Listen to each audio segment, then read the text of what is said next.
This is a special presentation from News Channel Nebraska.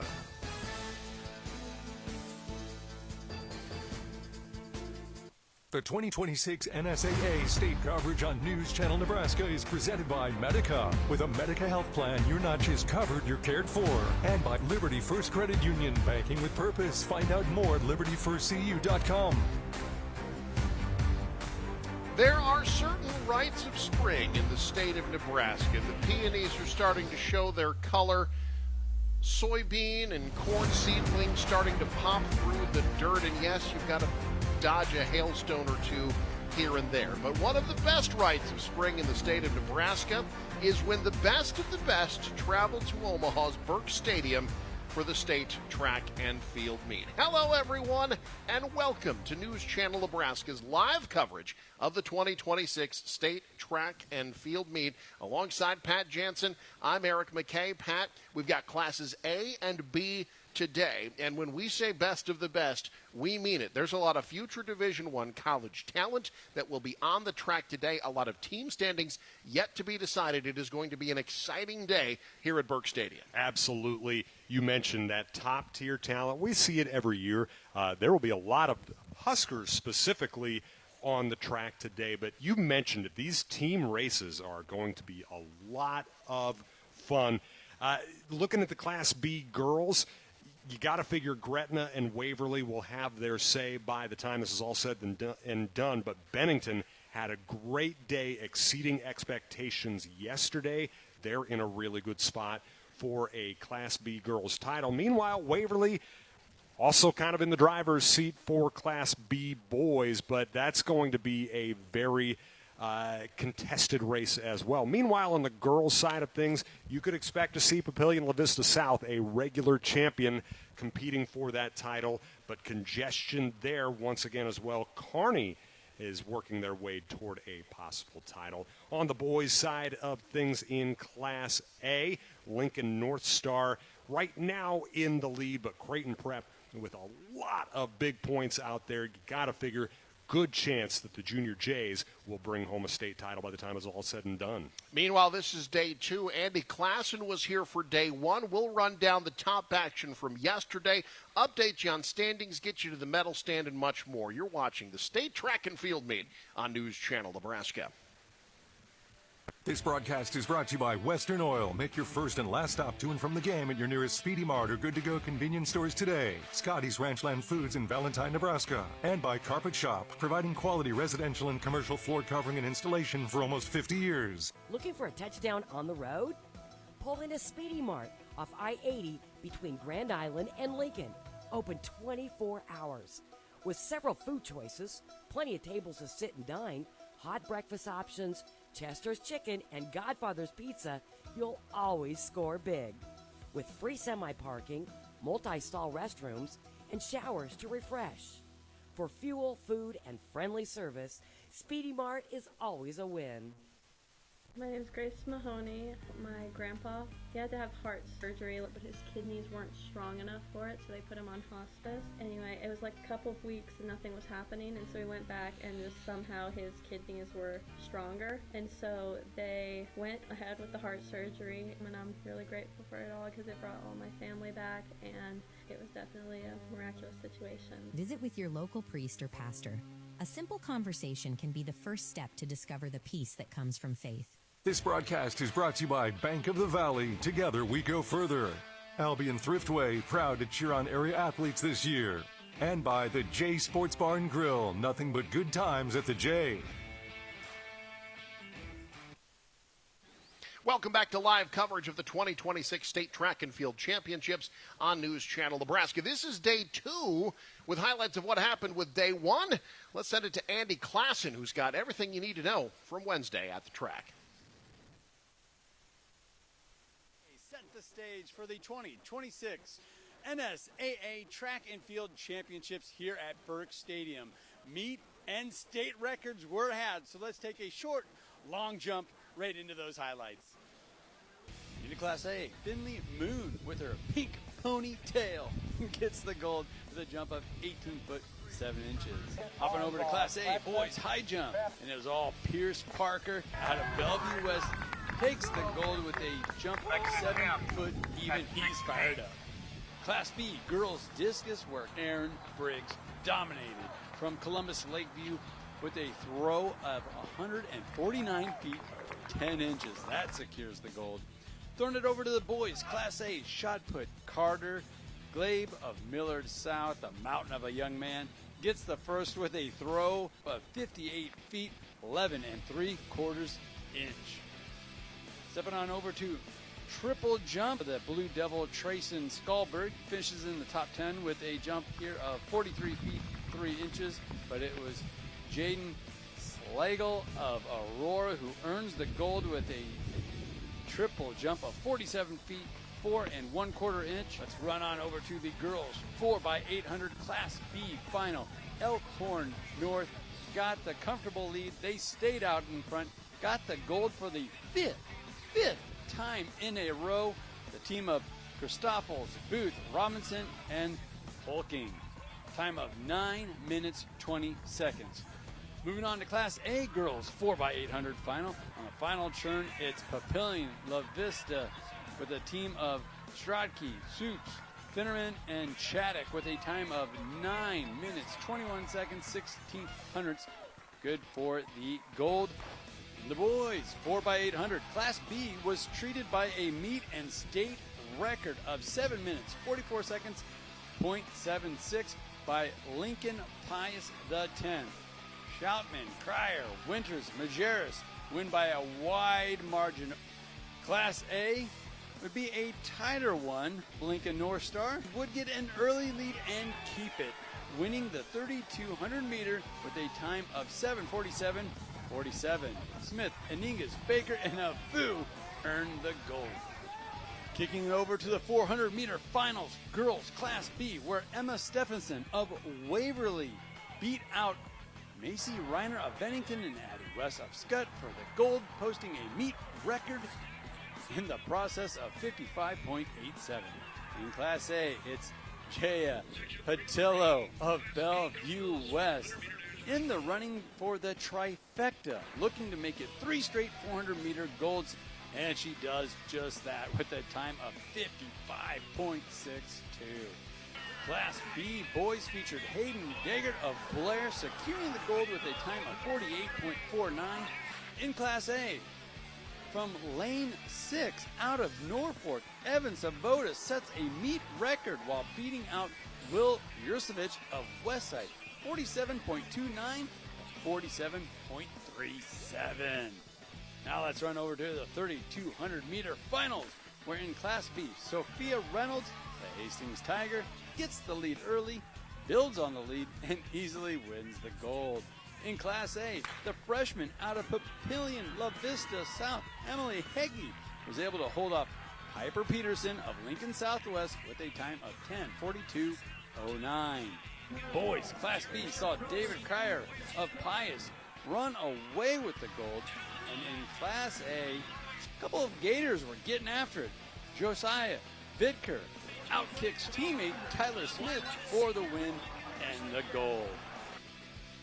Now don't go anywhere, because more live coverage is coming your way from Burke Stadium here on News Channel Nebraska. Darling, I believe everything's gonna be alright. No need to worry, because you got somebody on your side. We all need a fam, we all need a crew. When you're in a jam, don't know what to do, just reach out your hand and we'll see you through. Doesn't matter where you're at, we got your back. We got your back. With a Medica health plan, you're not just covered, you're cared for. We got your back. Big ideas, bold graphics, quality products you're proud to wear. That is Custom Sports.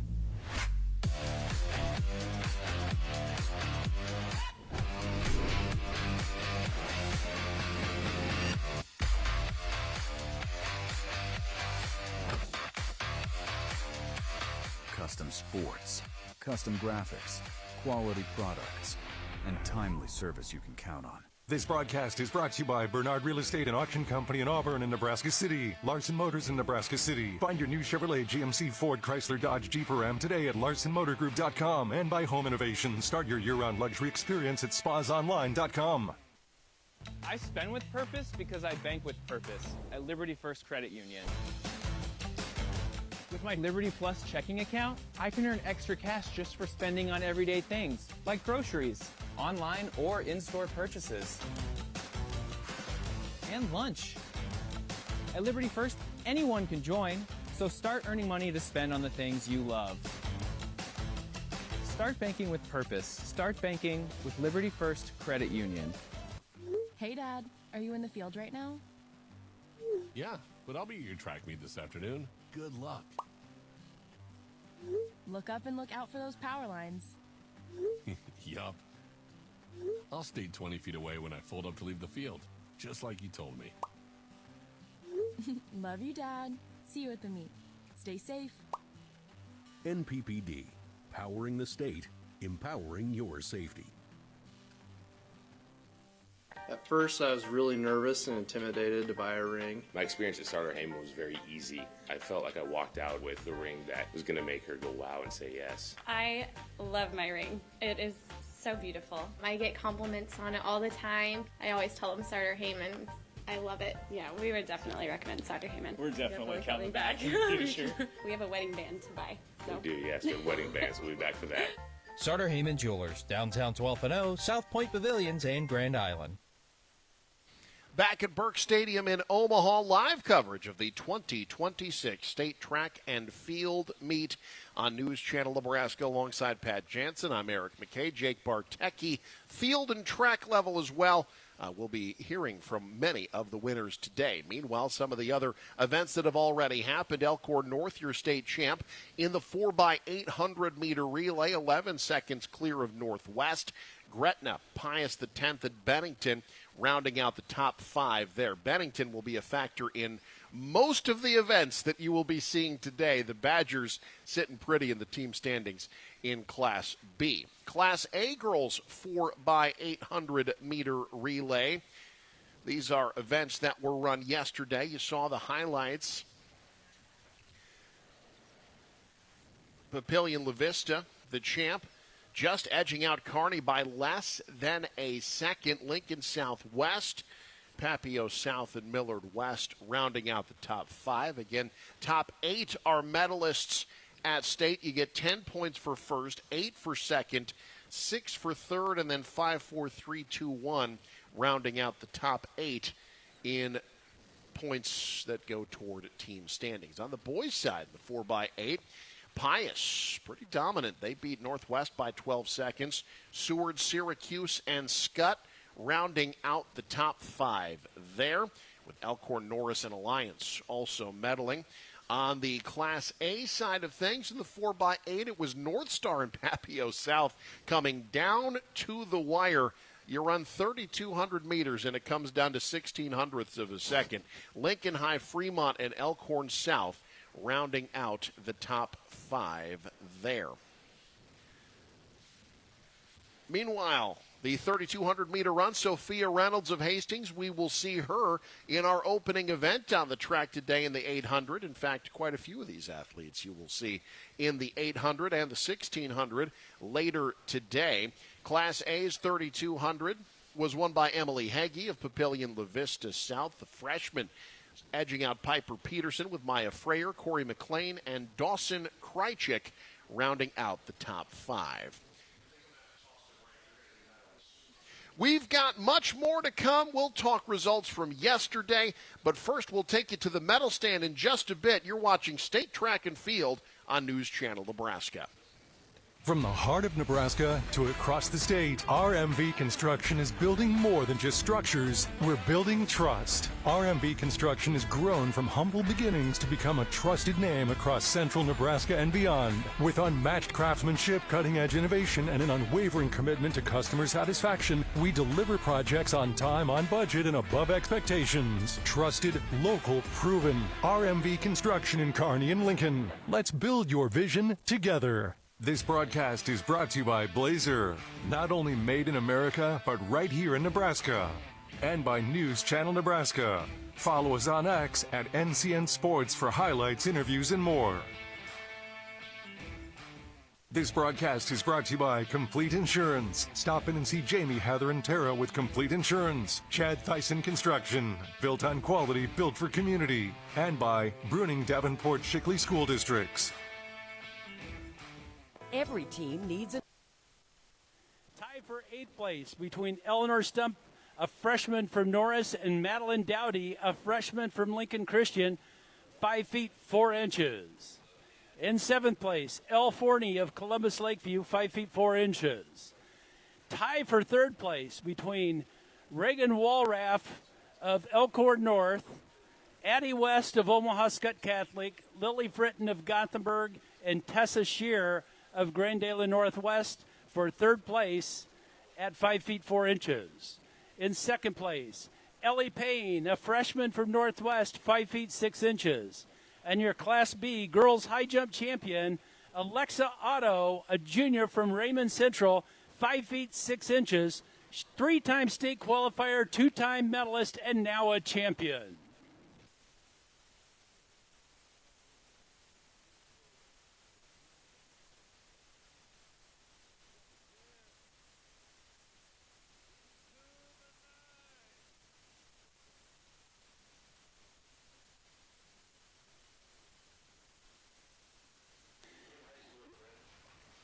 Next up, it's the Class A boys pole vault medal winners. In 8th place, Ryan Whalen, a junior from Kearney, 14 feet even. 7th place, Jordan Johnson, a senior from Omaha Westside, 14 feet even. 6th place, Ezra O'Donnell, a sophomore from Lincoln Southeast, 14 feet even. 5th place, Bryson Lankey, a junior from Fremont, 14 feet 6 inches. A tie for 3rd place between Kendall Vanacek, a senior from Millard South, and Tommy Lampert, a senior from Omaha Creighton Prep for 3rd place at 15 feet even. In 2nd place, Ian Hansen, a senior from Kearney, 15 feet even. And your Class A boys pole vault champion from Lincoln East, the senior Malachi Maley. 2-time qualifier, 2-time medal winner, now a champion.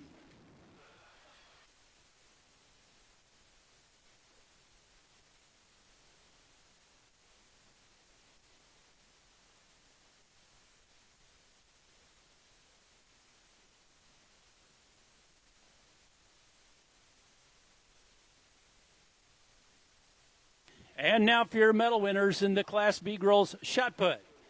In 8th place, Callie Liege, a junior from Gretna West, 38 feet 10 3/4 inches. 7th place, Halsey Tamala, a senior from Gothenburg, 39 feet 5 1/4 inches. 6th place, Aaron Briggs, senior from Columbus Lakeview, 40 feet 5 1/4 inches. In 5th place, Jaxie John, a junior from Gehring, 41 feet 10 1/2 inches. In 4th place, Autumn LeCure, a junior from Fairbury, 42 feet 1/2 inch. In 3rd place, Hope Paup, a junior from Central City, 42 feet 3 inches. In 2nd place, Andy Yost, a junior from Gretna, 45 feet 11 3/4 inches. And your champion, with a throw of 46 feet 9 1/2 inches, Ariana Husenfeld, a senior from Gretna, 2-time medal winner, now a champion.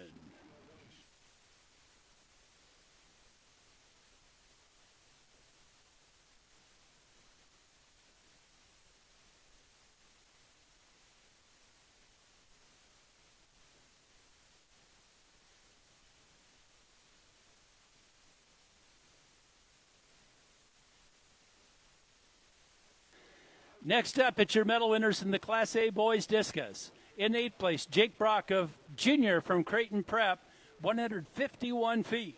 7th place, Jaden Dock, a sophomore from Lincoln Southwest, 151 feet 5 inches. In 6th place, Michelangelo Johnson, a junior from Papillion La Vista South, 155 feet 10 inches. In 5th place, Jonathan Florell, a senior from Kearney, 156 feet 7 inches. In fourth place, Cooper Fix, a sophomore from Creighton Prep, 160 feet 7 inches. In third place, Zach Wolf, a senior from Kearney, 161 feet 11 inches. Your runner-up, Michael Wojciechowski, a senior from Columbus, 162 feet 2 inches. And your Class A boys discus champion, Jamal Little, senior, Lincoln North Star, 164 feet 10 inches.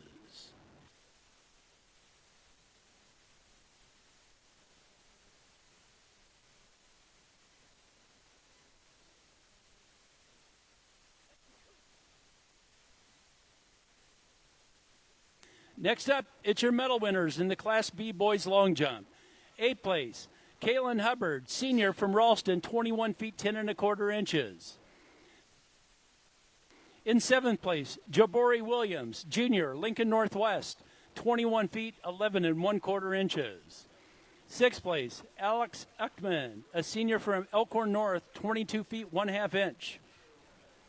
In 5th place, Jarek Mans, a junior from Fairbury, 22 feet 2 1/2 inches. In 4th place, Jaden Slagle, a senior from Aurora, 22 feet 5 1/4 inches. In 3rd place, Daniel Young, a junior from Scottsbluff, 23 feet 1 1/4 inches.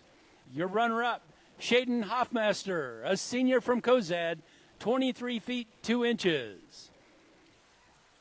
And your Class B, boys long jump, state champion with a new state meet record in Class B of 23 feet 7 1/4 inches is Wyatt Dent, a senior from Central City.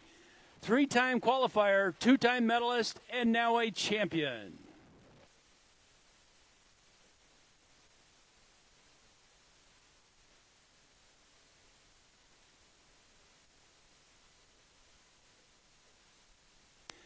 And now it's your medal winners in the Class A girls triple jump. 8th place, Gracie Beatty, a senior from Lincoln Southwest, 36 feet 2 1/2 inches. In 7th place, McCartney Bazaar, a senior from Omaha Westside, 36 feet 2 3/4 inches. In 6th place, Kate Hessel, a senior from Millard West, 36 feet 4 inches. In 5th place, a Kearney senior, 36 feet 8 inches for Jordan Felker. In 4th place, Sarah Ann Odulate, a sophomore from Lincoln East, 36 feet 9 1/2 inches. In 3rd place, Oslin Anderson from Omaha Westside, a senior, 37 feet 2 inches. Your runner-up, Finley Moon, a junior from Papillion La Vista South, 37 feet 10 3/4 inches. And your girls' Class A triple jump champion, Aaliyah Perry, a sophomore from Millard North, 39 feet 3 3/4 inches, 2-time qualifier. She was a runner-up last year. She's your champion this year, Aaliyah Perry.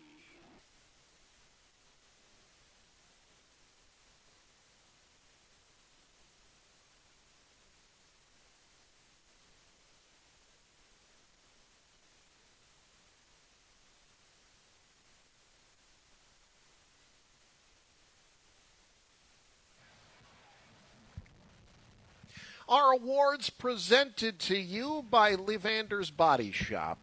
By Yankton Medical Clinic Norfolk, where they're building a legacy one patient at a time, one generation at a time. From family practice to expert specialists, they are here for you today and every day. Alongside Pat Jansen, I'm Eric McKay. We got a little bit of time. I want to run down team standings, and then we'll get you to the track. But where we stand right now in team standings in Class B girls, Northwest a slight lead over Bennington. You've got Elkhorn at 30.5 points to 28. Elkhorn North is in third at 23.5. But Bennington is in just about every event the rest of the day, and they have a lot of athletes with the ability to medal. Fans no doubt think they're sitting pretty for a team title this year. Class A girls pretty bunched up right now between Kearney and Papillion La Vista South. Kearney in first with 56, Papio South with 55. Probably going to come down to those two for the team title today. On the boys' side in Class B, you've got Waverly with 27. Lincoln Pius, the 10th, with 25. Aurora and Seward each with 16. Keep an eye on Gothenburg. They have not really done much yet, but they've got a lot of athletes in events later today and could make a run at things by the end of the day. And in big points for them, too. That's the key difference. Right. Absolutely. And Lincoln North Star right now with the lead in boys Class A with 44 points, 11 points clear of Kearney. But Creighton Prep in third. All right, ladies and gentlemen, let's get the running. Vista South in fourth with 24. They, too, also have a lot of events. Class A boys could be interesting down the stretch to see who is going to come out on top. But first, it's our first event, and it is the Unified 800-meter wheelchair run. Pat, we've loved to see Unified track and field added to the state track and field meet, and we are underway in the 800. What a cool event to see every year here at State. Absolutely, and obviously a different type of athleticism than what I've got, but every type of athleticism is different than what I've got. The amount of upper body strength and conditioning needed for this is unreal, something that I cannot even fathom. Michael McBride from Gehring, just a sophomore. Love seeing him get out here. About 30 seconds in that first 100 meters. Really, you're trying to establish momentum at this point. It is difficult to do to start out, and you'll tend to see in the middle of the race a little bit of a faster split. But by the end, you do start to get just a touch worn out. We did see the Unified 100 earlier. We saw the Unified 4x100 earlier as well. But a lot of excitement here for folks in this opening race. They're ready to see things get going, and a lot of support for Michael here in this opening race. Absolutely. Running solo in the 800, so 800 meters, that's twice around the track. So this young man's only halfway done with his race as he comes down the front stretch here at Burke Stadium to a rousing ovation. It's interesting, too, to see the way of the makeup of the crowd. It's obviously been a few years now. We're in now the 6th year of this setup at State Track, where you've got it split with 2 classes over the course of 2 days and 2 classes over the course of the next 2 days. It used to be everybody over the course of just 2 days. And certainly that was great. It generated a lot of excitement. It also generated a lot of parking headaches, something that already exists with just 2 classes.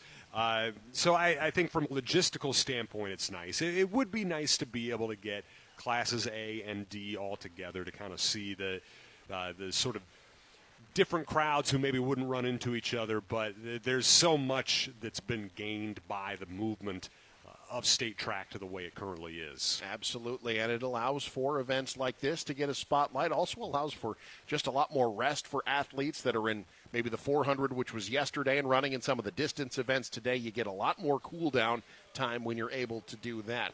You mentioned the other Unified events. I did want to congratulate Kinley Pollock of Norfolk Senior High, state champ in the girls 100-meter dash. Janata Aiden of Omaha Bryan, champion in the boys 100.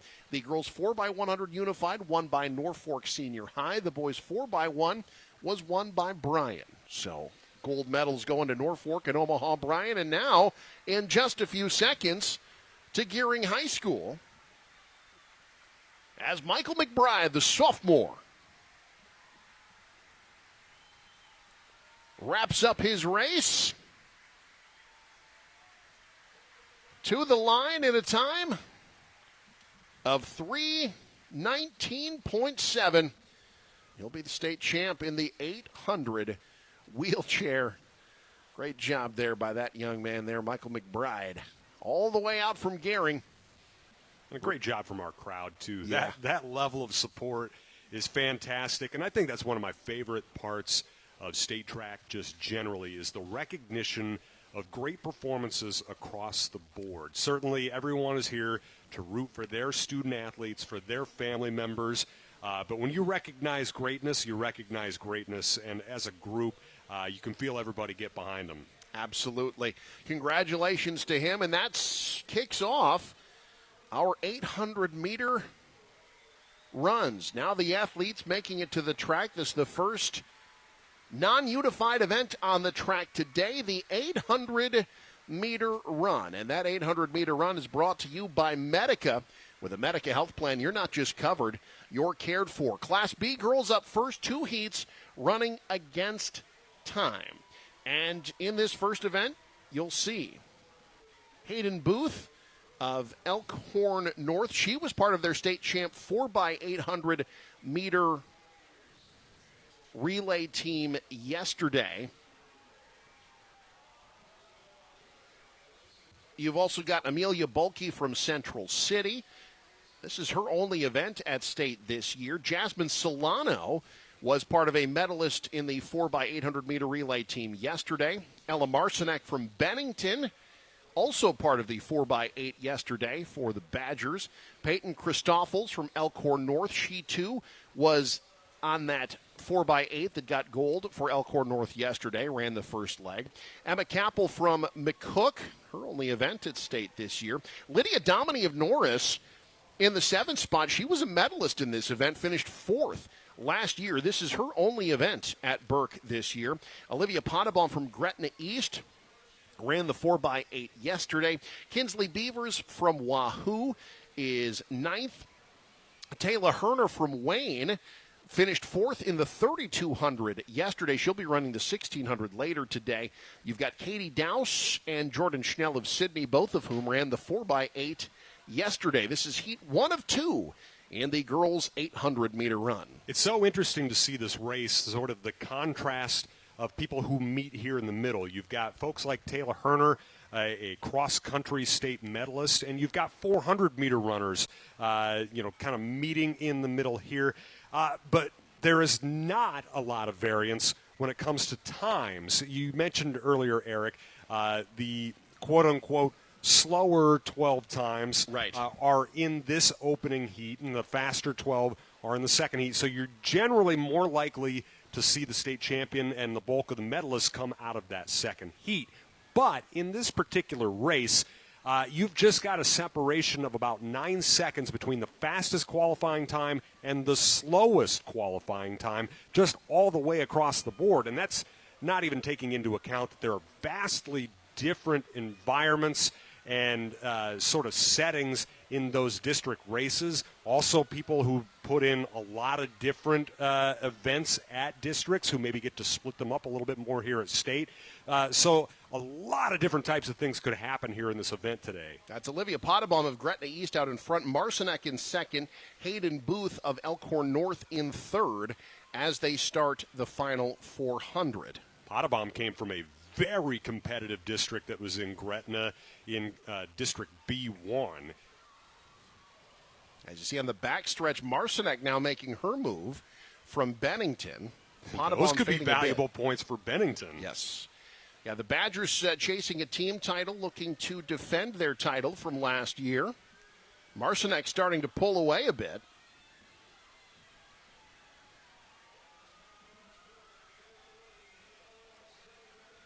Ella Marcinek extending her lead as they get into the final 100. It's Marcinek in front. Now the challenge is finishing strong since you're going against time. She's run an excellent race. It's Marcinek in front, and no one's going to catch her. Marcinek going to set a pretty good time across the line first. Marcinek, her time 2:17.6. Hayden Booth moves up to second. Peyton Christoffels third. So Elkhorn North goes 2-3, but 2:17.6. Marcinek, at the very least, has to feel pretty good about her chances to medal in this event. Yeah, Sophia Reynolds came in with the top qualifying time from districts at 2:16.32, so that obviously puts her in contention for a high medal. Now, you do, again, imagine that the pace of this second heat is going to generate some very good times. A lot of coaches I talked to today were very happy about the conditions, too. So we could see some really good times today, Eric. I'm excited for this second heat. That we could, especially when you consider the athletes we've got in the second heat here. On the track, you've got Sophia Reynolds of Hastings, who won the 3,200 yesterday. You've got Lucy Zobladil of Gretna, who was part of their third-place 4x8 yesterday. Shea Turner of Gretna East ran the 4x8 yesterday. And Emma Stephenson of Waverly in fourth. She's the defending champ, would be the two-time defending state champ if it weren't for the fact that 2 years ago, Ellie Thomas of Norfolk set the state and meet, of Norris, I should say, set the state and meet record. Stephenson's time 2 years ago would have been a meet record, except she finished in second. She also has the top time in this event this year, ran a 2:10.18 at the Dakota Relays back on May the 1st. Leah Robinson, also part of that state champ 4x8 for Elkhorn North yesterday. Halen Holiday, a medalist for Seward in the 4x8 yesterday.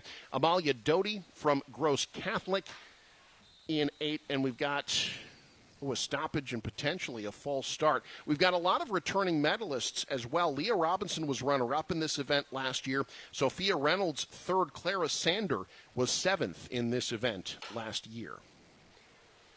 I think we just may have had a sounded like a misfire. Faulty gun, yeah. Yep. Now, I talked about earlier, too, the idea of athletes who kind of maybe are a little bit more sprinter or a little bit more distance. Liston Crotty, who came from that very competitive B1 district that I was talking about, coming from Auburn. She's a four-time top 10 cross-country finisher, but as she's kind of evolved over the course of her career, she's taken on some of these more shorter races.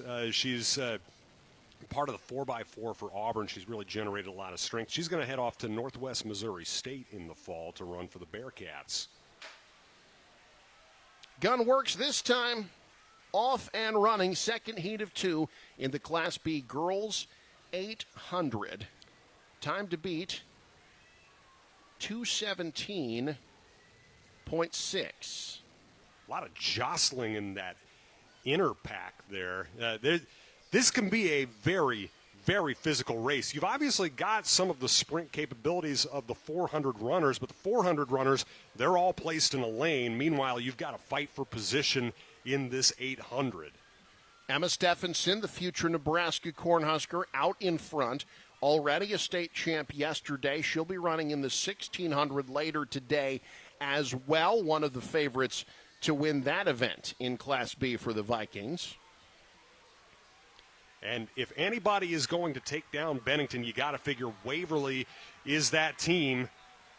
They're going to need points from Emma Stephenson. She came into the 400 ranked fourth, just as she was for the 800 today, and then took that yesterday. So she's eyeing again those big points for the Vikings. Stephenson followed by Sophia Reynolds, then Leah Robinson of Elkhorn North. 1, 2, 3. Stephenson not giving up any ground as of yet, but Reynolds, again the champion in the 3,200 yesterday, doing just enough to stay close. Looks like she's trying to reel her in, but Stephenson, just a really, really strong runner. Stephenson, the champion last year, runner-up 2 years ago. State and meet record time is 2 minutes, 8.02 seconds. That was set by Ellie Thomas in 2024. Stephenson has a 2:10 to her credit this year, and she is cooking as they get back to the front stretch. I don't think anybody's catching Emma Stephenson, the senior from Waverly, into the final 100. Reynolds giving chase, not going to catch her. Now we're racing against time. This is a blistering time by Stephenson. 2:07.88. We have a new state and meet record for Emma Stephenson. What an effort by Emma Stephenson. She has brought her best to this state meet. Sophia Reynolds ran a 2:10.65. She ends up second. Leah Robinson in third. Halen Holiday fourth. Lucy Zobladil fifth. Ella Marcinek of Bennington gets sixth from the first heat. Shea Turner seventh. Hayden Booth from Elkhorn North will get eighth from the first heat. But Emma Stephenson of Waverly already setting new records here at state. And remember, it was 2 years ago. She was runner-up to the state record. She ran a really good time then. But, boy, just an incredible pace to win the 800 here today. I'm sure she would argue with me, but that was a comfortable-looking 800. She really just did not look shaken or challenged at any point in that race. We move on to Class A. Defending champ in this event, Alexis Chodek from Papillion La Vista. State and meet record in this event, Stella Miner of Omaha West Side. She ran a 206.41 2 years ago. Now at Kansas State. Yep. This first of two heats, you'll see Samara Alfayo from Lincoln Northeast. Lauren McKernan of Lincoln North Star. She helped them finish 8th in the 4x8 yesterday. Trista Fricke was in the 4x8. Savannah Bosch of Kearney was part of their runner-up in the 4x8, as was Blair May. Gracie Supis of Papillion La Vista was part of their state champion effort in the 4x8. Natalie McGranigan of Millard West. Grace Volsky of Elkhorn South. You'll see her in the 1600 later today.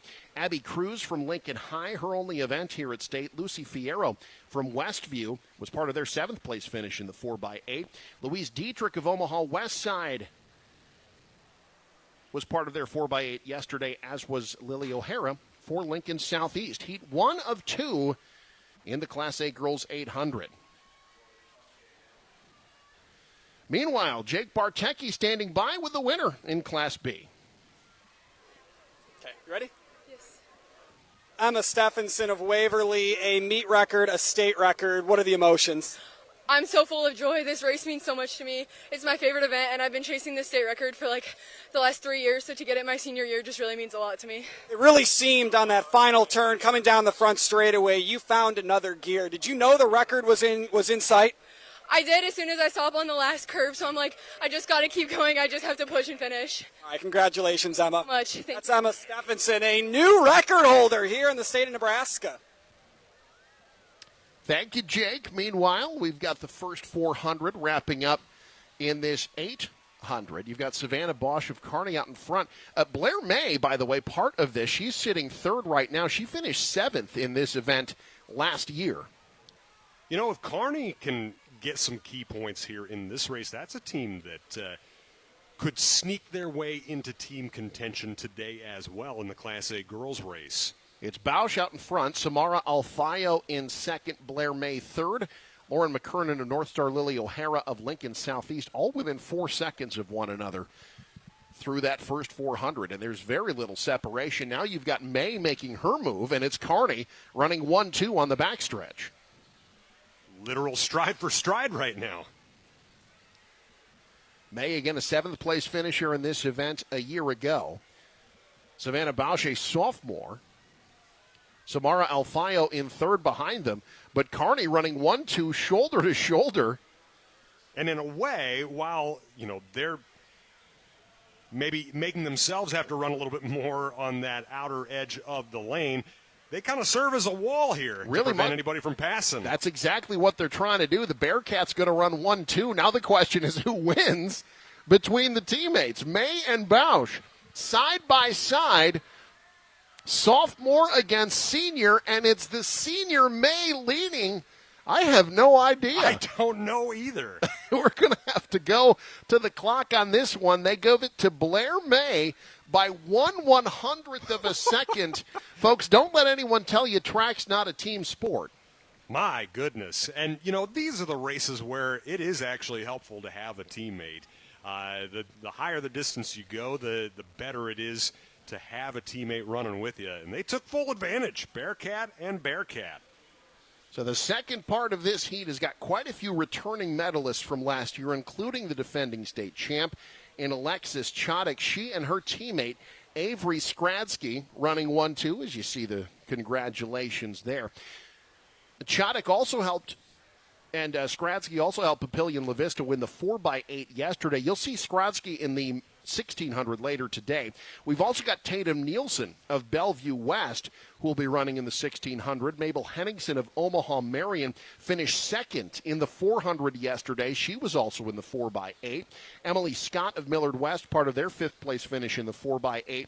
Piper Peterson who finished second in the 3,200, ran a great time, but ended up coming up short. Leslie Dolson of Southwest was part of their 4x8 third-place finish yesterday. Maya Freyer of Omaha Marion was third in the 3,200 yesterday. Corey McLean of North Platte, fourth in the 3,200.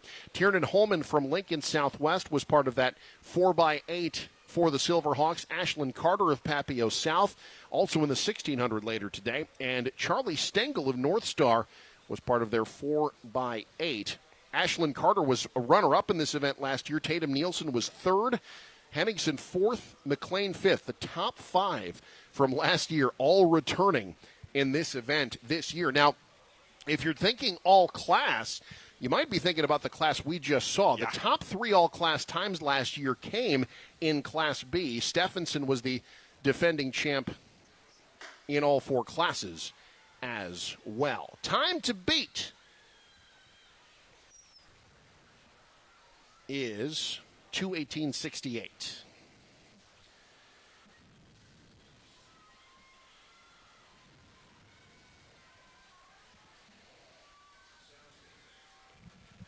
This is a race, really, when you're trying to port over sort of success from districts to state to kind of predict what might happen. This is where competing over the course of 2 days rather than the course of one can really have a difference. You know, we talked about some of the runners who were in the 3,200 earlier, and then eventually, obviously, we're running the 800, or people who were in the 4x8 and then the 8. Being able to split that up, if you're that multi-event runner, makes a massive, massive difference. Chodek, Nielsen, Skradsky running 1, 2, 3, although Nielsen basically shoulder for shoulder with the defending state champ. Now, Chodek ran a 2:14:10 at districts. That's the best time in this event this year in Class A. Yeah, Nielsen really wanted to take that lead going into the final lap, but we see that jockeying for position. It seems like she's, well, it looked like she was going to make another run, but just being held off here. Alexis Chodek won this event last year. Nielsen finished last year in third. And then you've got Skradsky from Papillion La Vista fading to the group a little bit. Quite a bit of jockeying for position to see who's going to be third. Again, the time to beat 2:18:68 as Alexis Chodek, the defending champ, doesn't look like she'll be challenged over the final 100. In fact, the group gaining on Nielsen for second. Papio trying to go 1-2. It's Chodek out in front. Skradsky making her move on Nielsen as they both gain a bit. It's Chodek to the line first. Papio falls. Skradsky fell before she crossed the line. So Chodek will win. She'll be the state champ. Her time 2:13:71. Tatum Nielsen in second. Skradsky tried to reach her hand out, but she did not cross the finish line. That is a key moment there for Papillion La Vista. Chodek, your state champ. Nielsen second. Emily Scott ends up third. Corey McLean fourth. Mabel Henningsen fifth. Ashlyn Carter in sixth. Piper Peterson seventh. Maya Freyer in eighth. Skradsky ends up finishing in 10th place with that stumble at the finish line.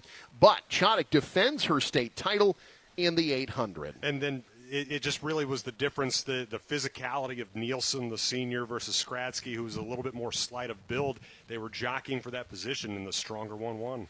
Our hometown salutes. We salute the athletes from Beatrice. That courtesy of Beatrice Public Schools. There you see the 5 athletes here representing the orange.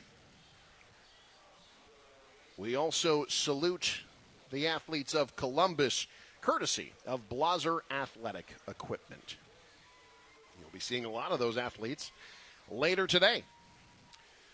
All right, we move on now. Next up, the boys, Class B, 800-meter run.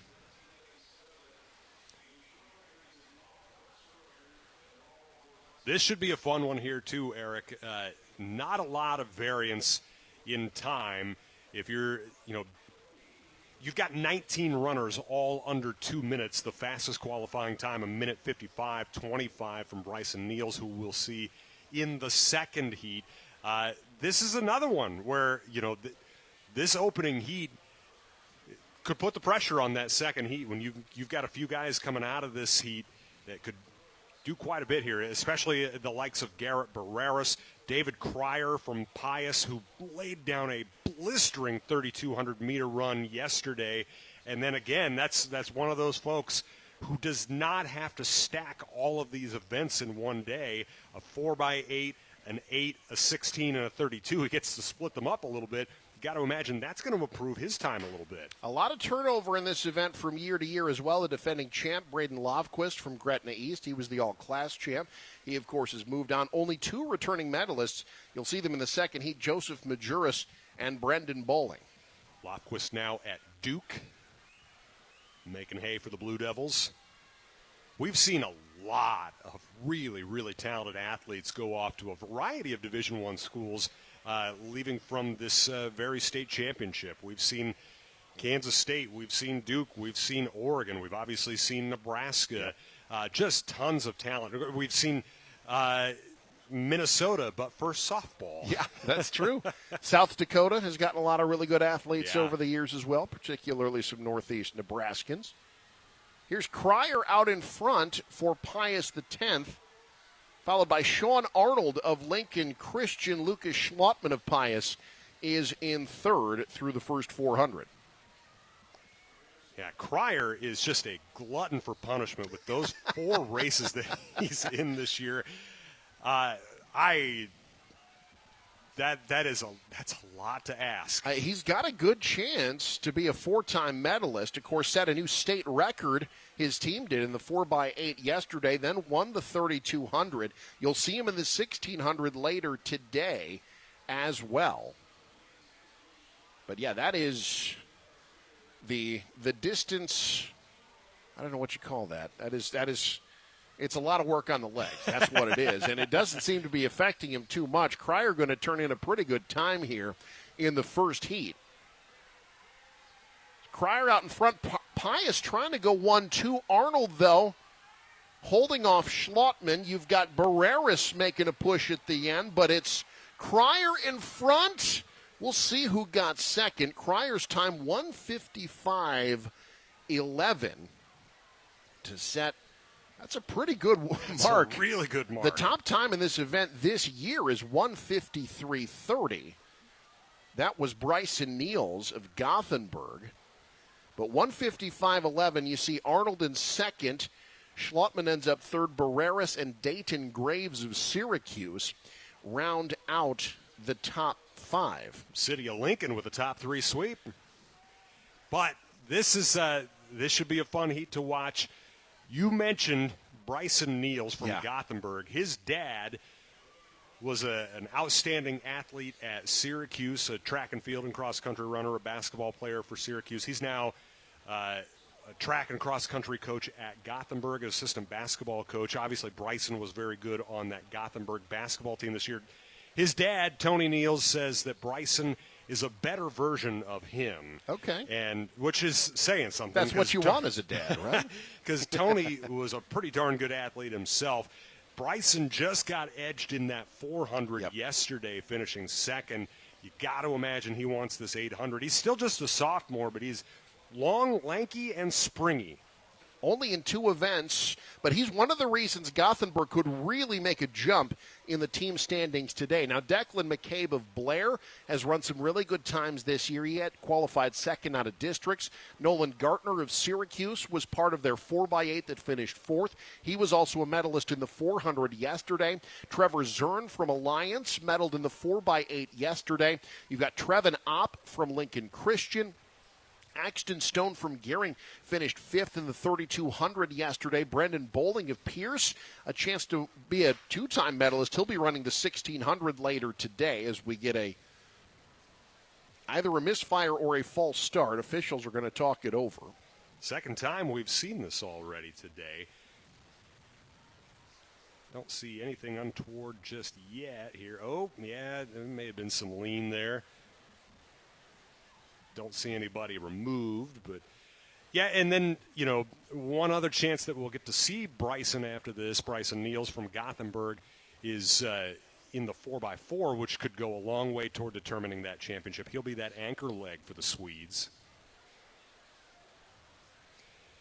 Man, when you've got this level of anxiety to kind of have to do it again, although sometimes I'll say that can actually be a little bit of help. It just kind of resets you just a little bit. Yeah, I'll tell you, and my family will be unsurprised by this story. One of the best 1600s I ever ran.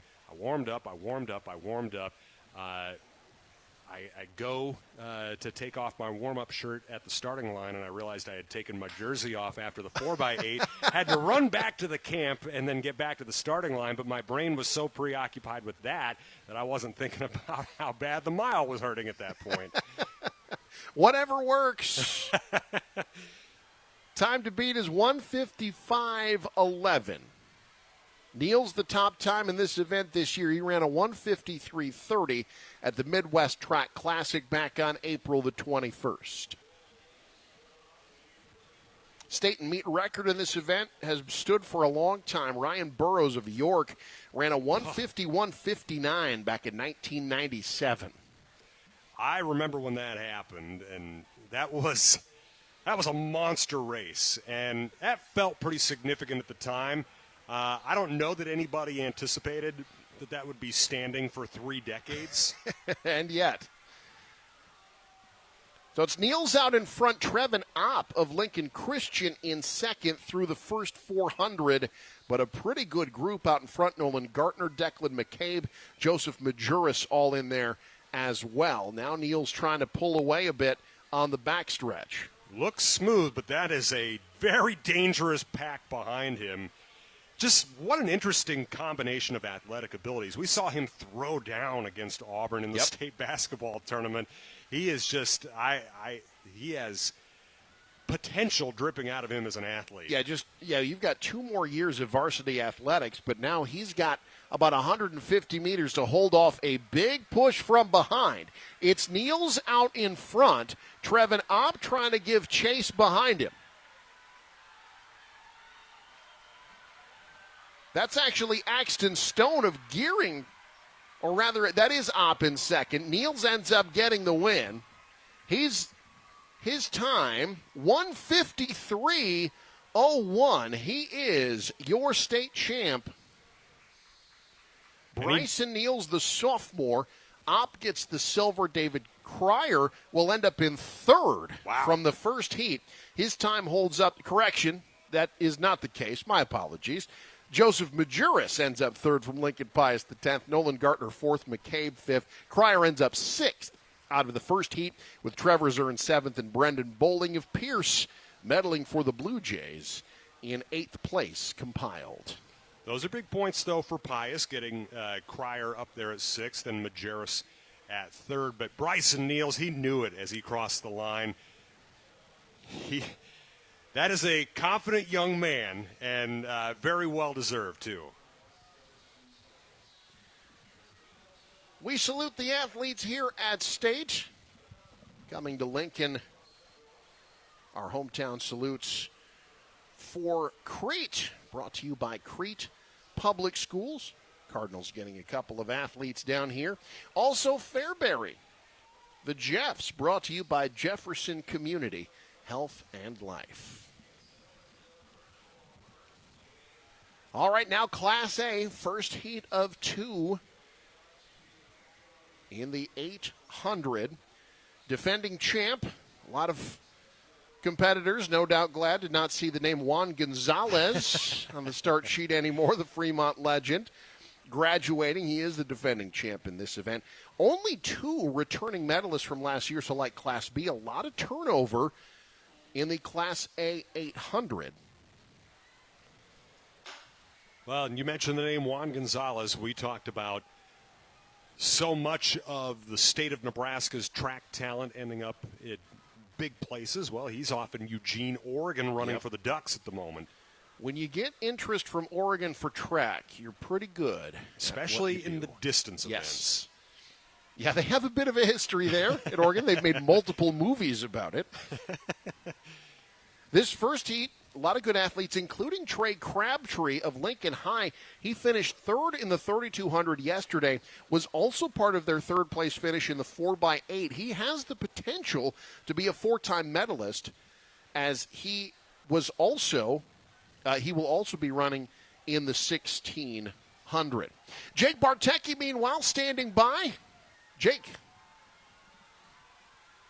Gothenburg's Bryson Niels, a sophomore, dominates for his second medal of the tournament, of the meet. Dominating performance for you, and you're going home with the gold. What are the emotions like? It feels amazing. All glory to God. And I want to thank my coaches, my parents for everything they've done for me and supporting me throughout this whole thing. It feels great. I want you to brag on yourself a little bit. To do what you just did as just a sophomore is pretty impressive. How proud are you of your work and your effort you put in? I'm so proud of myself. At the start of this year, I ran 2:06, and that was probably my worst time since 8th grade. And just to make it to the point I'm at right now, it's special. It feels great. Well, it's a pretty good way to end the season and a pretty good improvement there. Congratulations, my friend. Thank you. Eric, Pat? Thank you, Jake. Meanwhile, we've got a great finish to the first leg of the 800 on tap here.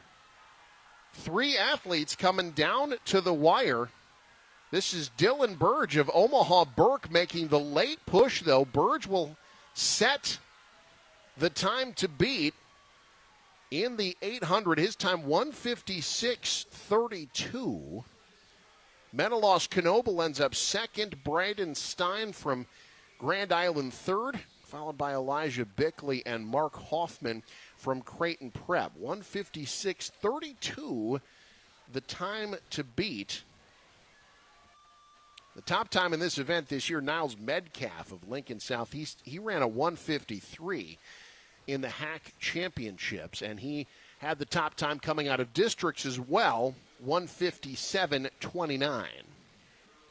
Yeah, but as you just mentioned, that time in the opening heat faster than that fastest district time. Going to be interesting to see how many from that opening heat make it to the medal stand. Do have a few returning medalists. Xander Carson Kestner from Elkhorn South. He finished 5th in this event last year. Jay Shanafu of Lincoln North Star. He was 7th in this event a year ago and was the first leg of their 4x8 that took home the state title yesterday.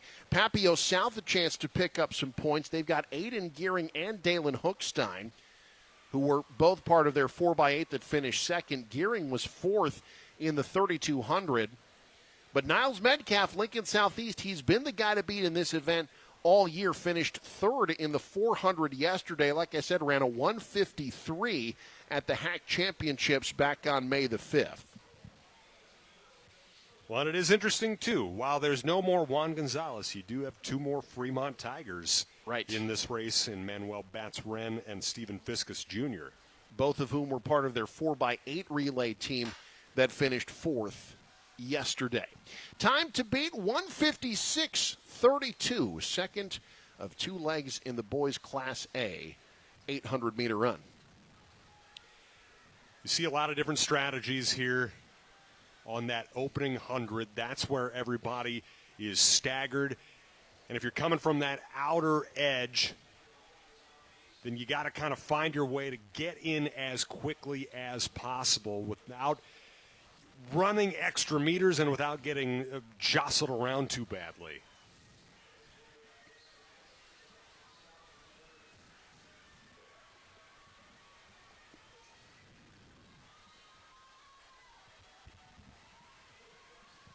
Got Metcalf out in front, and it is Jay Shanafu of North Star in second. But that's a big group of runners still through 400 meters. Metcalf a 56-32 split. That's not insignificant. That's a good start. You've got 5 different runners were sub 57 in that first 400. Can Metcalf hold them off? The senior trying to wrap up his high school career with a state title. He's getting pushed by Afu on the back end. Fu is just turning on the jets right now. These two saw each other at the Hack. They went 1-2 in this event. Metcalf holding him off for now. We got a great battle here as they get into the front stretch. It's Metcalf 1, Fu 2nd. Did Fu run out of gas? Metcalf turning on the afterburners. Metcalf, Lincoln Southeast, pulling away. He'll be the state champ. Fu in second. Aiden Gearing finishes in third. Metcalf's time 1:52.97. That will be enough to be a state champ. Fu settles for second. Gearing third. Jake Knapp of North Platte ends up fourth. Dylan Burge's time from the first heat gets him fifth. And then Fremont goes 6-7. Manuel Batts-Wren and Stephen Fiskus Jr. Xander Carson Kestner from Elkhorn South. Medals for the second straight year, this time in 8th place. And if you're wondering about how that affects the all-class gold, well, Metcalf 4/100ths of a second ahead of Bryson Neals for that all-class gold right now. There you go. We'll obviously keep our eye on that as we get to Saturday as well. We salute the athletes that made it to state from their hometowns. The Fremont Tigers, brought to you by Blaser Athletic. Whole bunch of athletes made it down here from Dodge County, as is usually the case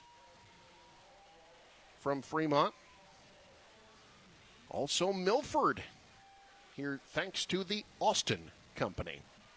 We'll get set up for the 4x1. Before we do that, Jake Bartecki standing by. Jake? Another medalist here, Lincoln Southeast, Niles Metcalf, with a time of 1:52. He gets a lot of cheers here down trackside. Niles, what are the emotions? A good time there, another fast run. Yes, sir. It feels really good.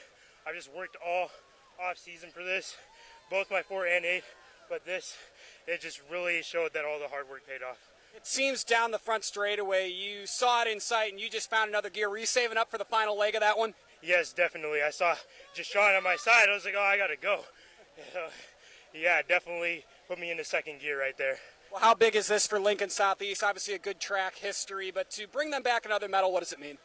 It means well. I mean, they've seen good 800 runners, but me with my 153 last year and now this new school record, it's good. Feeling pretty good. He should. Niles Metcalf, congratulations. Sir, thank you, sir. Back to you guys. Yeah, setting a school record in track at Lincoln Southeast is a pretty big deal. Congrats to Niles Metcalf on his state championship in Class A. As we get ready for the first relay event of the day, it's the 4x1. We'll have 2 heats in each of these events as well. Fun to see this Gretna East team. Yep. Avery Kelsey, daughter of 10-year NFL player Chris Kelsey on the track. Athletics passing on. She'll be the anchor leg for Gretna East in this 4x1. Seward trying to get some team points as well. You'll see Concordia in lane 5, Aurora, Gearing, and Lincoln Pius the 10th. We have 4 returning medalist teams from last year, all of whom are in the second heat. State and meet record set by Northwest. They ran a 48-12 back in 2022. This Seward team, you mentioned a chance for some key points. One of the folks who's been putting them in position to rack up a lot of them, Hayden Minchow, the second leg for the Blue Jays.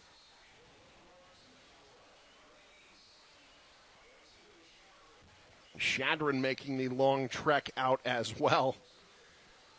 In case you're wondering how this field gets made up for the relays, in Class B, you've got 6 districts. You've got the top 2 from each district, and then the remaining 4 wild cards based off of time. Meanwhile, in the individual events in Class B, you'd be looking at the top 3 in the individual, followed by then the top 6 remaining wild card times from districts, and that goes for the field events as well. There are certain standards in the field events where if you hit those, you can make it regardless of number. But obviously with the track events, you've got to hit a certain number. There are only so many lanes that you can fill. That is true. First of two heats in the 4x1. Of course, that first exchange, so key. Really don't get a sense of sort of who's out in front until you get to about that second exchange. Although Seward looking real good right now. They are. For Seward, it'll be Minshew handing off to the freshman Aubrey Solano. Concordia looking good, too.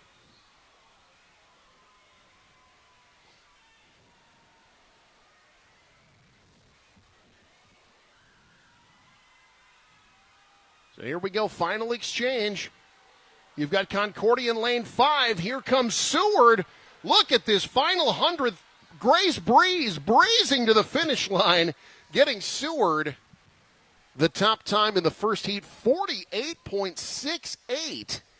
Setting a pretty high bar. Concordia in second, Aurora third, then Scotus and Gretna East. But Grace Breeze living up to her surname, blowing past the competition in that final 100. Hey, folks, State Track and Field on News Channel Nebraska, brought to you in part by Bernard Real Estate.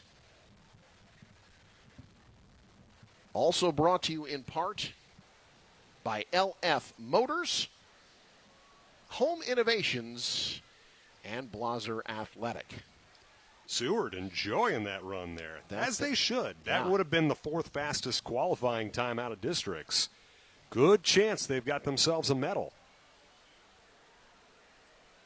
And we'll see the second heat. Yeah, 48.68, the time to beat. Gretna has the top time in this event. They ran a 48.15 on their home invite, the Knights of Columbus invite, back on April the 30th. You'll see the Dragons in lane 5. Bennington, the defending champ. They've got two runners back from last year, Eddie Kuntz and Harper Boyaboj. The returning medalists, Waverly, they were fourth last year. They've got three of their relayers back. Gretna was sixth a year ago, but they've got six runners back from last year. And Ashland Greenwood, they finished seventh in this event last year. About 6 of these 8 schools have a legitimate chance of finishing in the top 3 and putting themselves in contention for a state championship. So a lot of big points out there. Waverly in lane 3. They've got Taya Mersney, who did not make the finals in the 100 hurdles.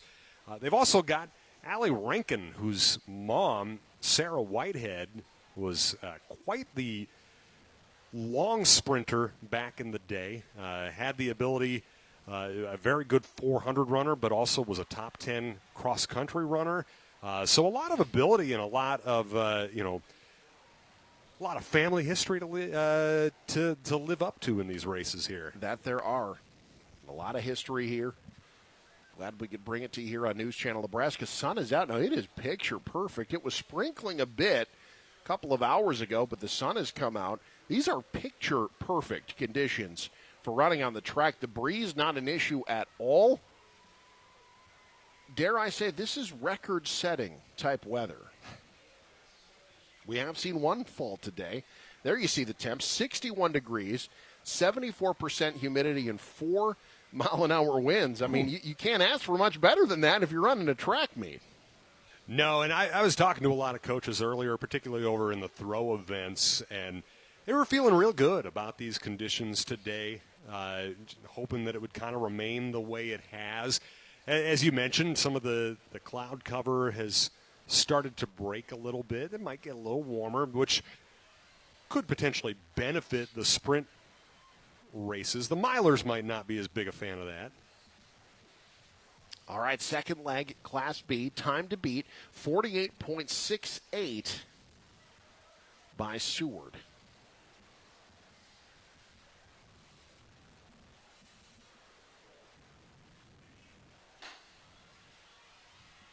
Top time this year, 48.15. State and meet record, 48.12. A lot of relays have been knocking on the door of that record this year. Pretty clean exchange from everyone.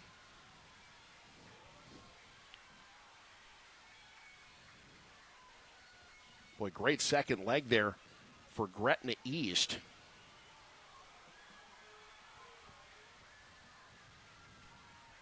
Final exchange coming.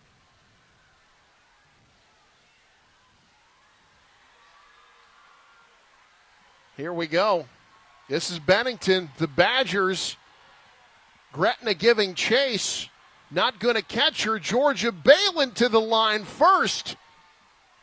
We'll check the time. Bennington's time, 47.6 seconds. That's a new state and meet record. The Badgers and Gretna both broke the previous record. They go 1-2. Adams Central ends up in third, Seward fourth, Ashland Greenwood fifth, Elkhorn North, Concordia, and Columbus Lakeview round out the top 8. But how about those Badgers? 47-6. That was Georgia Balin, the junior, running that anchor leg and setting a new high mark. And Gretna kind of started a little bit slow for themselves and really closed the gap quickly, but just not enough. And again, those are two teams who will be going head-to-head potentially for a state title. Those are key points. And as you mentioned earlier, Eric, there's a little bit more separation between first and second compared to, say, sixth and seventh, because you go 10, 8, 6, 5, 4, 3, 2, 1. Want to mention our 4x100 meter relay brought to you by Custom Sports. From screen printed t-shirts to sublimated jerseys, they have what your team needs to look great. Check them out at customsportsco.com. Class A 4x1 on the track.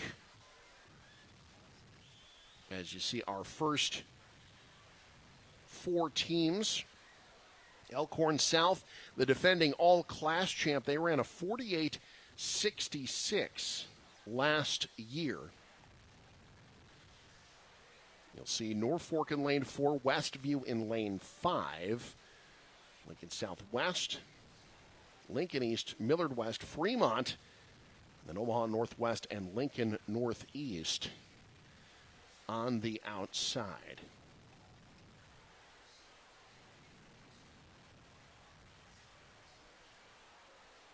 First of 2 heats. Top time in this event this year, Omaha West Side, they ran a 47.34 at the Titan Classic back on April the 16th.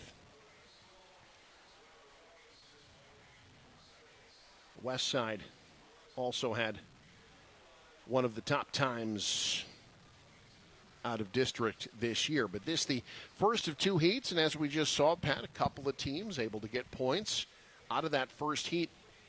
An event like the 4x1, often the difference between being, the 5th qualifying team and the 11th is fractions of a second. Absolutely. And unfortunately, it's such an unforgiving event. We saw Waverly not able to get across the line in the Class B race. That was a team that was in that second heat. Even if you don't end up being disqualified or dropping the baton, one just slight little hiccup in that handoff can be a major difference in placement, because just fractions of a second really separate several places in this race. It is truly high-speed choreography. 2 things I'm bad at. First heat of 2 in the Class A 4x1. Omaha Northwest in lane 1.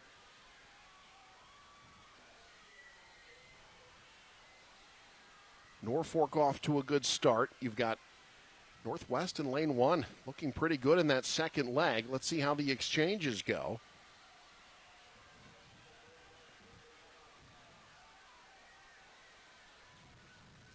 Final exchange, boy, very little separation. Looks like it's Lincoln East out in front.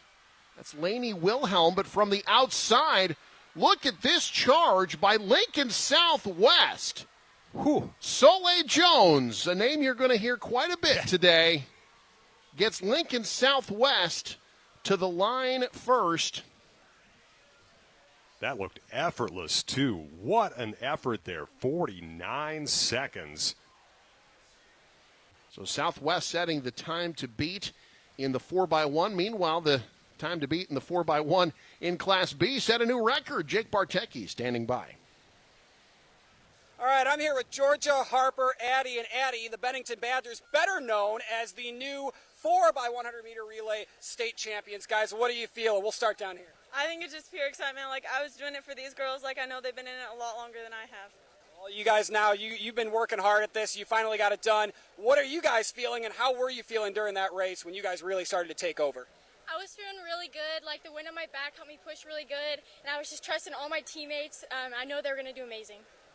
This is a tough race to win. You guys got it done, though. What was the strategy going into this, and how important was the clean handoff? I mean, it's all about preparation. We talk about it a lot, and being prepared and just having a lot more excitement than fear, and this is what this is. You can see everybody in the stands. They're cheering for you and yelling for you, so it's just such a great environment, and I'm so proud of these girls. Georgia, you brought it home for the Badgers. What was your mindset when you took the baton, you ran down, you saw a close finish coming? Really do it for my team, push my hardest.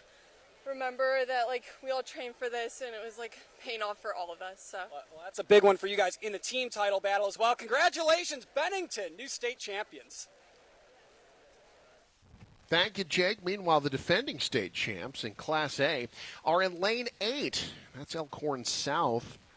They bring back Lilia Brautsberg and Sophia Zalewski from last year's state championship team. Millard North, they were third a year ago, but they've got 3 runners back from last year. Westside was 5th last year. They had the top qualifying time out of districts at 48:02.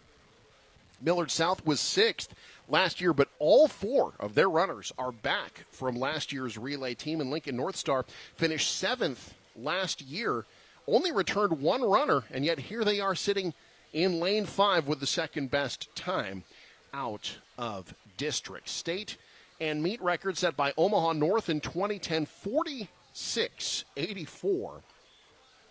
The time to beat after the first heat, 49 flat by Lincoln Southwest. Now, you mentioned North Star not returning a lot from that last team, but that's a sign of a team with a lot of tradition. They, along with Papillion La Vista South, and also Omaha Marion, really eyeing some key points here as we're looking potentially at this team race throughout the day.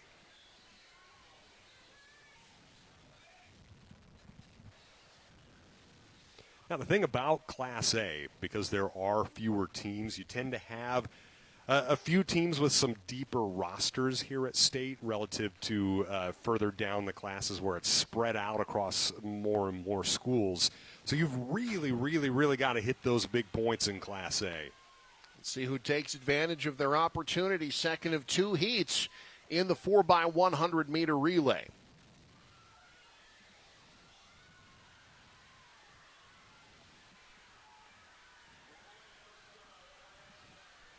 Elkhorn South was smooth with the delivery.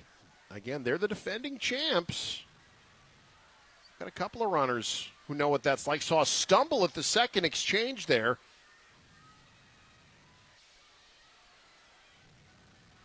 Now you've got lane 7 and 8, Millard South and Elkhorn South.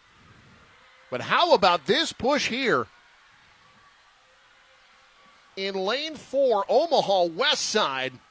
That's Amira Johnson, the freshman, taking it home on the anchor leg for West Side, 47.5, and they're the state champs. Millard North ends up second. Elkhorn South, the defending champs, end up third. Millard South, Papio South round out the top 5. Lincoln High, Lincoln North Star, the only medalist from the first heat, Lincoln Southwest. They will finish in 8th.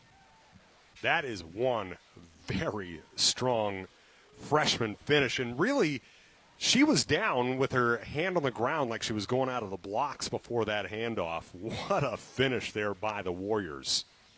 This hometown salute for Norris High School brought to you by Complete Insurance, a complete team of the Titans here at State. 14 different athletes making it to Lincoln this year. The hometown salute for the Pierce Blue Jays brought to you by Adam Bowling Construction and Chad Tyson Construction. 6 athletes representing the 40 county here in Class B today. Hearing some cheers over at the pole vault. We'll check on some of those field events later. Based on the times that we just saw in the 4x1, if you're wondering who is the leader for the all-class gold in the girls 4x1, that would be Omaha West Side by 1/10 of a second over Bennington at this point. Next up on the track, the 4x100 meter relay in boys, Class B. You see the state and meet record 42.04. That was set by Waverly.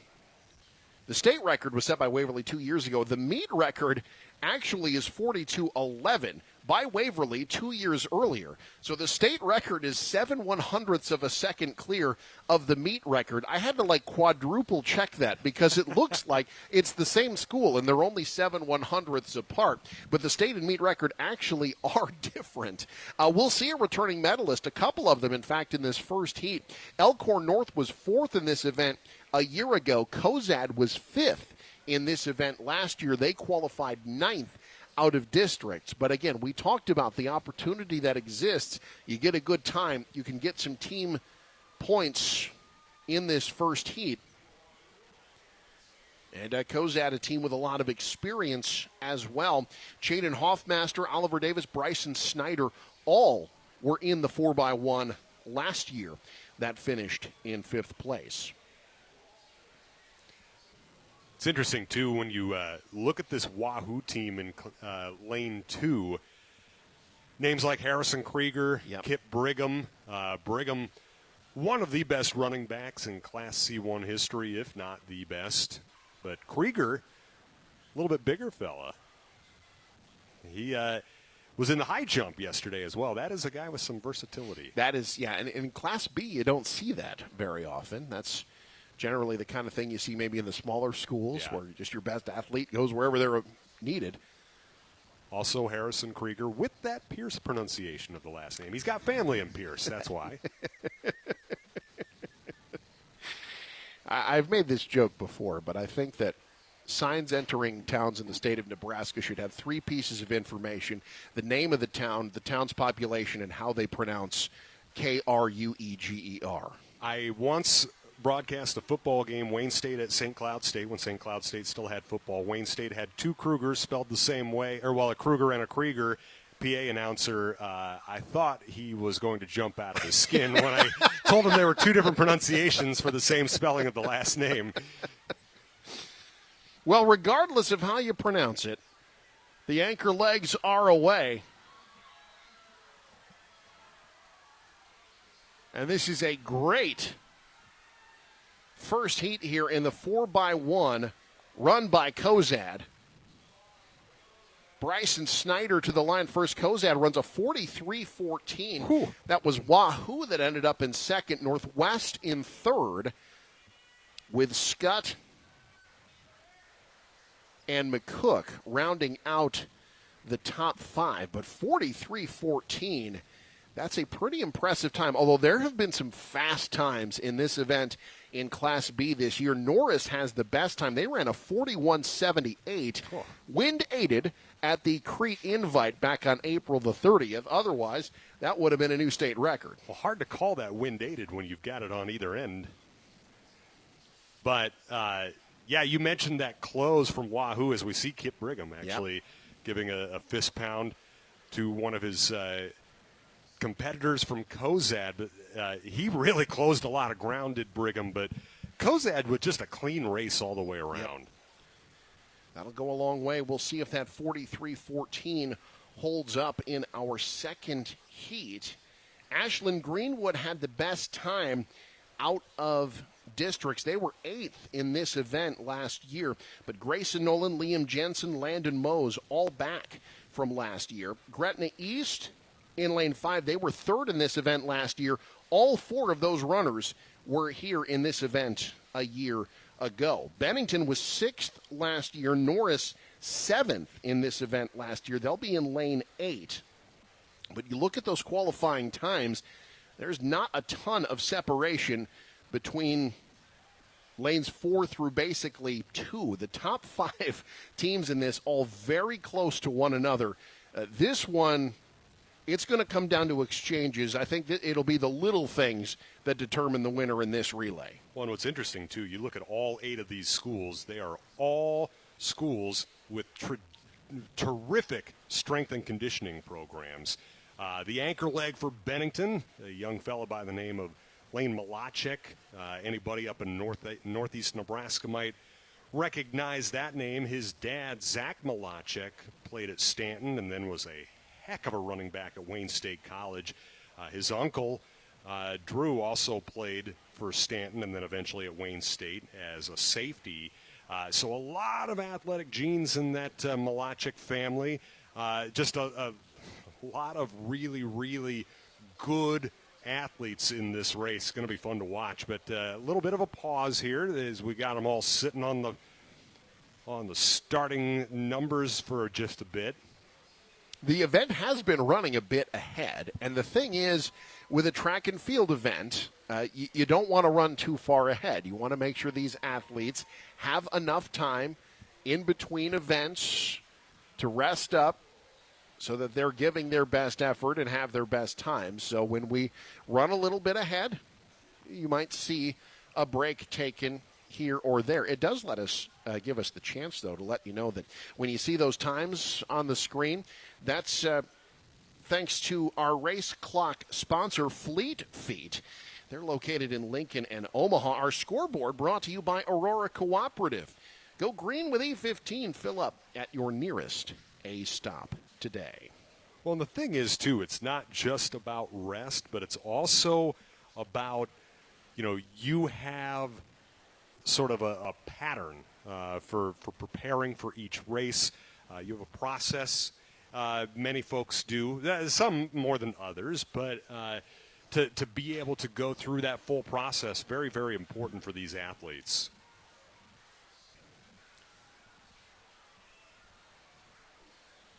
Second of 2 heats, time to beat 43-14 by Kozad.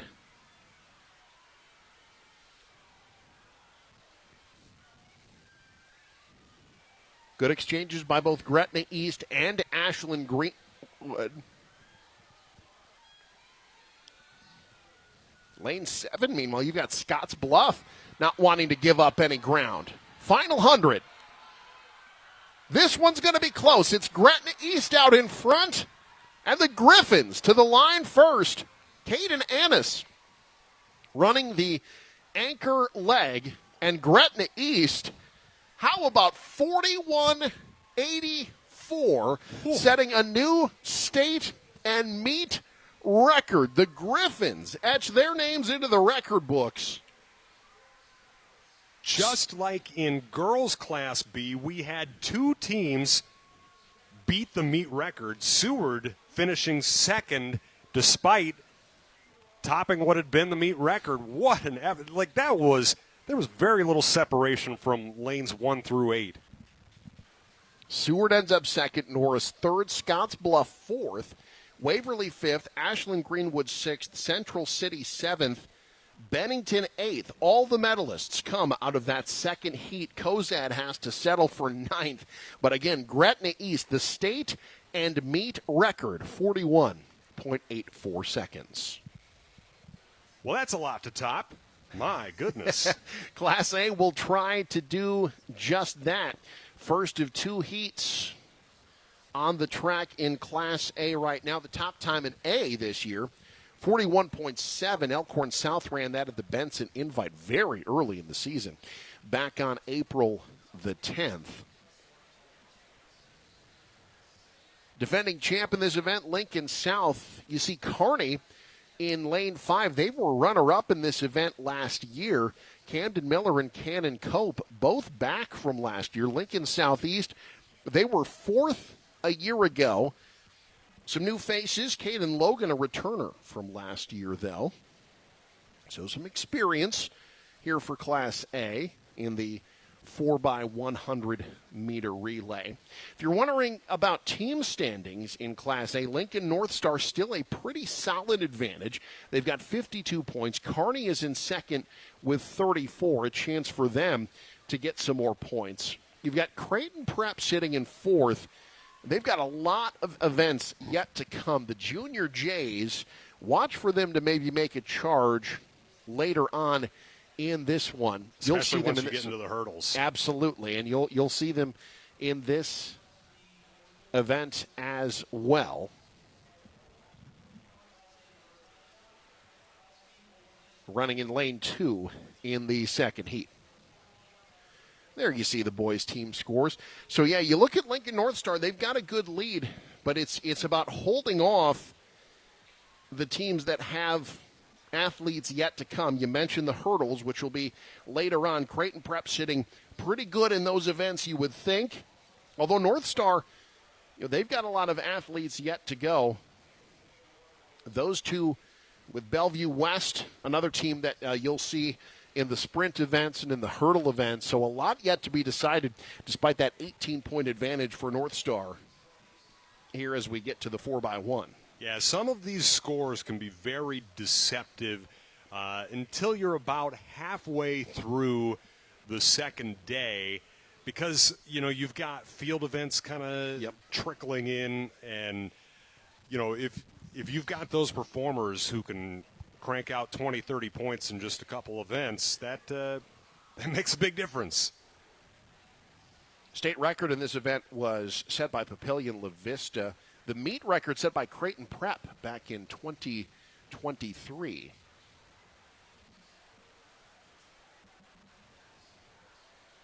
Elkhorn South, the team with the best time out of districts. They also have the best time in this event. They have generally been the best team in this event throughout the year in Class A. Metro Conference champs had a 41-7 at the Benson Invite. But first heat, and a lot of talent as well, some returning medalist teams. We'll see what kind of times we get over this first 400.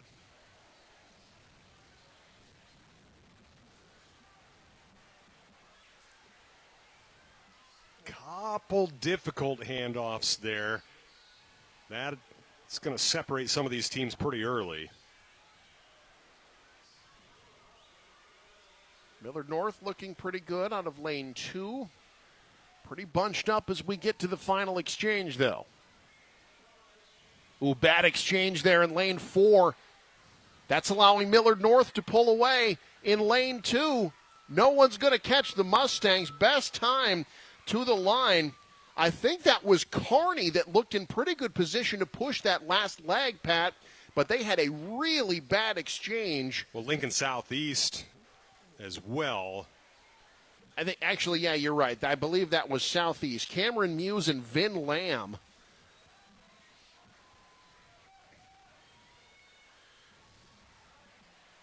Yeah, watch here. You'll see. Yeah, just some right struggle there, there from Southeast. Yeah, it was Southeast that looked like they were going to push a little bit, but a great final leg by Akili Heath Moody, a freshman for Millard North. 42.02 their time.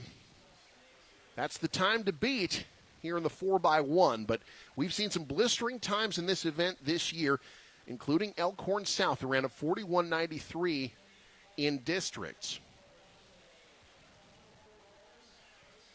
You'll see Omaha West Side in lane 5. They were third in this event last year. You've got Mo Purify, Reed McIntyre back from last year. Millard South, they were sixth in this event a year ago.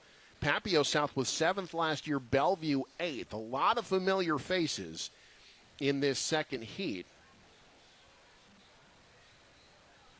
Maurice Purify, by the way, earlier this month, deciding he's going to play football at college. Signed on with Nebraska. Staying home. His father, at his father's alma mater, yeah. There, again, you cannot overstate just the level of athletic ability that comes out of this state tournament. I think it's, or rather the state meet. I think it tends to be an overlooked state when it comes to that ability. And yet you have multiple D1 athletes in multiple sports coming out of this event, not just in track, but in football. We talked about the success at softball, a lot of volleyball athletes you'll see as well. Well, and Mo Purify, we talked about him as he's an incredible jumper. Yep. One of the state's best long jumpers. But Will Urosevich, his teammate here on this 4x1, he had a terrific 400 yesterday that many years would have won him Class A. But he finished just short to Mr. Svoboda from Norfolk, who ran an incredible time. We'll be seeing him again later. Yeah, Austin Swoboda has been turning in some incredible times pretty much every race he runs. I would say don't count the Panthers out of that team competition. They've got a lot of work to do. They would need to maximize their abilities, but they're going to make some noise. I would not be shocked at all to see the Panthers leave here top 5. Oh, absolutely. And that's the thing. It's not a lot of qualifiers for Norfolk, but a lot of big potential numbers there. All right, time to beat in the 4x1, 42:02.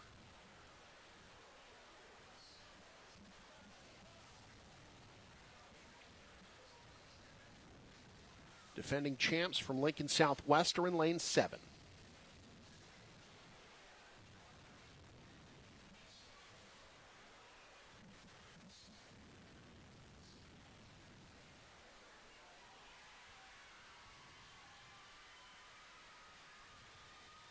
We'll get you some updates on some field events here in just a second, because you may have just heard some cheering over in the pole vault. They're over 15 feet now. Jax Rickardson leading the way from Gothenburg. Those could be some huge points for the Swedes. We saw 4 athletes in Class A boys clear 15 feet in the pole vault earlier today. Meanwhile, Southwest, the defending champs, looking pretty good in lane 7. They're among the first of the exchange. Oh, my, here we go. This one's going to be fun. It's Southwest. Elkhorn South trying to push to the line. Who got there first? Elkhorn South just nudging Lincoln Southwest. That was Jaden Sutko running against Evan Robinson. Sutko catches him from behind. Elkhorn South 41-54.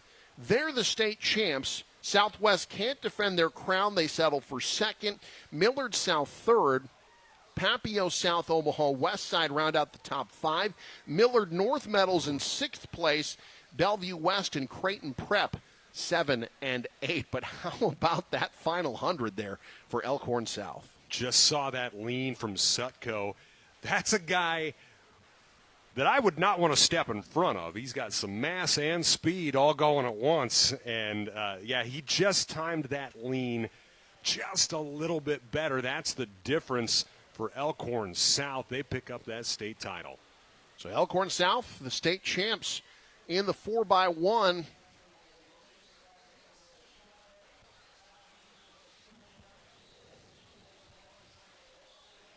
As we salute the athletes who have made it here to state. Our hometown salute for Wayne High School, brought to you by Blaser Athletics. 7 different Blue Devils here at state.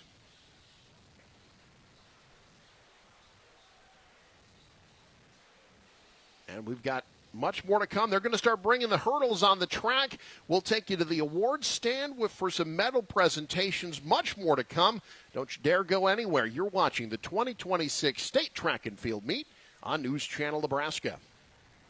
MVP. And in Kearney, it's Speedy Mart at 1711 West 56th Street. Fuel up fast at our Plenty of Pumps. Then grab a winning snack or refreshing drink to keep you moving all day. Enjoy Chester's Chicken or Godfather's Pizza, plus all your favorite snacks and beverages inside. Friendly, energetic staff makes every visit a victory. Speedy Mart, your MVP for convenience, fueling up your busy day. All right, I'm John Stewart. I served almost 27 years in the Air Force. After I retired, I became very ill from Agent Orange exposure, and I lost everything we owned. One night, I sat there and practiced with a shotgun to kill myself. I said, well, I can't do this to my wife. So I went and got help, and as years passed, I became an ordained minister, and I work with veterans and trying to help people and get them to help others too. If anxiety, addiction, or hopeless thoughts feel overwhelming, text HOME to 741-741 for support. More than 1,900. Yes, our general surgeons, including Dr. Ryan Gary in Norfolk, performed more than 1,900 colonoscopies last year, helping to keep our community healthy. A colonoscopy is a simple, safe, quick, painless, and one of the most effective ways to prevent colon cancer. If you're age 45 or have a family history, it's time to schedule. Call the Yankton Medical Clinic Norfolk office at 402-844-8110. Colonoscopy screenings are one more way the Yankton Medical Clinic Norfolk location offers so much care, so close to home. My name is Autumn Murphy. I'm from Spalding, Nebraska. God is always there for you no matter what. When I was about 5 years old, I fell down the stairs and I broke my arm. I've broke my arm 9 times since then, and I feel like God has really helped me get through that. And I just had a total reconstructive elbow transplant from a donor, and God had a perfect match for me. It's just something I'm really grateful for. Visit with your local priest or pastor. A simple conversation can be the first step to discover the peace that comes from faith. Plumbing needs attention? Trust the experts at John Henry's Plumbing, Heating, Air, and Electrical. No matter the size of the job, John Henry's brings extensive expertise to handle everything your home's plumbing system requires. So whether your drain is clogged, your water heater needs an upgrade, or you want to remodel your kitchen or bathroom, we're here for you. Reach out to us today and discover why, since 1996, we've proudly served families as the most reliable plumbing company in the Lincoln area.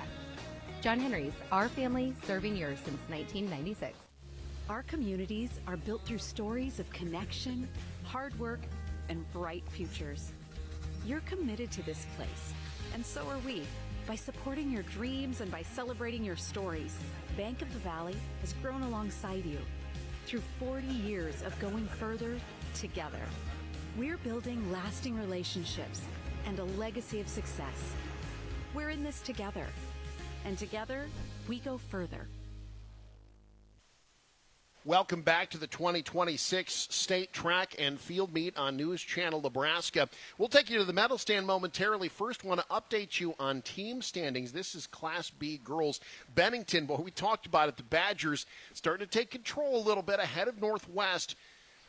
And when you talk about teams that might challenge them, keep an eye on Gretna potentially. But, boy, Bennington is sitting pretty. They've got a lot of athletes yet to come. In Class B girls, the Badgers trying to defend their crown in Class B. Meanwhile, Class A girls, you've got Papio South out in front, already 67 points. Kearney, it's basically a two-horse race between Papio South and Kearney.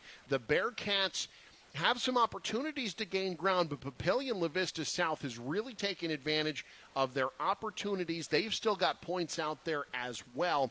You've got Marion, Millard West, and Southwest. If you're thinking runner-up, it's going to be tough to catch either Papio South or Kearney the rest of the way. Looks like they might be the top two. We'll keep our eye on that.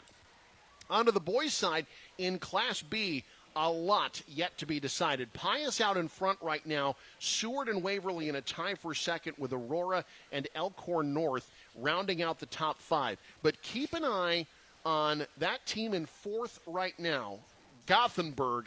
They're only going to keep climbing, I think, as this day rolls on.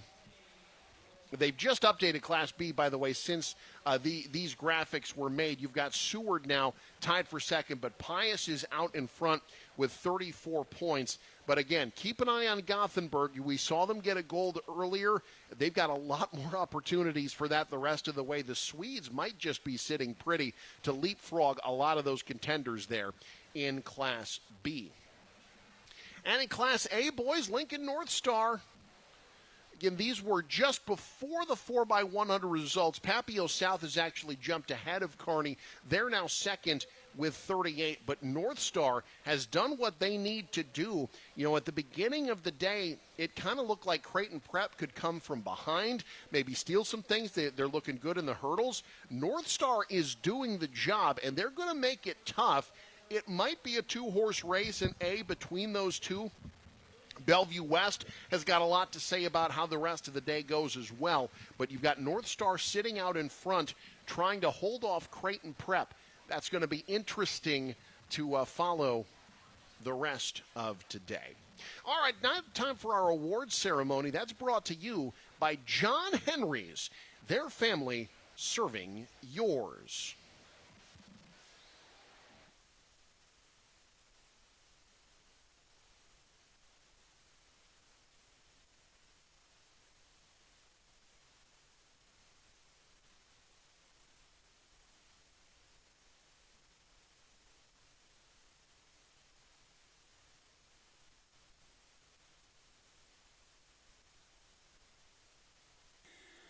Next up, it'll be our medal winners in the Class A girls high jump. In 8th place, Ruby Morris, a junior from Elkhorn South. Tie for 6th place between Caitlin Kreekak, a junior from Lincoln East, and McCartney Bazaar, a senior from Omaha West Side at 5 feet 2 inches. In 5th place, Allie Sheaf, a senior from Millard North, 5 feet 4 inches. In 4th place, Lyric Judson, a junior from Papillion La Vista South, 5 feet 4 inches. A tie for 2nd place between Peyton Erb, a senior from Columbus, and Kate Hessel, a senior from Millard West at 5 feet 4 inches. And your Class A girls high jump champion, Claire Helbush, a senior from Lincoln North Star, 5 feet 6 inches, 4-time medal winner, 2-time runner-up, 2-time champion, Claire Helbush.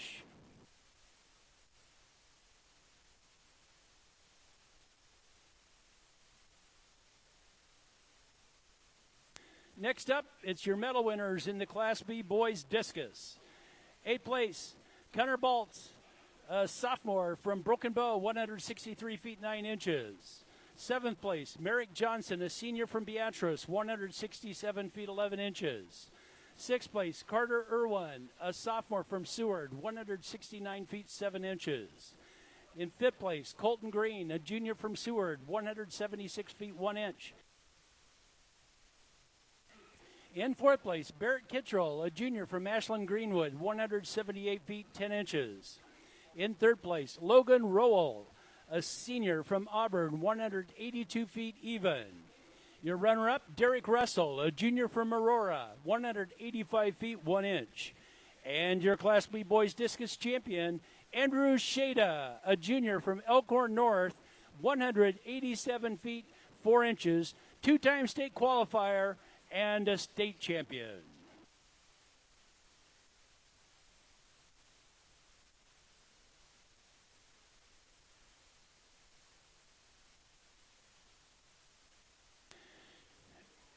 And now, your medal winners in the Class A girls shot put. 8th place, Kaylin Bailey, a junior from Westview, 38 feet 3 1/4 inches. 7th place, Addison Fern, a senior from Lincoln East, 39 feet 3 inches. 6th place, Katie Titus, a senior from North Platte, 39 feet 9 1/2 inches. In 5th place, Aubrey Russell, a senior from Norfolk, 40 feet 4 inches. In 4th place, Imra Pettis, a freshman from Omaha Marion, 40 feet 8 inches. 3rd place, Cameron Benson, a senior from Kearney, 40 feet 10 inches. Your runner-up, Addison Medic, a junior from Papillion La Vista South, 41 feet even. And your Class A girls shot put champion with the winning throw of 43 feet 1 inch, Alexa Jacobson, the senior from Kearney. 4-time qualifier, 3-time medal winner, 2-time state champion.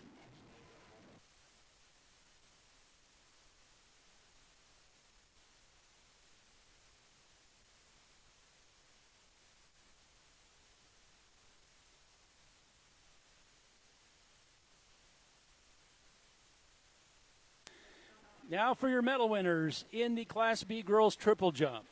In 8th place, Paige Gargano, freshman from Bennington, 36 feet 3 3/4 inches. In 7th place, Victoria Kosalka, a sophomore from Ralston, 36 feet 4 1/2 inches. In 6th place, Kipley Keeker, a junior from Lexington, 36 feet 7 3/4 inches.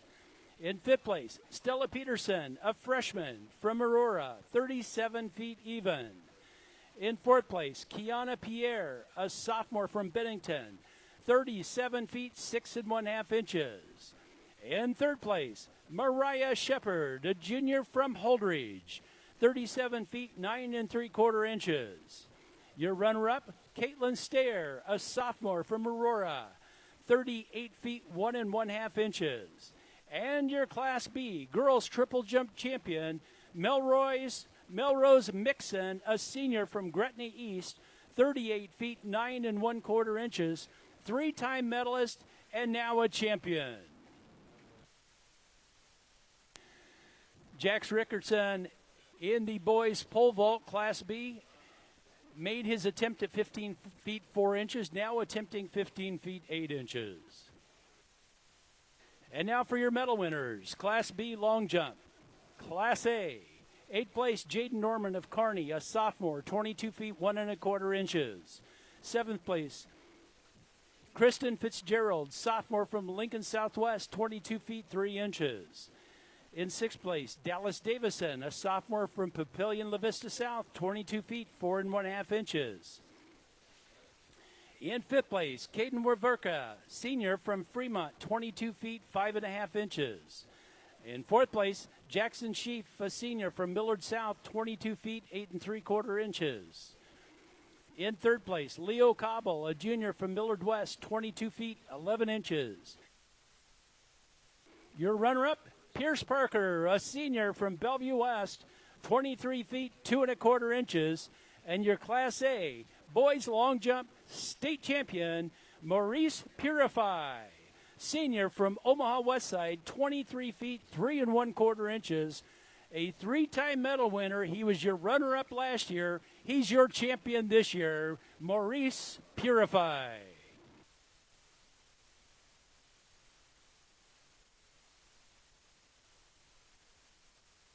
Next up, it's the medal winners in the Class B girls 800-meter run. In 8th place, Hayden Booth, the senior from Elkhorn North, 221.25. In 7th place, Shay Turner, a freshman from Gretna East, 218.04. In 6th place, Ella Marcinic, a sophomore from Bennington, 217.60. In 5th place, Lucy Zabluzhal, a junior from Gretna, 216.19. In 4th place, Halen Holiday, a sophomore from Seward, 215.74. In 3rd place, Leah Robinson, a junior from Elkhorn North, 214.26. Your runner-up, Sophia Reynolds, junior from Hastings, 210.65. And your Class B 800-meter run champion, Emma Stephenson, the senior from Waverly, with a new Class B state and state meet record time of 2:07.88. She is a 4-time medalist and a 2-time state champion, and now the state record holder. She also won gold in the 400 earlier today with a state and state meet record. Emma Stephenson.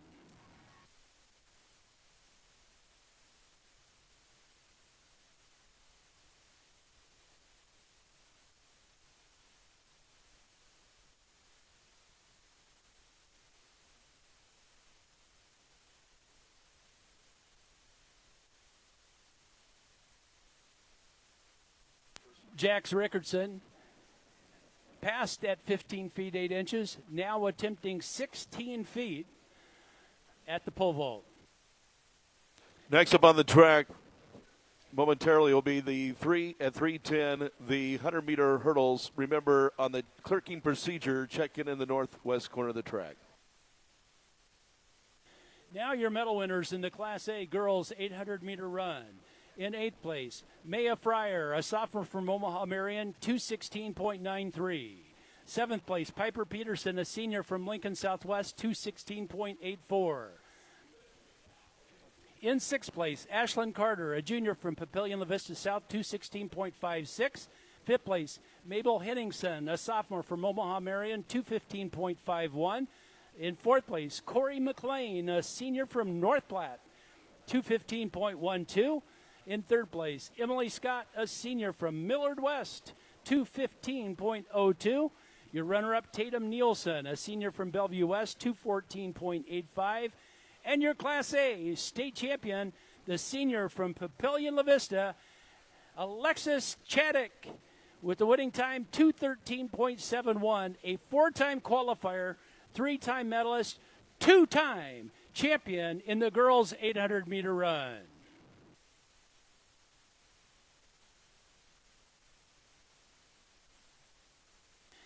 And now here's your medal winners in the boys' Class B 800-meter run. In eighth place, Brenda Bowling, a senior from Pierce, 156.05. Seventh place, Trevor Zern, a senior from Alliance, 155.41. Sixth place, David Creer, a senior from Lincoln Pius X, 155.11. In fifth place, Declan McCabe, a senior from Blair, 154.60. Fourth place, Nolan Gartner, a senior from Syracuse, 154.36. In third place, Joseph Majerus, a senior from Lincoln Pius X, 154.07. Your runner-up is Trevin Opp, a junior from Lincoln Christian, 153.97. And your Class B state champion, a sophomore from Gothenburg, Bryson Niels, 153.01. Two-time qualifier and now a state champion.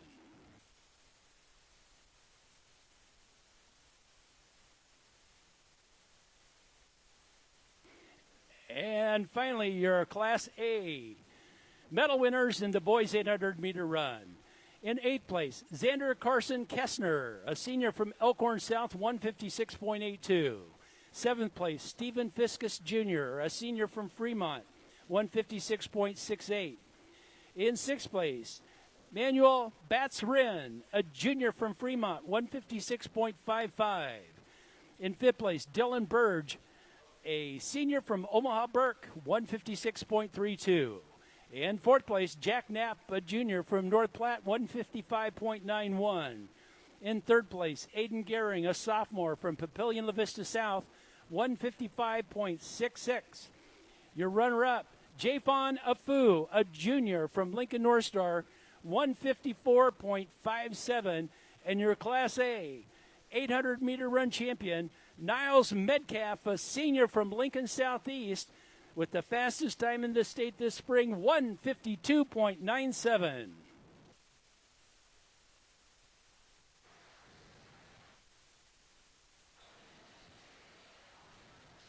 The 2026 State Track and Field Championship meets at Omaha Burke alongside Pat Jansen. I'm Eric McKay. It has already been a record-breaking day. Pat, they're bringing the hurdles out on the court. We're running way ahead of schedule on a beautiful day in Omaha. It has been a picture-perfect day all around. It really has, and I mentioned it earlier, but a lot of coaches were talking about how today could really shape up to be nice conditions. It was interesting yesterday. Even within some of the races, the wind was so variable, which really had an impact even on some of the qualifiers potentially in the 100-meter dash and the 110 and 100-meter hurdles. A little bit more consistent today. Not necessarily perfect, but the wind is pretty light. The temperature is nice. The fact that we've been able to avoid the rain has been even nicer. Love being here for several hours. Don't necessarily need to add a couple more to it with a delay. But we're about to see some really top-rate performers here in these hurdles. This state somehow, and I don't know how, with its population base, really churns out some of the nation's best hurdlers, and we're going to see that in these races as you see some of the fans applauding or encouraging over in the pole vault. Yeah, we got a young man from Gothenburg in the pole vault who's trying to clear 16 feet, which would be a new school record. He's already sewn up gold. but did not get the 1,600, cleared 15.8, so he is the state champ in the pole vault. We've seen a lot of records broken already, no doubt more to come. We'll talk about that next, get you set for the hurdles. Stay with us. You're watching the 2026 State Track and Field Championships on News Channel Nebraska. At Nebraska Orthopedic Center, they provide comprehensive orthopedic health care. Their physicians are highly skilled in all areas of orthopedic and sports medicine, including spine surgery, foot and ankle, hand and upper extremities, fracture care, and total joint replacement. Their expertise includes the medical management of injuries through physical and rehabilitative methods or surgical intervention. To schedule an appointment or to learn more about Nebraska Orthopedic Center and their family of 25 physicians, go online to nebraskaortho.com. That's nebraskaortho.com. Nebraska Orthopedic Center is your healing destination. When quality matters, it starts at Scotty's Ranchland Foods in Valentine. They're known for the highest quality beef, carefully aged to perfection, alongside fresh, vibrant produce, and a deli famous for fresh, never frozen fried chicken. It's quality you can see. Home of Scotty's Meat RX. Scotty's Ranchland Foods in Valentine, Nebraska. A better cut every time. Back at the State Track and Field meet on News Channel Nebraska, Pat Jansen, Eric McKay in the lovely new Burke Stadium facility, second year of this new press box. A wonderful place to watch track. It always has been. The improvements that they've done at this field really make it a world-class facility, and we have seen world-class performances on the track here, Pat. We've already seen multiple records broken here today. On the track, we saw Emma Stephenson in the 800 for Waverly, setting a new state and meet record in the girls' 800 today. The 4x1, a record shattered by Bennington as they chase a team title. They broke the state and meet record in the 4x1, as did the boys. Gretna East, an incredible final leg, pulling them out to victory in Class B boys.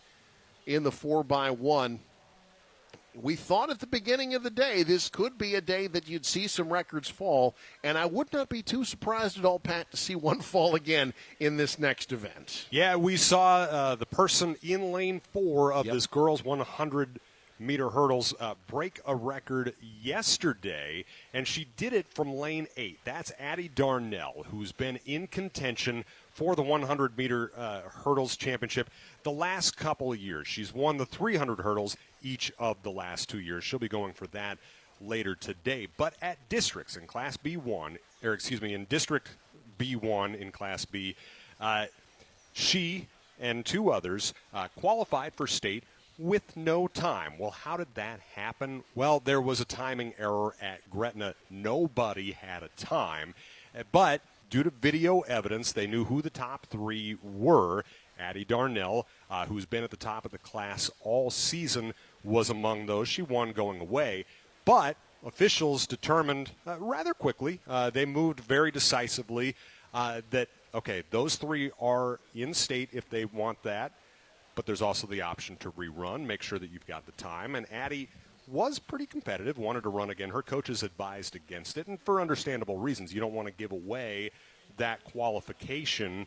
But what that meant is the top 3 each got placed in lane 8. Addie Darnell was in lane 8 in Heat 1. Mona Lewis was in lane 8 in Heat 2, and so on. But anybody looking to qualify as a wild card was going to need a time to be able to do that. And that's what ended up happening. And so Darnell was in lane 8 yesterday, destroyed everybody. But that had a lot of downhill effect because the person who came in with the top qualifying time in Kyla Kassebaum had to be in the same heat as Addie Darnell. 4 people came out of that heat yesterday for the finals today, which is incredible if you think about it. That it is. You saw the lineup there. Kylan Kassebaum will be in lane 6. Darnell was runner-up a year ago. Kelsey Miller of Seward was your state champ. But Darnell ran that 14:36, setting a new state and meet record. She'll be in lane 4.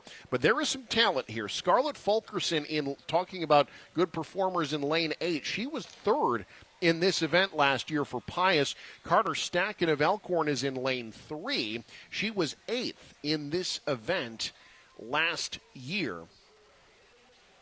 But we talked about what Darnell did. You'll see her in the 300 hurdles later today. Adrienne Treble also in the 300 hurdles. Addie Wrinkle for Elkhorn also in the 300 hurdles. For a lot of these athletes, these are names that you will see later today. Grace Hamling of SCOTUS in lane 5. She also qualified in the field event. She was in the long jump, finished 10th there yesterday. And interesting in the team race, we've talked about Bennington a lot. Where Waverly misses out is Taya Mersney, usually a finalist in this race. She did not make it yesterday. She missed out, finishing 9th. Top time in this event, obviously, happened 24 hours ago. Addison Darnell running a 14:36. This is the finals in the girls' 100-meter hurdles.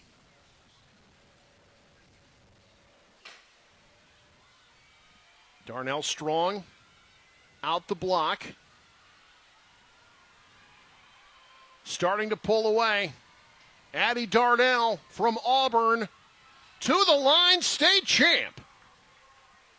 That was about as smooth a run as you could have asked for if you were Addie Darnell. She's been the favorite all season and lived up to it. She just broke a record. She had flirted with the state record multiple times this season. She had one that was wind-aided. There were many people who had a watch on that district time where she got no time who thought that that was probably a state record there as well. But a 14:23 Addison Darnell, your state champ, a new state and meet record in Class B. Jake Bartecki with one of our field event winners. Jake. Has locked up the gold in pole vault, 15-plus feet. Jax, how are you feeling? I feel real good. I've worked on this for a long time. My sophomore year, I was an 11-foot vaulter. So I kind of knew that's what I wanted to be good at. I put in a lot of extra work, and it finally paid off, and it feels amazing. Once you had the sense you locked up the gold, you said, let's raise that a little bit more. Let's go for the school record at 16 feet. What were your emotions when you tried to go for the school record? Came up a little bit short, but still wanted to get that. Just a lot. I don't know. It felt crazy. I've never actually taken a full jump on that pole. That is the same pole that Tice Haruza broke the state record on. Right. So it was awesome, living up to everybody else in Gothenburg and seeing everybody cheering for me. It was great. It's a pretty good problem to have. Already locked up the gold. Why not go for the record, right? This has been a great day for you guys. Bryson wins earlier today. How good has this track program progressed throughout the season? It's progressed real well. We're really a tight-knit team, and we practice together, we compete together. It's awesome. We're all really good friends on the team, and it's just amazing seeing everybody PR and do a lot of good stuff. Jax, congratulations. We'll send it back up to the booth. Thank you, Jake. Time now for Class A, girls 100-meter hurdles. Before we get to that, I want to let you know, State Track and Field on News Channel Nebraska, brought to you in part by Bernard Real Estate, by LF Motors, Home Innovations, and Blaser Athletic. All right, we move on to the Class A 100-meter hurdles. State meet record set by the great LaQuay Moen Davis from Bellevue West. 2011 ran a 13:87. But we got the defending champ here, Celia McCoy from Grand Island. She has been running some really great times. She was the all-class champ a year ago. She ran a 14:08 at the Titan Classic back on April the 16th. A lot of returning experience. Janiah Willis was 5th in this event a year ago. Gianna Klobanish from Lincoln North Star was 6th in this event last year, and Fiona Thorne from Papio South in Lane 2, she was a 7th place finisher in this event last year. But McCoy's preliminary time, 14:43. She has been the head of the class in this event for 2 years running. Yeah, repping Central Nebraska well. Again, she just made it look so easy last year and has not missed a step this season. McCoy in lane 4. Keep an eye on Janiah Willis, Bellevue West, in lane 5.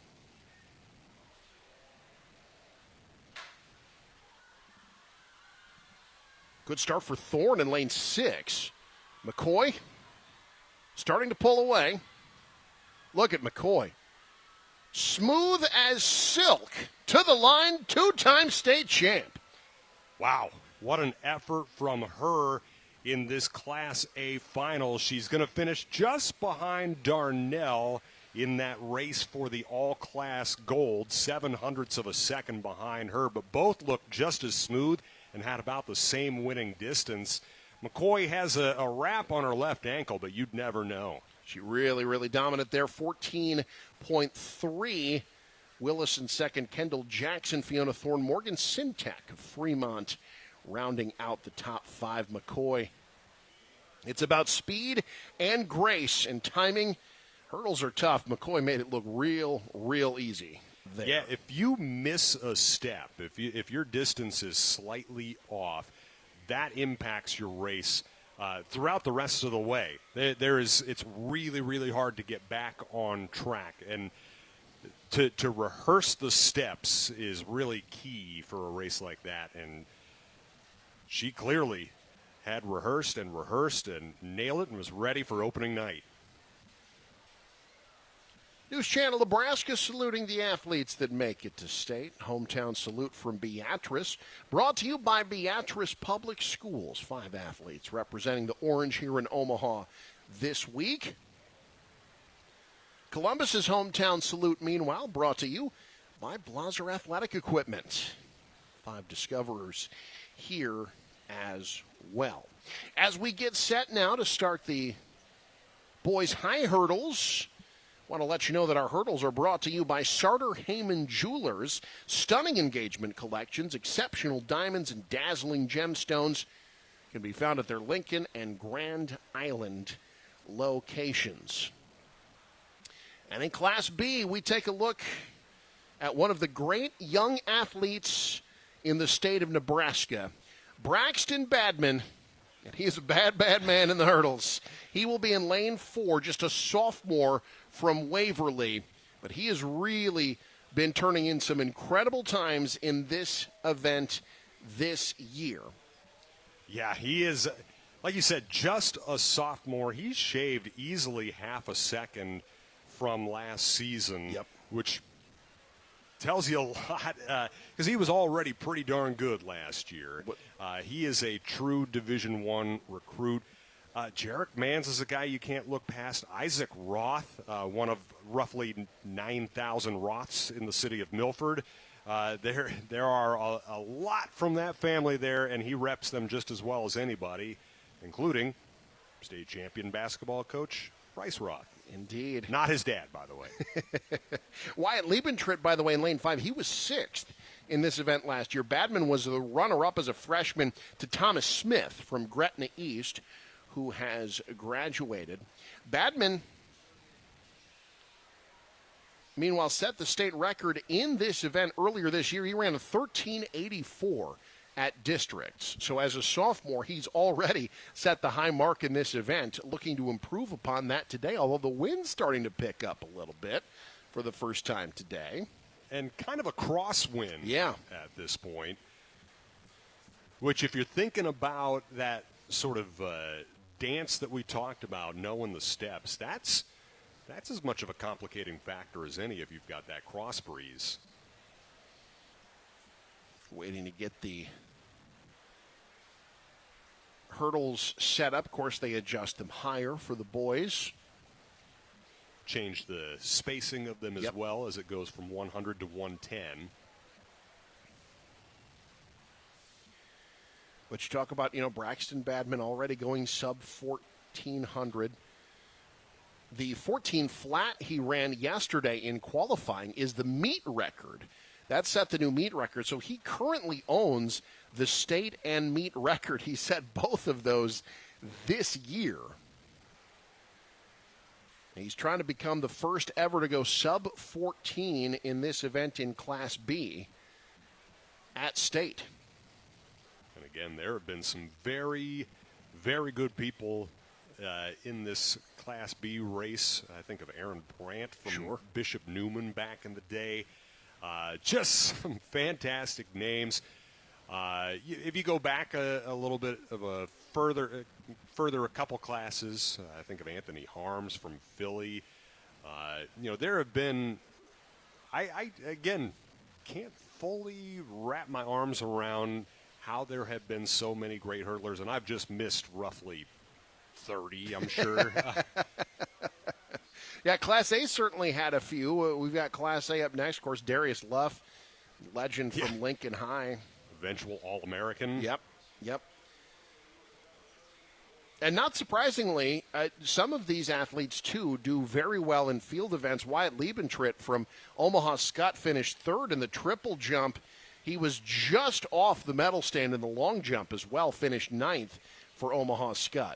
And that stands to reason because it's just important in those jumps to nail the steps, have that down just right. There can be a huge difference between hitting the board right on and then being an inch and a half off of it when you take off. And you don't want to, lose any of the momentum either within that. There's so much that comes with just hitting that just right.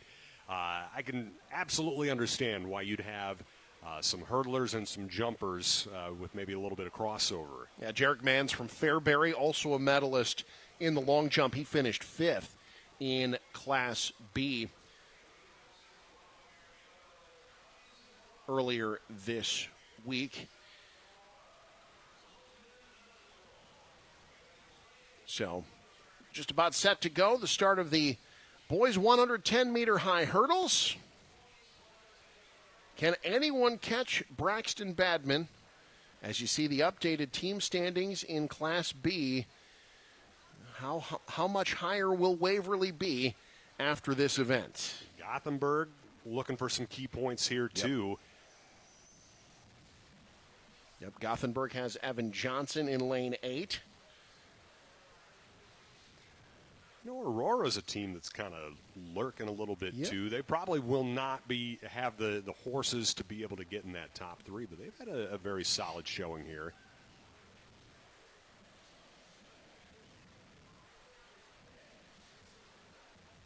Badman in lane 4.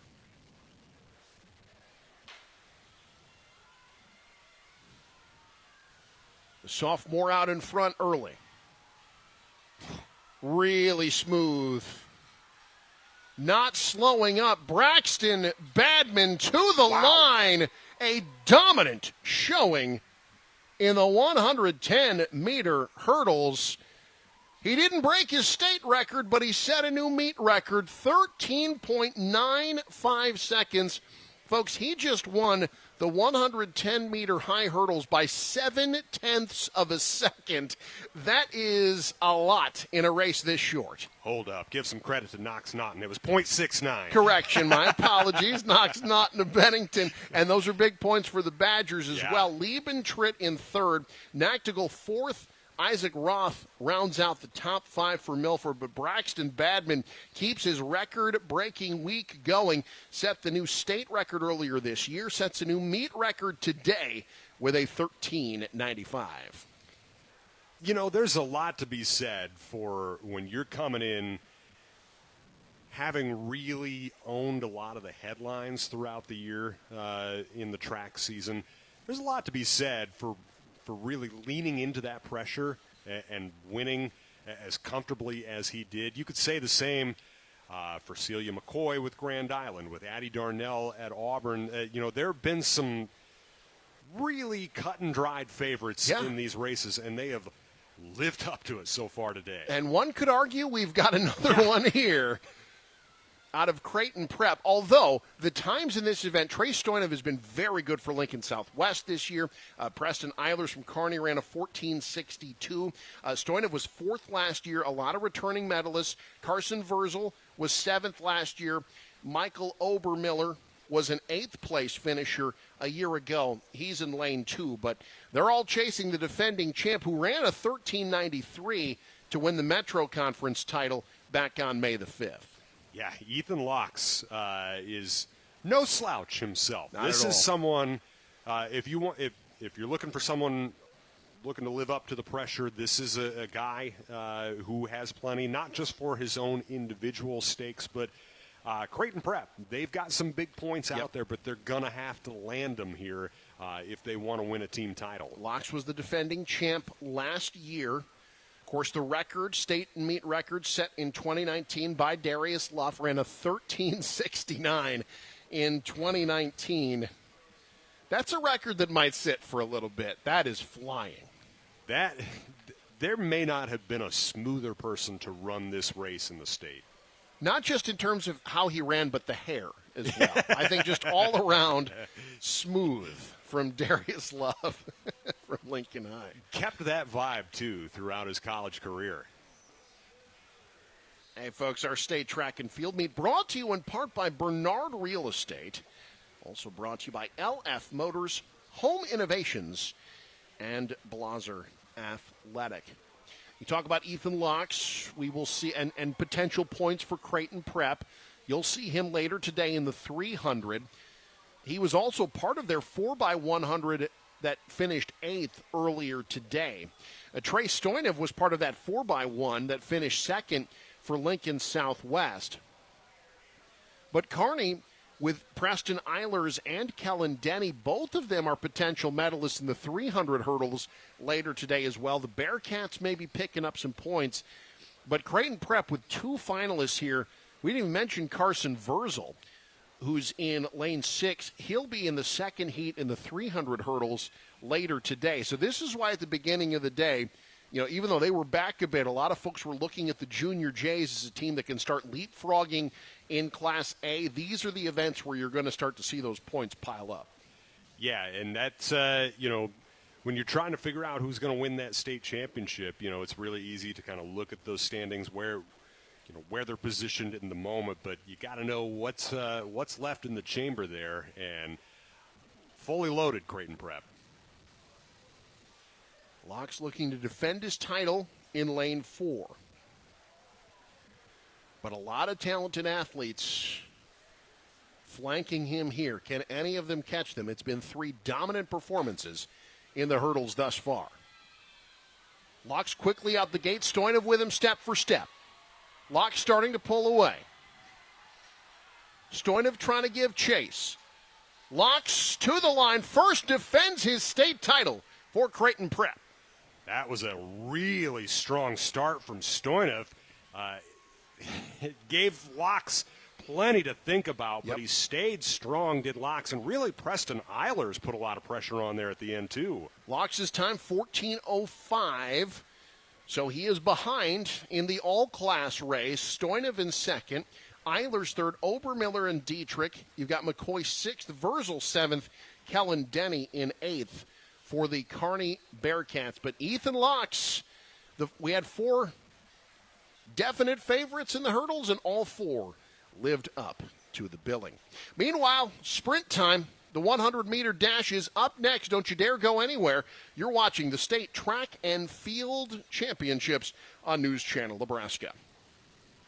This broadcast is brought to you by Diller Odell Public Schools and by Burwell Livestock Market. Proud to serve the heart of cattle country.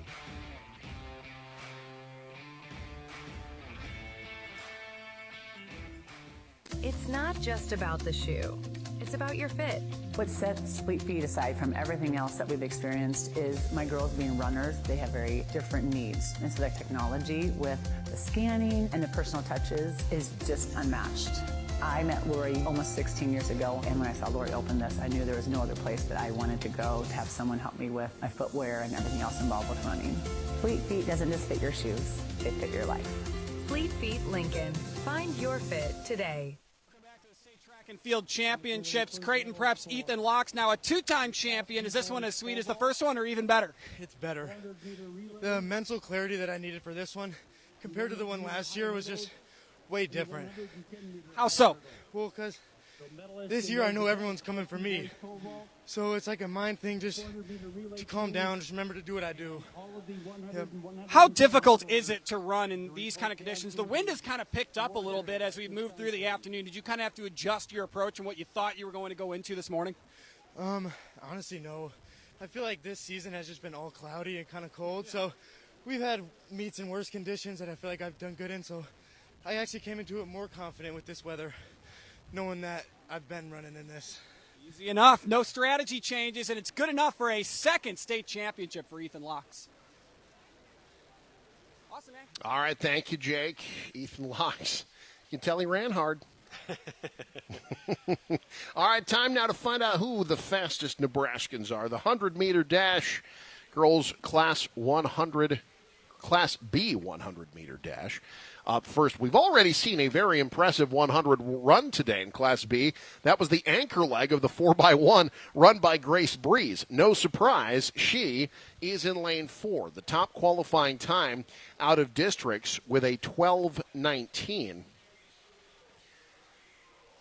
But a lot of returning experience. Addie Kuntz in lane 5 is the defending champ in this event. Breeze finished 6th a year ago. Maya Cushing from Elkhorn was a 5th-place finisher last year. Landry Gates finished 7th for Norris, and Amelia Wichorek was in 8th for Gretna last year. So this is a very familiar grouping of 8 athletes. But Grace Breeze, she has really been improving on her times, although it's Wichorek who has the best time this year in this event. She ran an 11:85 at districts, wind aided. Otherwise, that would have been a new state record. Yeah, the talent in this race is truly incredible. You already mentioned Grace Breeze. Cushing is someone who could be pushing Breeze.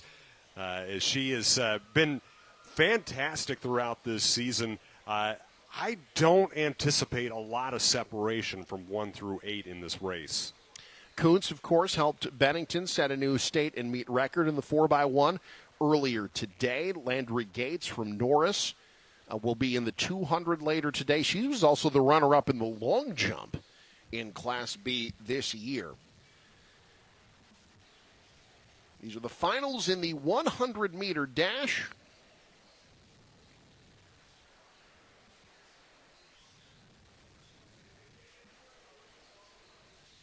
After the preliminaries yesterday.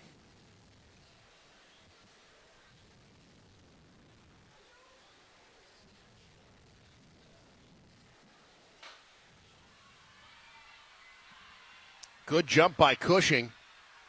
She's out in front, lane 2. You've got Wichorek trying to push, but Cushing building a cushion, and I believe it's Cushing first to the line. Cushing, 11.93 seconds. That's a new Class B meet record. It just felt like she was building toward a potential state championship. She has been so consistent throughout the year, but continued to get better and better times, even with that consistency. What a race from her. That looked about as effortless as you could possibly imagine, but that's such a key for this race. You know, you think of effort, you think of pushing, but the more relaxed a sprinter is, the less they're battling their own body, the more that they're able to push out in front of their competitors. And what a race from Cushing. Breeze has to settle for 4th. Kuntz ends up in 2nd. Wichorek from Gretna finishes in 3rd. We move on to Class A. Another event with a ton of talent, but not a lot of returning talent from last year. You've got Jaylee Franchini from Benson, who is in lane 8. She's the defending champ. She won this event last year, but qualified 8th out of districts. Almost didn't make it here to defend her title. The only other returning medalist is in lane 7, Soleil Jones, who finished 7th last year. All of these other runners you see on there, new faces from a year ago, with Aaliyah Perry, the top qualifier out of state. Let's talk with the Class B winner, and Jake Bartecki. Catch your breath. This race is going to be a really good race. Oh, yeah. Ready. Next up, Class A girls 100-meter dash. Meet records, state records all over the place this afternoon here at Burke High School. Mia Cushing of Elkhorn has added herself to the meet record list today that just keeps on growing. Mia, how are you feeling after that win? I'm feeling very excited, very grateful. I'm super over the moon and grateful that I got to be here and I got to compete against these girls. The season was definitely a really good one, and I'm happy that it ended out like this. Well, Elkhorn's had a great season. What has been the key to the success, not only today but year-long? The key to success is I feel like the idea of pressure is a privilege, and getting to be able to be in those blocks is something that not everybody gets to experience, and not taking any moment for granted and using it as your opportunity to grow. Pressure makes diamonds. Pressure also makes champions. Mia Cushing sets a meet record today at Burke High School. Thank you, Jake. And we'll see if we can see another record fall. It has been a record-breaking kind of day. We talked about Aaliyah Perry from Millard North. She's already a state champ. She won the triple jump here at state this year, was part of the 4x1 relay team earlier today that finished second. She will also be a medalist in the 200. You'll see her running that later on this afternoon. And Amira Johnson from Omaha West Side in lane 5 helped them win the state title in the 4x1 earlier today. You mentioned Francini. She was the all-class winner last year. Now, that was with a little bit of controversy because Class A ran in a lot different conditions than Class C. So Hazel Harburg actually ran against the wind in her 100. Her brother Heinrich had thoughts about that on social media. That he did, yes. The best place to put thoughts, I think we can all agree, social media. Well, he's found himself with an NFL tryout recently. And he is heading to Carolina next. Good luck to Heinrich. State meet record to Jazz DeFran, 11:64 in 2022. Who just ran for USC at the Big Ten Championships. Perry and Johnson, shoulder to shoulder. Can Perry hold her off? It appears so. We'll check the clock.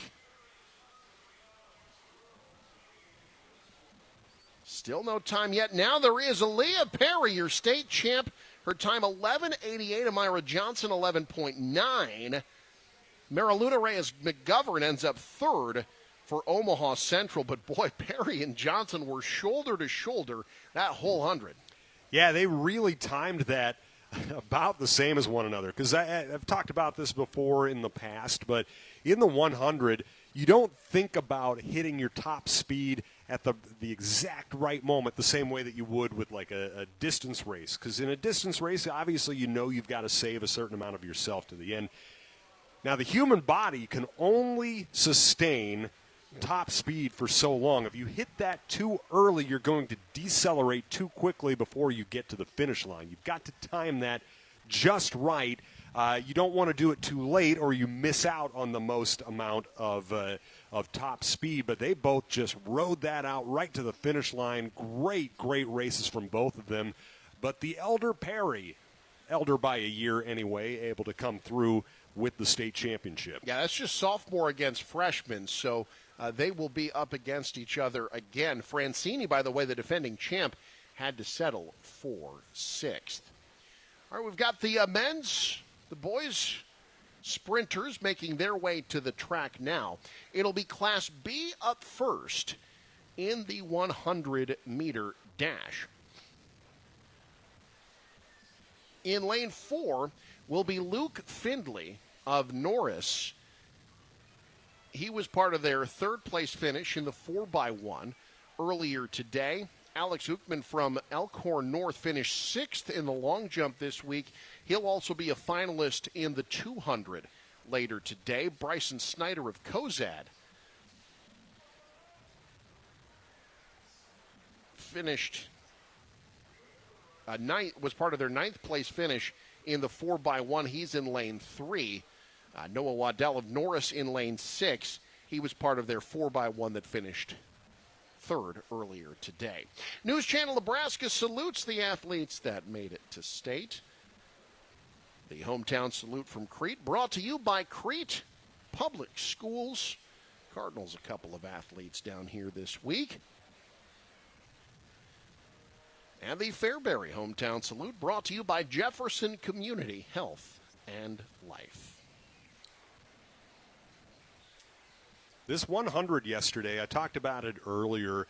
It was kind of an interesting preliminary because there was a huge variance in wind in a few of those heats. And you can't help but kind of figure that may have affected a few people, like Nate Weibel from Ashland Greenwood, Lane Malachik from Bennington, Merrick Johnson from Beatrice.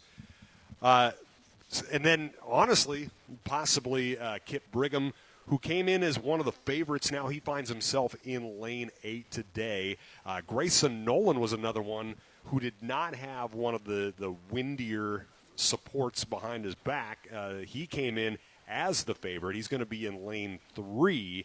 So it's kind of going to be interesting to see all these guys line up together. A lot of multi-sport athletes. Grayson Nolan is a guy who I think Ashland Greenwood fans will see a lot of in the backfield for the Blue Jays in the next couple of years. He's just a sophomore. He's had to sit behind some really talented folks.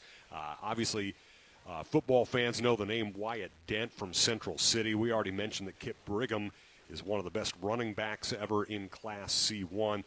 Just the level of athletic talent here in this final for the 100-meter dash is absolutely incredible at the Class B level. Well, let's not forget that Wyatt Dent in lane 1 is the defending champ in this event. Yeah. He won it last year and is running in lane 1 today. Hey, folks, don't forget you can follow NCN Sports on social media, Facebook, X, Instagram, YouTube, you name it. If you miss any of the action, we've got stuff that we are posting throughout the day today. Send us a shout-out. Let us know where you're watching today, and we'll send you a shout-out on the air. Let us know who you're rooting for today. The state track and field meet. Everybody, Eric. That's the most Pat Jansen thing ever. Our 100-meter dash brought to you by RMV Construction. Trusted, local, proven RMV Construction. Wyatt Dent, by the way, not only the defending champ, he set a new meet record in the long jump this week in winning the state title for Central City. 23 feet 7 1/4 inches. So has already set one record. You mentioned Kip Brigham in lane 8. He missed out on qualifying in the 200, was also part of that 4x1 that missed out on the medal stand as well. We take a look at the team standings. Waverly out in front currently on the Class B boys side. And again, you see Gothenburg starting to move up a little bit as they'll be cracking the top 5 soon. Keep an eye on Gothenburg. The Swedes still have a lot of events yet to come and a lot of opportunities to pile up points to potentially catch the Vikings here in Class B. They're tied with Aurora for 4th right now, and Aurora will pick up points here in this race.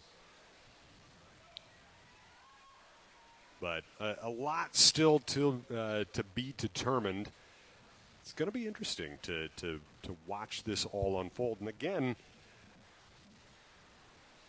or I beg your pardon, Aurora not going to pick up in this race. But nonetheless, just a fascinating team race that I think is going to see a lot of twists and turns over the next few events.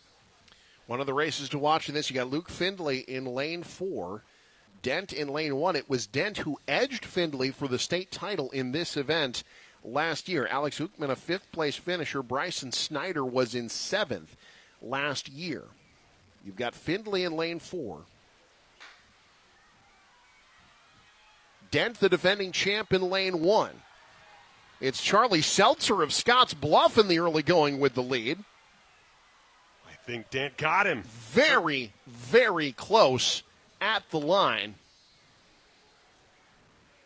Everybody checking the time. It is Wyatt Dent successfully defending his title. He caught Seltzer at the very end. Brigham finishes in 3rd. So Wyatt Dent from lane 1 defends his title in Class B. I think this really tells you how much of an effect the wind had on the heats yesterday, as Dent, Seltzer, Brigham, Nolan all had a little bit of a worse wind situation than Findlay. And no discredit to Findlay. Hey, he's in the top 5 in Class B. That's huge and something that he should definitely celebrate. But Wyatt Dent showed that veteran capability as just no panic and able to just nip Seltzer by a 100th of a second.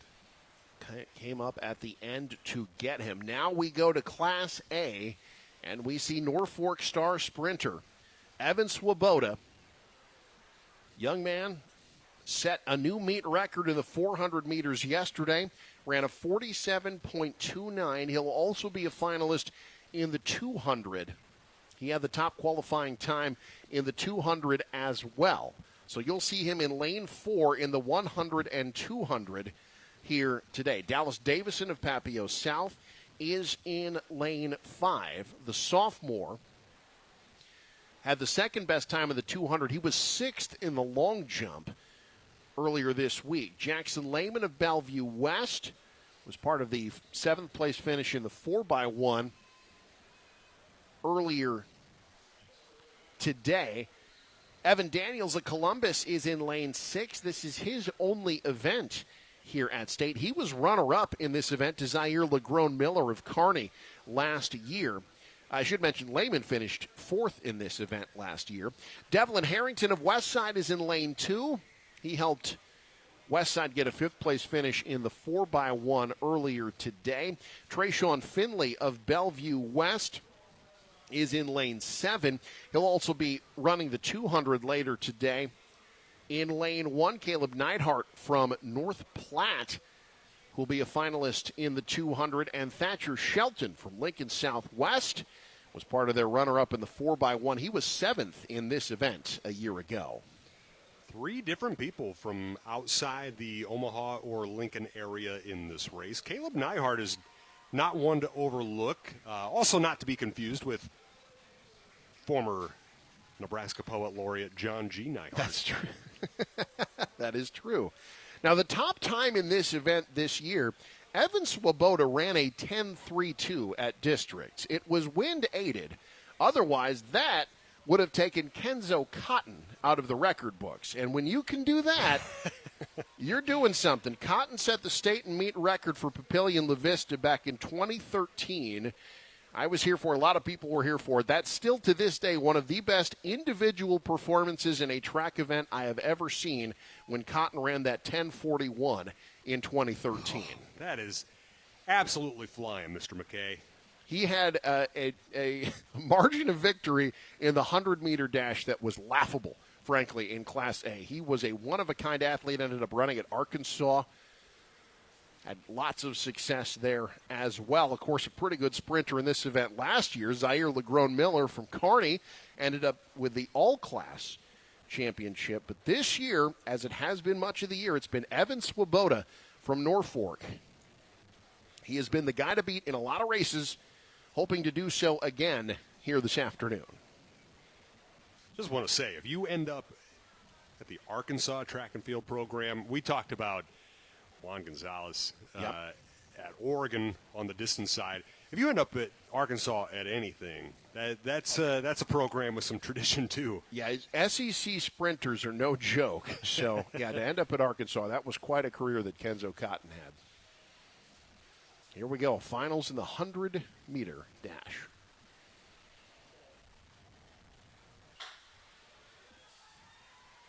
Good jump in lane 6 by Evan Daniels. And he's out in front. Swoboda trying to give chase. Daniels trying to hold off Dallas Davison. But I think Evan Daniels from Columbus is your state champ. His time, 10.47. Dallas Davison second. Swoboda has to settle for third after running a 10.57. Just some insane times in the 100. This year, Evan Daniels only 600ths away from the state and meet record. You know, I talked about wanting to get that acceleration point at the exact right moment, but also you can't overlook a great start. Evan Daniels just flew out of the box and just essentially ran that wire to wire. Evan Daniels at 10:47. His only event here at State this year, he takes advantage of it. The state champ in the 100-meter dash. Let's go now to the award stand for more medal presentations. 5th place, Ashlyn Greenwood, 48.69. 4th place, Seward, 48.68. Third place, Adams Central, 48.52. Second place, Gretna, 47.89. And your girls Class B 4x100 meter relay champion, Bennington, with a new Class B state and steep meet record time of 47.60. Runners on the winning relay, Addison Wynn, Addison Kuntz, Harper Boyaboy, and Georgia Balin.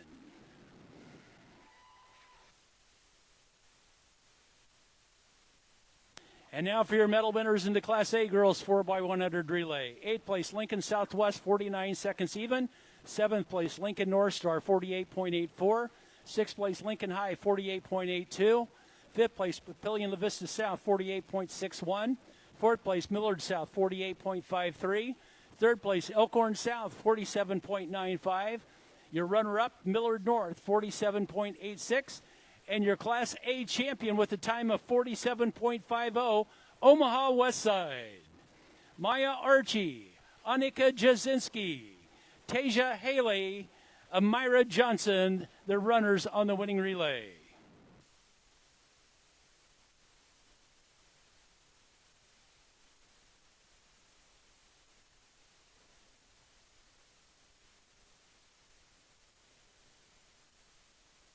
And now your medal winners in the boys Class B 4x100 relay. In 8th place, Bennington, 42.94. 7th place, Central City, 42.81. 6th place, Ashland Greenwood, 42.40.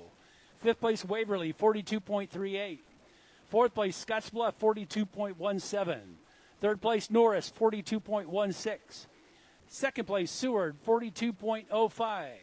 And your Class B state champions with a new Class B state and state meet record time of 41.84 is Gretna East. Connor Sams, Chase Grow, Seth Craigle, and Caden Ennis, the runners on the winning relay.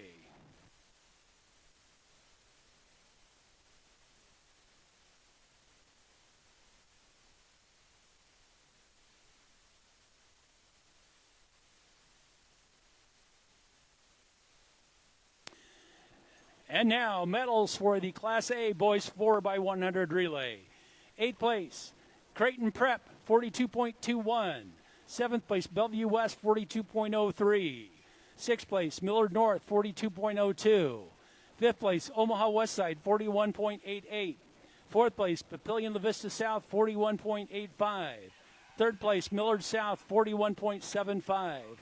2nd place, Lincoln Southwest, 41.56. And your Class A champions, Elkhorn South, with a winning time of 41.54. Ethan Stiggy, Hunter Conkey, Oliver Huddleston, and Jaden Setko, the runners on the winning relay.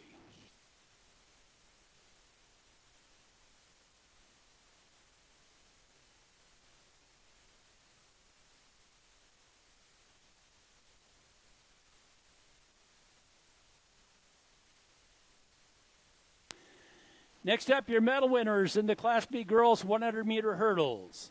8th place, Adrian Treble, a sophomore from Bennington, 15.27. 7th place, Eddie Wrinkle, a sophomore from Elkhorn, 15.25. 6th place, Hayden Minchow, a junior from Seward, 15.14. 5th place, Carter Stacken, a junior from Elkhorn, 14.92. 4th place, Grace Hamling, a junior from Scotus Central Catholic, 14.91. 3rd place, Scarlett Fulkerson, a junior from Lincoln Pius X, 14.89. Your runner-up, Callan Cassabaum, a freshman from Lincoln Christian, 14.58. And your Class B state champion in the girls 100 hurdles, Addison Darnell, the senior from Auburn, a new Class B state and state meet record time of 14.23. She's a 4-time qualifier, a 3-time medal winner. She was runner-up a year ago, and she's your champion this year, Addison Darnell.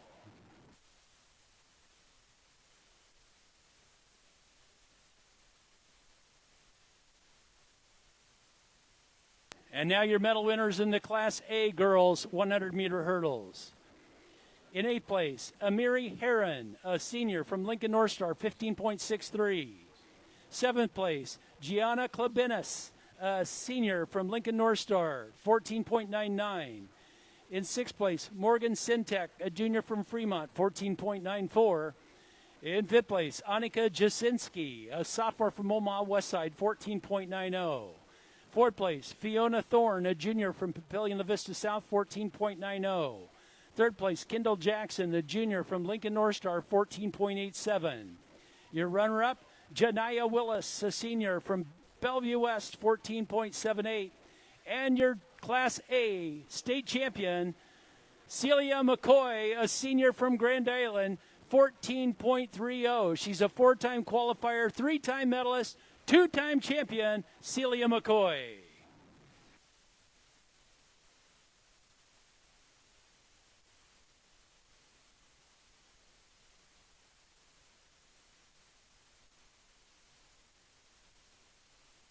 And now your Class B medal winners, boys 110-meter hurdles. Eighth place, Evan Johnson, senior from Gothenburg, 15.77. Seventh place, Andrew Jackson, a freshman from Lincoln Northwest, 15.25.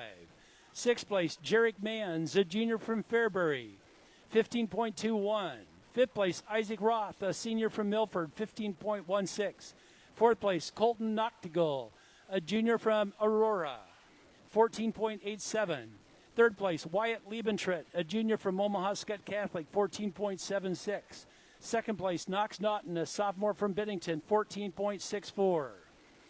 And your champion, Braxton Badman, a sophomore from Waverly, his winning time, 13.95, a Class B state meet record. He's a two-time qualifier. He was runner-up a year ago. He's your champion this year, Braxton Badman.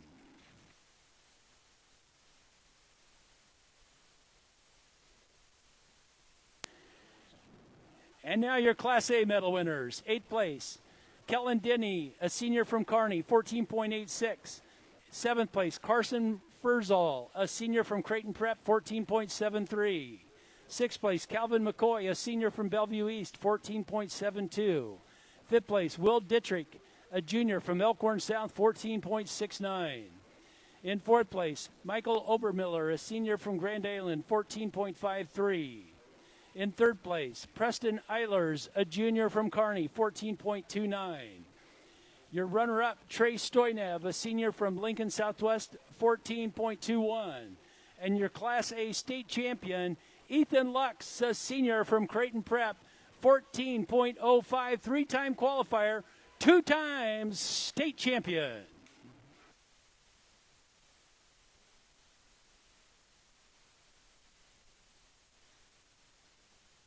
And now for your medal winners in the Class B boys pole vault.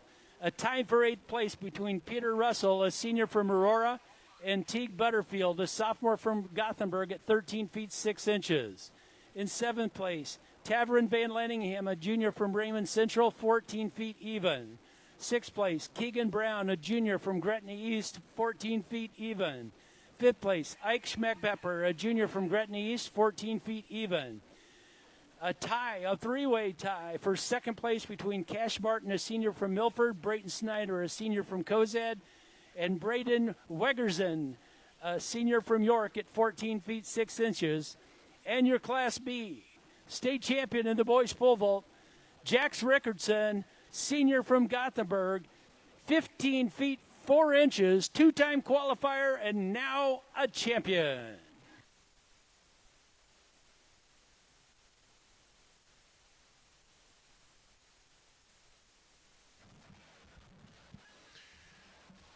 Sprinting is done for now. Class A 100-meter dash in the books. We've got the mile coming up, the 1,600-meter run. That is on the way in a few minutes. Don't you dare go anywhere. Stay with us. You're watching the 2026 State Track and Field Meet on News Channel Nebraska. When you're running the bases of a busy day, let Speedy Mart at 13235 Grover Street in Omaha knock it out of the park. Start your morning with breakfast made with the real thing, fresh eggs. Step inside for tasty snacks, refreshing drinks, and friendly service that treats you like family. With a dynamic team full of energy and great chemistry, every stop feels like a win. Speedy Mart, where every visit is a home run. My name's Sam Weeblehouse. I'm from Hardington, Nebraska. My dad was not really on the healthy side, and he got COVID-19 and unfortunately passed away in 2021. I lived in Norman, Oklahoma at the time. As my grandma always says, everything happens for a reason, and having that event happen kind of propelled me forward in my faith life. So now we pray before every game. I'm going to church every Sunday. Visit with your local priest or pastor. A simple conversation can be the first step to discover the peace that comes from faith. We're committed to providing you with the highest level of service, so you will always choose us for your collision repairs. Levander's has been Nebraska's most trusted body shop for 25 years. With 15 locations across the state, we promise to provide world-class service with our highly trained and skilled technicians. We understand the importance of community and the values that make Nebraska great. We're not just fixing cars, we're investing in community success. Levander's Body Shop. We are Nebraska's body shop. This broadcast is brought to you by Huff Construction. Elevate your construction project with expert management from Huff Construction. Moody Motors in Niobrara. Car shopping made easy. And by Dorchester Public Schools. Ashoff Construction of Osmond does it all when it comes to general contracting. From agricultural storage buildings to commercial office buildings, retail warehouses to concrete contracting. The AGI Sentinel buildings help safeguard crops and valuable assets, and Ashoff's professional builders handle the job from the design through the completion of the build. For a free estimate, contact Dylan Price, Scott Pullman, or Brandon Ruki. Call 402-748-3551 today. Visit AshoffConstruction.com for more information. Landmark Implement is your local authorized John Deere dealer. Landmark's trained and certified sales staff will help you find the right equipment for your needs, all backed by Landmark's extensive parts and service network. Whether it's a tractor, planter, combine, lawn and garden tractor, or gator, every piece of equipment in our inventory is ready to work hard for your operation. Landmark's team works together to make sure everything that is sold meets their quality standards. Stop by your local Landmark Implement or learn more at landmarkimp.com to experience the Landmark difference. I spend with purpose because I bank with purpose at Liberty First Credit Union.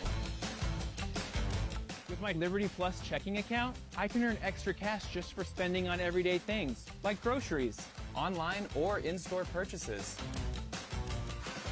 and lunch. At Liberty First, anyone can join, so start earning money to spend on the things you love. Start banking with purpose. Start banking with Liberty First Credit Union. Kearney, Nebraska is the getaway you never knew you needed. With comfortable, premium lodging, eclectic shopping, and a variety of locally owned craft food and drink options, Kearney has something for everyone. By day, you'll find rich history, outdoor adventure, and some of America's most unique attractions. And by night, our many entertainment options, dazzling performances, and unique hangouts offer the perfect way to unwind. Visit Kearney. It's so much more than just in the middle. Let's run a mile. Time for the 1,600-meter run at the 2026 State Track and Field Championships alongside Pat Jansen. I'm Eric McKay, Class B. Taking the track, this is a fascinating race here.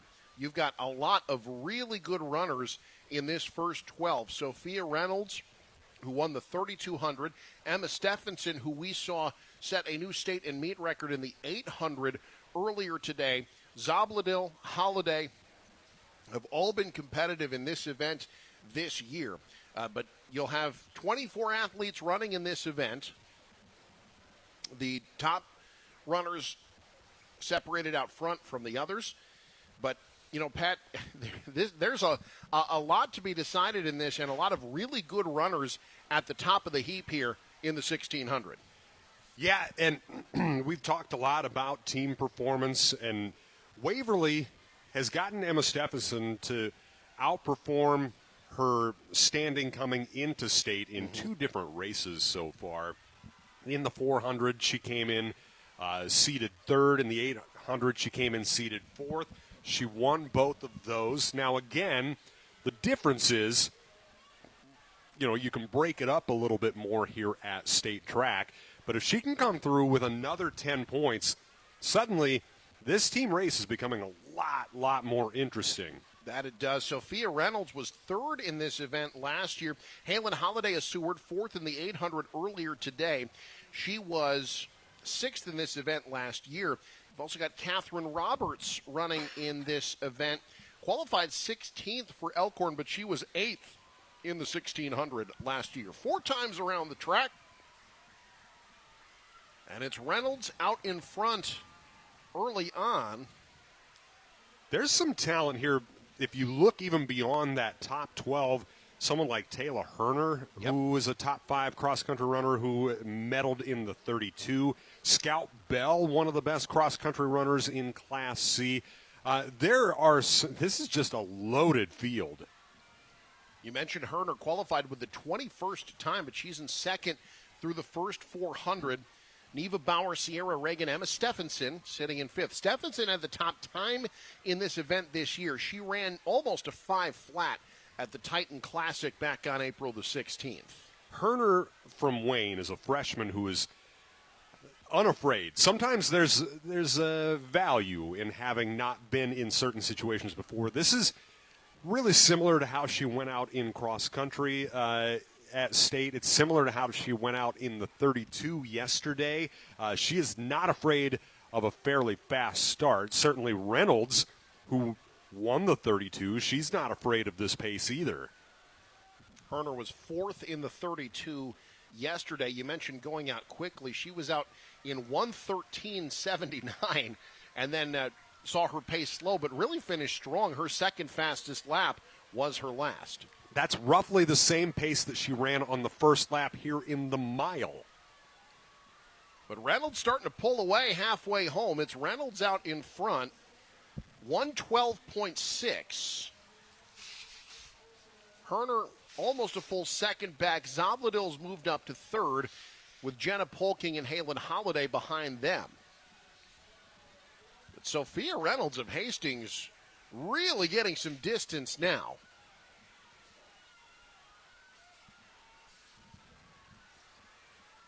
And the funny thing is, there's not a big stride with her. She's not a big, long strider. Just a relaxed pace to her, it looks like. It does not look like she's running faster than the pack behind her, but boy, does she continue to gain some separation. Reynolds, a junior, won the 3,200, was second in the 800, and was part of the 4x8 that finished 7th. So if she can keep this up, she'll be a 4-time medalist at state this year. Looks like medaling will not be a problem. The question is, can anyone catch her over this final 400? Reynolds out in front. It's now Jenna Polking of Elkhorn North and Halen Holiday of Seward jumping up into second. Zobladil, it appears, is in 3rd, and Stephenson hanging around, but she's in 5th. But they've got a lot of ground to catch the junior from Hastings. It does feel like Stephenson has some left in the tank. I don't know if it's enough to catch that lead position, but, you know, every point counts at this point. Sure. If you go from 1st to 5th, you know, you're talking a massive difference. If she's able to move up to 2nd, which she has to this point, starting to close the gap a little bit. Reynolds making her turn in 1st. Stephenson has worked her way into 2nd for Waverly. Still a lot of ground to gain over this last 200. And a lot of work to be done to hang on to that 2nd place position, too. Here's Sophia Reynolds into the final 100, trying to go wire to wire in the 1,600. Stephenson giving chase in 2nd. Reynolds to the line, the state champ. Stephenson will hold off Zobladil for 2nd. Jenna Polking finishes in 4th, but Sophia Reynolds, the junior, a 2-time champion at the state track and field meet this year. What an effort from Sophia Reynolds. She has just looked so confident in both of these races, the 16 and the 32. No fear from her. What a run from her. And again, you cannot look past the effort that Emma Stephenson put in. 400, 800, 1,600, racking up 28 points in those 3 events. That goes a long way toward Waverly's chase for a team title. And Stephenson running a 109.99 split over that final 400 saved her best for last, but not enough to catch Reynolds, who is the state champ in the 1600 this year. Which, again, I think says a lot for the strategy of Reynolds. You've got a lot of people trying to manage workload here at a state meet, and Stephenson is one of those. She's got an ability for a very strong finish, and I think Reynolds knew going into that race she was going to have to gain some separation. She wasn't going to be able to outkick Emma Stephenson, so instead she built that lead, and still did finish quite strong having done that, but great strategy from her and her coaches at Hastings. News Channel Nebraska saluting the athletes who make it to state this year with our hometown salutes. Fremont's hometown salute brought to you by Blaser Athletic Equipment, celebrating the 12 athletes from Fremont this year. Also Milford, the Milford hometown salute brought to you by the Austin Company. Really looking forward to seeing a couple of those names in the 4x4. Shayla Rautenberg and Abby Crabtree from that championship basketball team. Two completely different builds running that 4x4. Very much so. Yeah, but a very talented group of athletes there from Milford here at State. Want to salute all the officials, the volunteers, the guys and gals in orange taking up their time to keep this event running smoothly. They do a great job every year keeping this thing on track. As you see, the Class A girls 1600 meter run. Tatum Nielsen, best time out of district. She finished second in the 800 earlier this year. Emily Heggie of Papillion La Vista South had the second best time in district. She was the state champ in the 3200 and has the best time in this event this year. She won the Metro Conference with a time of 4:56.45. Piper Peterson of Lincoln Southwest has medaled in a couple of events already. And Dawson Krychek from Kearney qualifying fifth. This her only event. Maya Fryer, though, finished third in the 3200 yesterday, was a medalist in the 800 as well in Class A. Another one you can't look past who came in qualifying eighth, Corey McLean from North Platte, who has that ability to flirt with a 5-minute flat. She's got a 5:01 this season. Kate Ebmeyer of Millard West won this event last year. Ashlyn Carter, a returning medalist, she was fourth last year. Tatum Nielsen finished sixth. Meredith Marsh of Lincoln Southwest qualified seventh this year. She was seventh last year. Krychek of Kearney was in eighth place last year. Meet record, 4:50.09 set by Berlin Schutz of Lincoln East.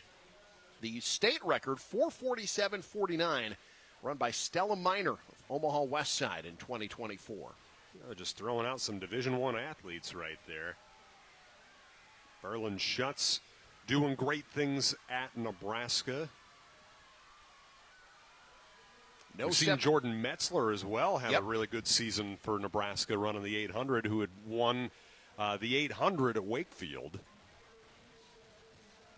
Very little separation. It's Fryer out in front of the pack through 400. Piper Peterson was in second, but there's a lot yet to be determined. I think this was the kind of race that Emma Stephenson had been hoping for in Class B, but Sophia Reynolds pushed the pace a little bit and did not allow for that to happen. When you have everybody kind of bunched together, that allows your folks with the kick to be able to finish strong at the end and kind of nip everybody. It will be interesting to see if anybody does try and gain that separation here in the middle laps. Emily Heggie, again, has the best time in this event this year. She was in third through the first lap. If you're talking freshmen in distance races, hold on to your hats for Saturday. Do we have one for you? Yeah, I cannot wait to see what Crofton has in store for us on Saturday. Pretty good race in store for us here in the 1600 as Piper Peterson now moves up into first. Heggie in second through two laps. It's a good relaxed stride from Peterson, although I think someone may have caught her heel there just a little bit as she went toward the lead. Fryer in third, then Tatum Nielsen, Ashlyn Carter rounding out the top 5. Peterson from Lincoln Southwest finished second in the 3,200. She was 7th in the 800 and was part of the Silverhawks' third-place finish in the 4x8 yesterday. Seeing Hagee make another move. The Papio South freshman trying to make her mark. These are two teams who could be going head-to-head for this team title. Yeah, Papio South has been sitting pretty well in terms of team standings. A Hagee win would really put them out in front of the pack. Which would not be a surprise. They have become a staple at the top of the team standings in the last 5 years. Defending champs. It's Hagee 1, Peterson 2 as we head to the final 400. Might be a 2-horse race. Nielsen has moved up to third. See if she or anyone else can catch the top 2. It's Hagee first, Peterson in second.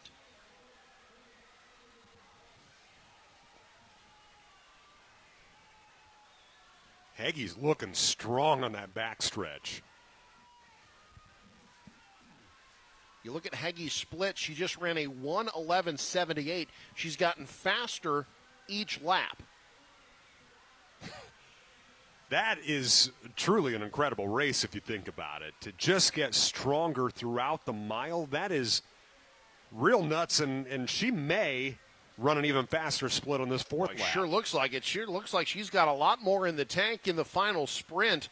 Peterson trying to give chase, but I don't think they're going to catch her. Emily Hagee from Papillion La Vista South, the freshman.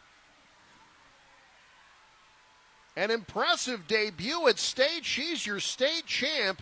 Peterson finishes in second.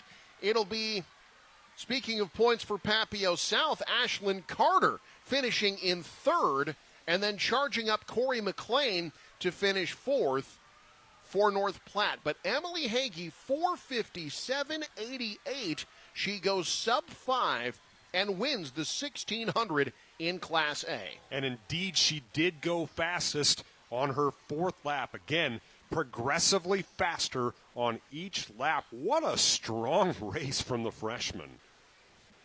That's intelligent running, right? You don't generally see that from younger athletes. Like you said, Pat, often you'll see them go out fairly fast. She stayed patient, waited for her moment, and won herself a state title. Also pretty gutsy running, too. That shows confidence, but that also shows, it can be really difficult to continue to push harder and harder each lap. That shows some level of intestinal fortitude on Hagee's part. That's just a complete race all the way around from her. Stay track and field on News Channel Nebraska, brought to you in part by Bernard Real Estate, LF Motors, Home Innovations, and Blaser Athletic Equipment. All right, time for Class B boys. Our 1,600-meter run, by the way, brought to you by Medica. With a Medica health plan, you're not just covered, you are cared for. I want to quickly look at the boys' Class B team standings as we start this event. Waverly has 41. They're in first place. Lincoln Pius the 10th in second with 34. Seward is in third with 31. But Gothenburg currently sitting tied for fourth with Aurora. They're both sitting at 29.5. As you look at this mile lineup, you see Waverly and Pius in there, but Tyler Hetz from Gothenburg, a chance to move the Swedes even higher in the standings here in the mile. And these are the events where Gothenburg makes hay. Certainly we saw them win the pole vault earlier, but these middle distance races are what Gothenburg is so good at. It's a program with a lot of cross-country background. These are where the Swedes make hay right now. Best time this year, David Cryer. He ran a 4:17.87 at the Mike Leal Invite on April the 28th. He qualified 10th. He had a huge workload to manage at districts with the 4x8, the 8, the 16, and the 32. I got to imagine he will be in the running for this race. There are a lot of interesting names in here. Jared Schroeder from Waverly is who gave Cryer everything that he wanted and then some in the 32 yesterday. This is going to be a really, really hard race to predict. Cryer already a two-time winner, won the 3,200 and was on the gold medal winning 4x8 for Lincoln Pius X. Eston Cole out in front. He went out fast yesterday in the 32, led for a good chunk of the race, was in the top two for over half of it, did fade a bit in a very, very competitive 32, just finished off the medal stand in 9th. He's setting that pace again in the 16. Jared Schroeder behind him. You see Axton Stone of Gearing in 3rd. Stone was 5th in that 3,200 yesterday. He also ran the 800 earlier today. Interested to see when Schroeder wants to make his move for that lead on Cole. It looks like he's got it. He's just biding his time for that. But at a certain point, you got to figure these guys are going to want to distance themselves from Cryer, who's got that 800 speed. Cole still out in front for Platteview. Now getting caught by Schroeder on the outside for Waverly. And in 3rd, that's Ethan Smith from Northwest. Cryer still back from the pack a little bit halfway through. He's sitting in 7th halfway home. Schroeder taking the lead through 2 laps. Schroeder is someone who has been a high-level competitor for 4 years. He's someone who's come in with a lot of potential, has never quite cracked that state championship code. Someone who feels like he's been biding his time and that he's realized that this is his state meet to potentially really separate himself and put him in the conversation of some of the greats in Class B. He has looked incredibly motivated at this state meet. He's out in front. He's also someone who's really developed his body over the years. He's always been a very long, lanky runner. Still is, but has developed a little bit of an older body. He's going to run collegiately at the Division II level at UNK. He's got the lead. Smith is in 2nd as we hit the final lap. Cryer trying to make his move. Caleb Larson of Gretna is in 3rd.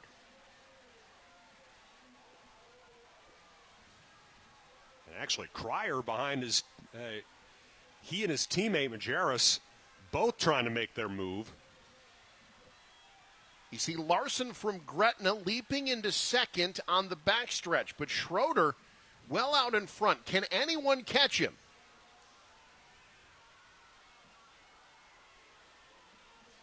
Jared Schroeder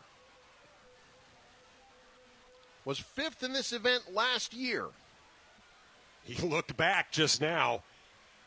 Checking over his shoulder to see what's coming. Smith's behind him. Schroeder into the final 100. Here comes Cryer. Oh, Cryer really digging in. Can he catch him?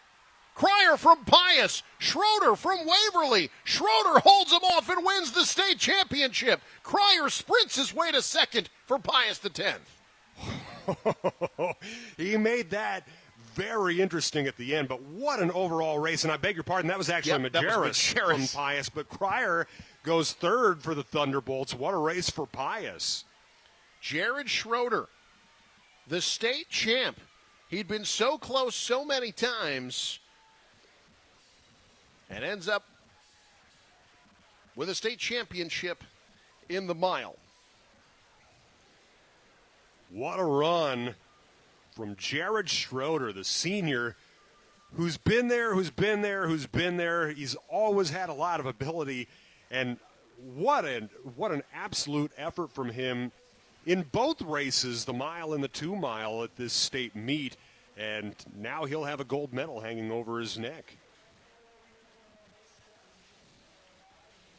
But as you mentioned, Pius jumping up the team standings with a second and a third place finish, 14 points for the Thunderbolts there. As we head to the mile on the boys' side, and this could be a big race for Lincoln North Star. Josiah Bittker and Tyler Smith qualifying 1-2 out of district. Bittker has been among the best in this event all year. He ran a 4:17.85 at the LPS Championship back on April the 29th, and has been, along with his teammate Smith, among the best in the mile all year. But again, this is an event that has a lot of talented athletes in it, including Creighton Prep's Peter Ewell and Highland Cowett, both of whom will be looking to give chase By the for way, the Junior Jays. In Class B, we talk about the team race. Yep. Those points have not yet gone in Class B. That means Pius has moved ahead of Waverly in the boys' team standings. Interesting. We'll keep our eye on that. As you see the Class A boys entries, Juan Gonzalez was the all-class champ in this a year ago. Just one returning medalist. A lot of new faces. Tyler Smith was fifth in this event a year ago. But this could be a fairly wide-open field in Class A. By the way, I do need to stand corrected. Points went in for Waverly as well. So Waverly's still on top of Pius, 51-48. Those two kind of separating themselves a little bit. Gothenburg can certainly still do it, but they're running out of runway now. Class A, when you look at boys' standings, Lincoln North Star, this is where they could really pull away from Creighton Prep. This is an important race for both of those schools who could end up being the top two in the team standings when all is said and done. Again, North Star qualifying 1-2 in this event, Creighton Prep qualifying 5-6. So very much an individual race, but you've got two runners who will be next to each other running with a team mentality, no doubt. And it is Bittker to the line first through 400. Josiah Bittker, who won the 3,200 yesterday, a time of 9:15.89, also helped North Star win the 4x8. Now, it is interesting, as you mentioned, the team situation here. They've got runners first and second due North Star. Typically in a situation like this, you might see two of them run together. Sure. But Bittker a fair bit out ahead of Smith, although Smith's starting to distance himself from Dobkins a little bit. There may actually truly be the team dynamic within that. They're both clearly trying to set a pace that not everybody is wanting to go with at this point. Yeah, Bittker went sub 1 minute over that first 100. 59.85 for his first lap. We'll see if that pace doesn't cost him later. Well, he looks pretty comfortable right now. Still North Star running 1-2, Josiah Bittker, and then Tyler Smith, the only returning medalist in this event from a year ago. Dobkins is still in third, and then a whole group of runners behind him. That is a mass of people. But they're all chasing Bittker, who lost about 5 seconds on that second 400. But still 4 seconds clear of his teammate, Tyler Smith. Navigators still running 1-2. Yeah, even going 5 seconds slower than his first lap, that was still the fastest second lap by anybody from Josiah Bittker. We're not showing any signs of fading yet.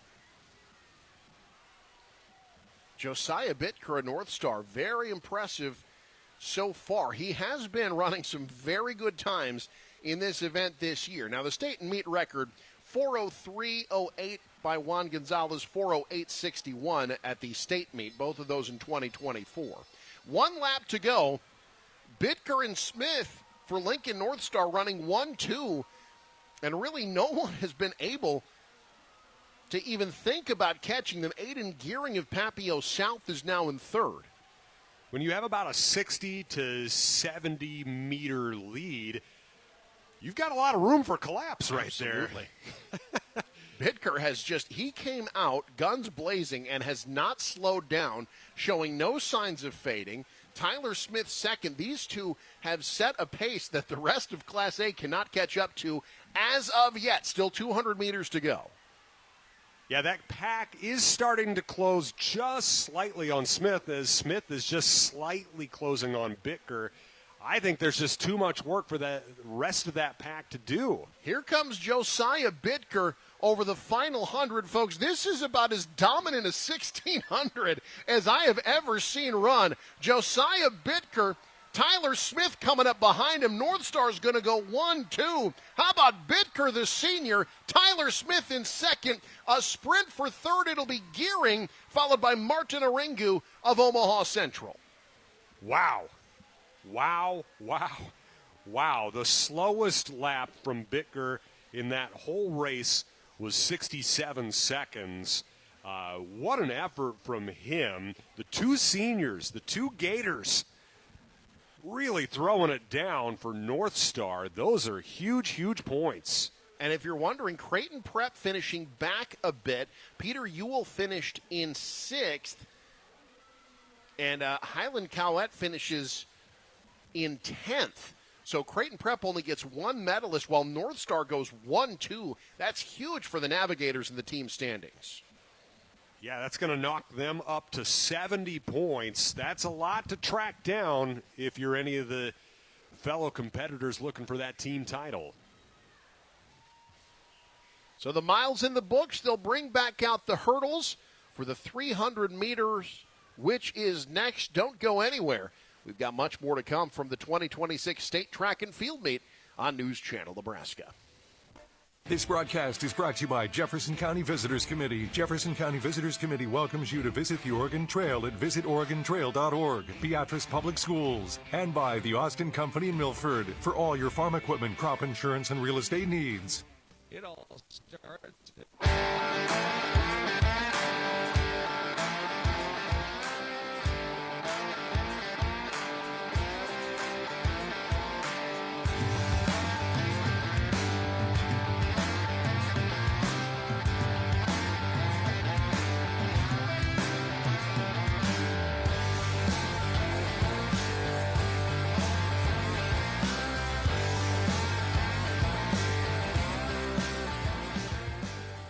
From the heart of Nebraska to across the state, RMV Construction is building more than just structures. We're building trust. RMV Construction has grown from humble beginnings to become a trusted name across central Nebraska and beyond. With unmatched craftsmanship, cutting-edge innovation, and an unwavering commitment to customer satisfaction, we deliver projects on time, on budget, and above expectations. Trusted, local, proven. RMV Construction in Kearney and Lincoln. Let's build your vision together. When quality matters, it starts at Scotty's Ranchland Foods in Valentine.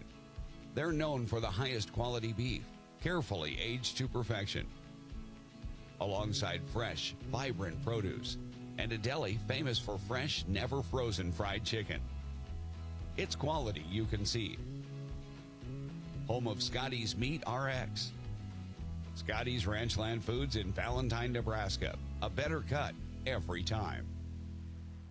This broadcast is brought to you by Rutgens Construction. Building trust, building community. Johnson County Central Public Schools. And by Castle Family Eye Care, your hometown vision specialists.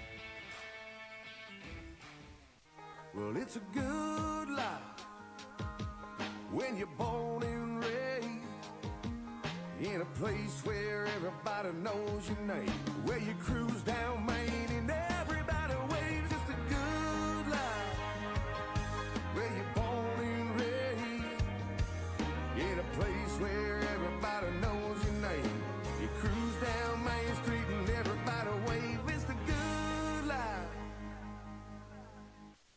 Welcome back here to Burke Stadium, Class A in Boys Track Championships. Josiah Bitker with me, three-time gold medalist here today. He has one more still to go for and he's regained some of his breath after running that one. Josiah, how you feeling right now? Not only physically but emotionally, now knowing that you brought home your third gold. Physically, I am in a lot of pain, as one might imagine, after a mile like that. But emotionally, I'm like, it's just like state cross. I'm at my absolute peak.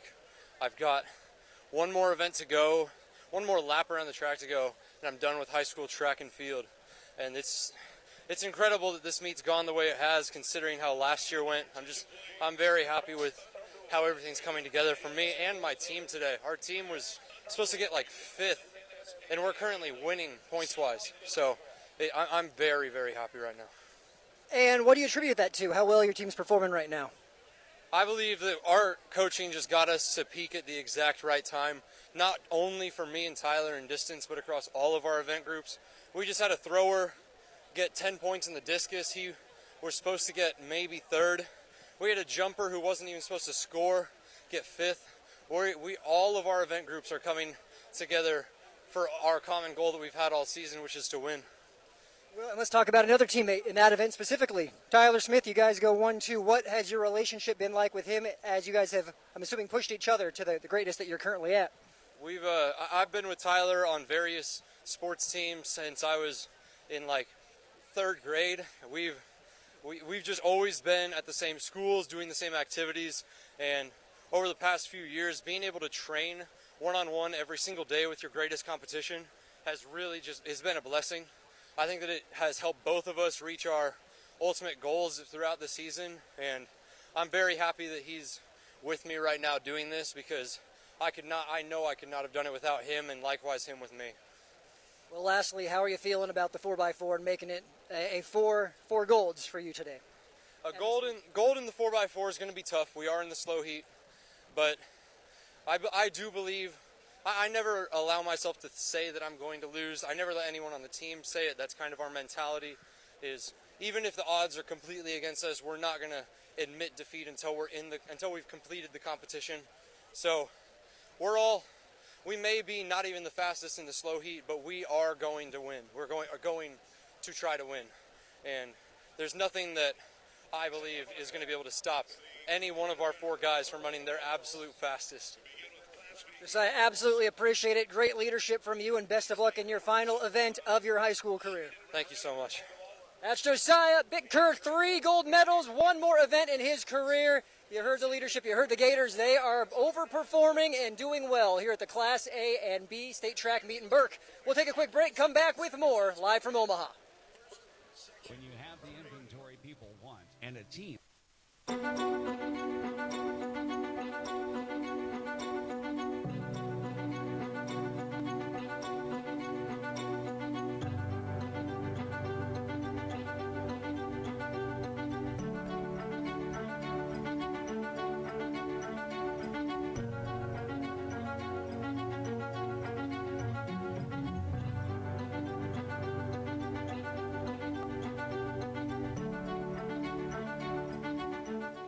The race is on, and Speedy Mart at 5018 South Lincoln Avenue in York is your pit stop for victory.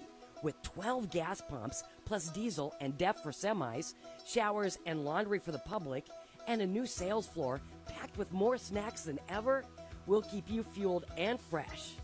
Hungry? Grab a slice at our Valentino's Express Pizza.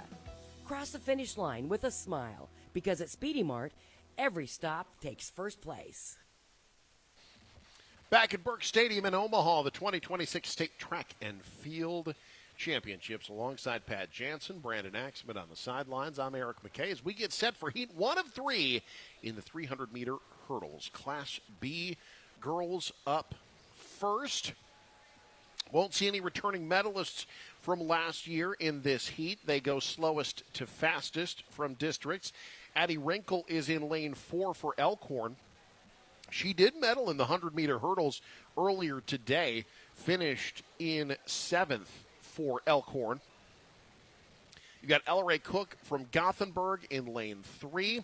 Elizabeth Gibson from Roncalli Duchesne in lane 6. Shelby Lyons of Ashland Greenwood, lane 2. Jaylee Walgren in lane 7. Willa Wahlberg from Arlington and Kingsley Osborne from Adams Central. She was on Adams Central's 4x1 that finished third place earlier today. Heat 1 of 3 in the 300-meter hurdles at our state track and field championships, which are brought to you in part by Bernard Real Estate, LF Motors, Home Innovations, and Blaser Athletic. There is something to be said for the fact, Pat, that this is potentially the most difficult race to run. There is a lot that goes into running the 300-meter hurdles. Oh, absolutely. And it's interesting to see the way different states kind of handle this particular race. Nebraska, one of a number that still run the 300 hurdles. You'll see in Iowa they run the 400 hurdles, which is what is done at the college ranks. Yeah, it's especially where this race is positioned in the meet, too, and that so many of the people who run this race run the 4x4. Yep. It is a grueling stretch of events for folks. Only 7 in this first heat. Monaluva from Ralston, not among the 7 competitors, or the 8 competitors. So only 7 in this first heat. There will be 3 heats running against time.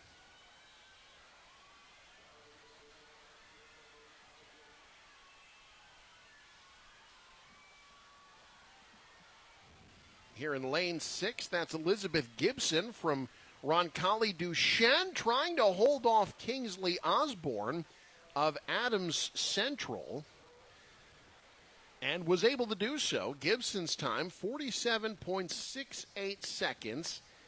Osborne second, 47.74. Addie Wrinkle, 48.27. Adrienne Treble from Bennington, a medalist in the 100 hurdles. Blakely Myers from Waverly trying to get the Vikings some more points. Mallory Mader didn't make it out of the 100 prelims for Northwest. Jaslyn Hess from Scotts Bluff, who also qualified for state in the 100-meter and the 400 meters. Lucha Olvera from Cozad in lane 1. Nyla Bowles from Wayne in lane 8. I feel like lanes 3 through 6 are full of folks who could very easily find themselves on the medal stand here. Blakely Myers from Waverly, Grace Hamling from Scotus, Hayden Minshew from Seward, Adrian Treble from Bennington. These are all really accomplished hurdlers here in this second heat. Heat 2 of 3.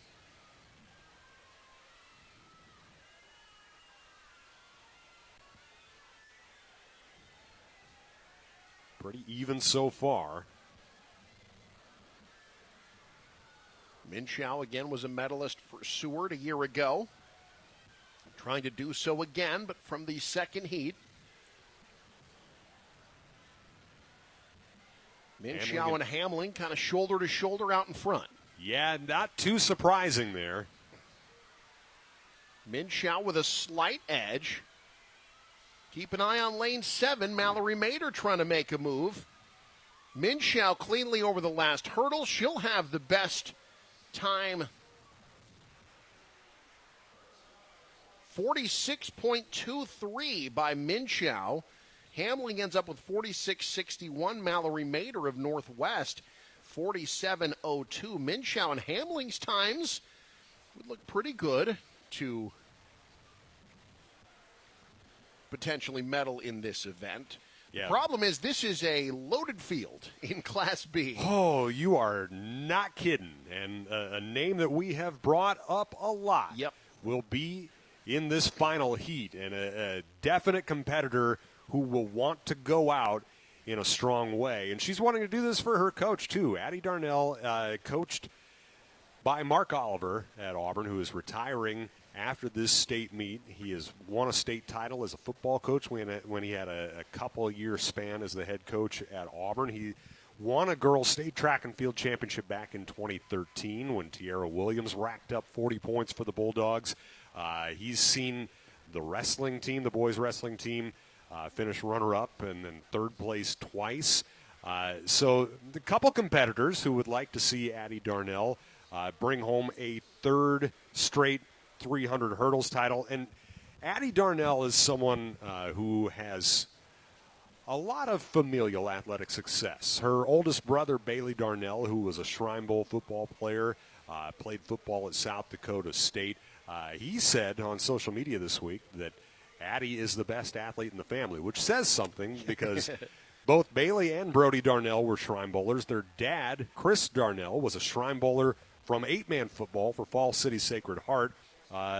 Addie's cousin, Brittany Witt, played volleyball at Creighton. Certainly a lot of success in the family there. But, as you mentioned, a loaded field. Ashlyn Vestal had been in Class C for Syracuse, one of the best in Class C there. Taya Mersney did not make the 100 hurdle finals, which was a bit of a surprise. She is someone who could absolutely push Darnell. Callan Cassabaum, another one of the best hurdlers in the state. You could just go up and down this list and name talent that has state championship capabilities. Kennedy Portwood was a medalist in this event last year, as was Addie West. She finished 4th last year. Darnell owns the meet record. She ran a 43.68 last year. She also has the top time this year, ran a 43.76 at districts. The state record was set last year by Shaden Rasby of Ogallala, 43.45. Ogallala moved down to Class C in track and field this year, so we'll see the Indians on Saturday. Time to beat after the second heat, 46-23 by Hayden Minshew of Seward.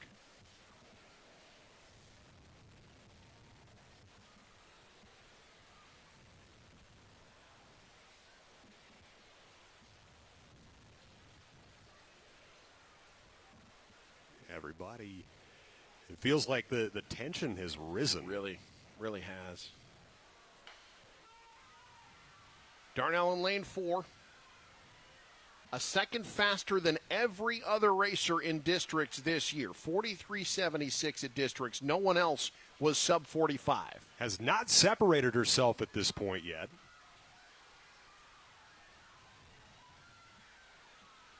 In fact, just a touch behind at this moment. Darnell shoulder to shoulder with Cassabaum, now starting to pull away. She did just clip a hurdle, which is rare for her. Darnell starting to separate. Addie Darnell set the record in the 100 hurdles earlier. She's to the line first in the 300. Defends her title, Addison Darnell. A new meet record, too. She clips a hurdle, kind of gets her steps off just a little bit, but doesn't matter. The University of South Dakota commit comes through with a third straight state title in the event. 43.55 her time, breaking her own meet record from last year. Cassabaum finishes in second, Vestal third, Kennedy Portwood fourth. Minshew and Hamling will both medal from Heat 2 in 7th and 8th place. But Addison Darnell, what a track career. Another state championship, another record for the Auburn Bulldog. You know, I've gotten a chance to see her throughout the years. Full disclosure, she just graduated with my oldest niece. They played basketball together for a time. But she has just been a competitor for years upon years. That family has, shall we say, a competitive streak. Now we move on to Class A, where I'll tell you what, Papillion La Vista South is looking pretty good to defend their title. They are 30 points clear of Kearney with 3 events to go. So Papio South is in pretty good shape to win themselves a state title. They do have some runners in this event as well. The first heat will feature Kellen Brady, Kennedy Russell, Nibul Moyen from Lincoln North Star, Berkeley Zellner of Lincoln Southwest in lane 7, Ava Sacker in lane 1, Layla Callahan from Omaha Burke in lane 8. News Channel Nebraska saluting the hometowns of the athletes who've made it here to state. The hometown salute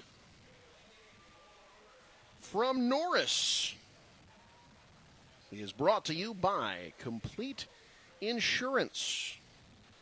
Titans with a lot of athletes down here this week. No surprise. Pretty common for them. Also saluting the Wayne Blue Devils. That brought to you by Blaser Athletic Equipment. A lot of names I know there.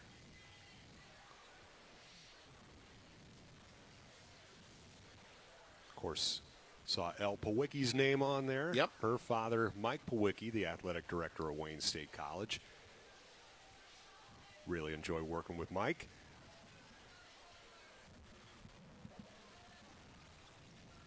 So the 300 hurdles for Class A, the state record set by Kate Campos. Lincoln Pius X ran a 42:39 in 2023. The meet record has been sitting there for a while. Kiani Elahi from Millard North ran a 43:04 back in 2007.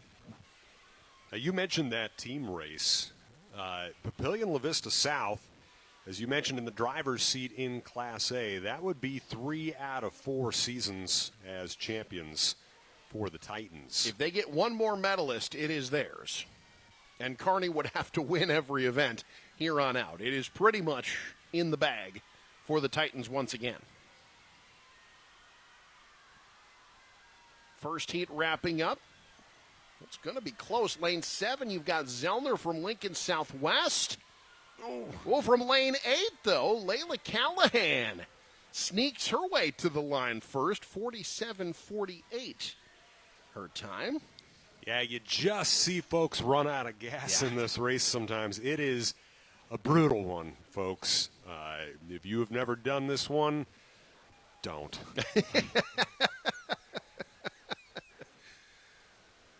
Meanwhile, someone who has no problem running the 300-meter hurdles, Addie Darnell. She's standing by with Brandon Axeman. Down here trackside, Addie Darnell, her second gold of the day, her third consecutive in the 300 hurdles. State and meet record in the 100, meet record in the 300. Addie, not a bad day. How are you feeling? How were you able to do it? I don't know. I mean, it's an amazing feeling. It's just been a great day, and I'm just so thankful. Looking back, I feel like I probably know the answer, but 100 compared to the 300, which event do you prefer and why? The 300s, not the tallest, but 300s I feel like I have a better endurance for it. So I just feel like I just prefer 300s more, but I mean, what can I say? I'm happy with the 100, so. And you set a meet record. Did you clip one of those hurdles and still ran through it? Talk us through that process. Part of hurdling, honestly. You're going to clip on, something's going to happen, but you just got to keep going on. It's part of it. Well, lastly, before we let you go, I believe it was your brother who said on social media you're the best athlete in the family this week. Do you agree? And if so, why? I mean, yeah, sure, I do agree. What can I say? But, I mean, learn from him. He was a hurdler before me, so learn from the best. Awesome. Well, I think you made him proud, your family proud. Congratulations on everything you did today. I appreciate it. Addie Darnell, 3-time gold medalist in the 300, another gold in the 100. We'll send it back up to you guys for more. Thank you, Brandon. Also, I would like to say her father, Chris Darnell, also agreed with Bailey that Addie was the best athlete in the family. Here's Heat 2 in the 300-meter hurdles. Got some talented athletes in this one. Clara Stock was part of the 4x100 for Millard South that finished 4th earlier today. Fiona Thorne might be a name to watch for Papio South in lane 7. She's already medaled twice, finished 4th in the 100 hurdles earlier today, and was part of their 5th place 4x100 meters earlier today as well.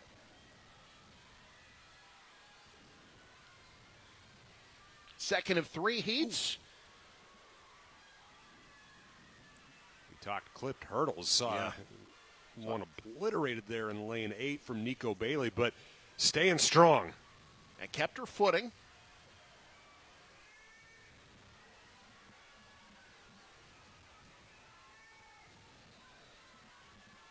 Lane 7, Fiona Thorne running a good race.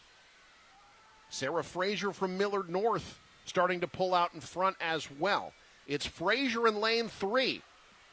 Finishing strong, Frazier, the junior, will be to the line first with a pretty good time.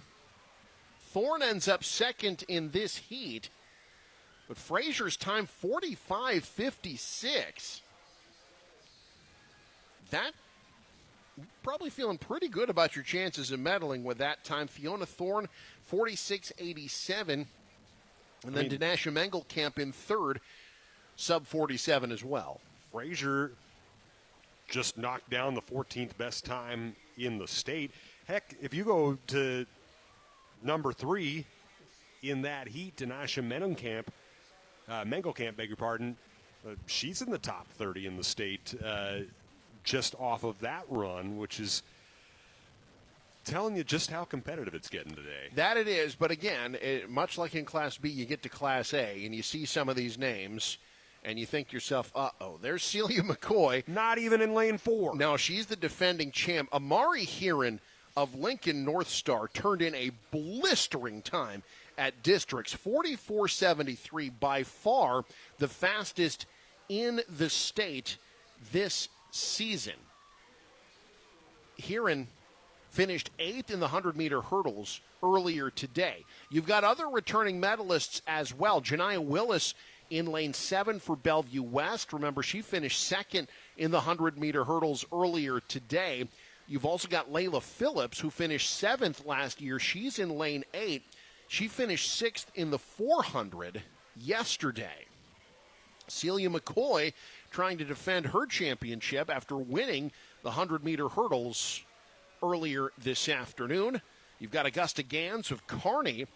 How about this, running the 300 hurdles and was the anchor leg of their second-place finish in the 4x8 yesterday. Morgan Sintek of Fremont's been busy. She finished 6th in the pole vault and 6th in the 100-meter hurdles earlier today. And Sophia Zaleski in lane 1 was part of Elkhorn South's 4x1 that finished 3rd place earlier today. Well, you said it. That is a loaded field, Eric. It's a lot of great athletes there. Time to beat right now, 45:56, which would have qualified second out of districts. So Sarah Frazier ran a very good race out of that second heat.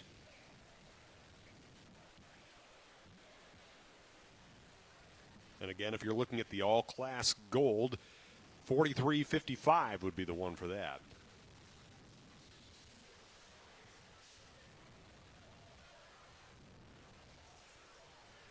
Heat 3 of 3, the 300-meter hurdles. Can McCoy defend her title?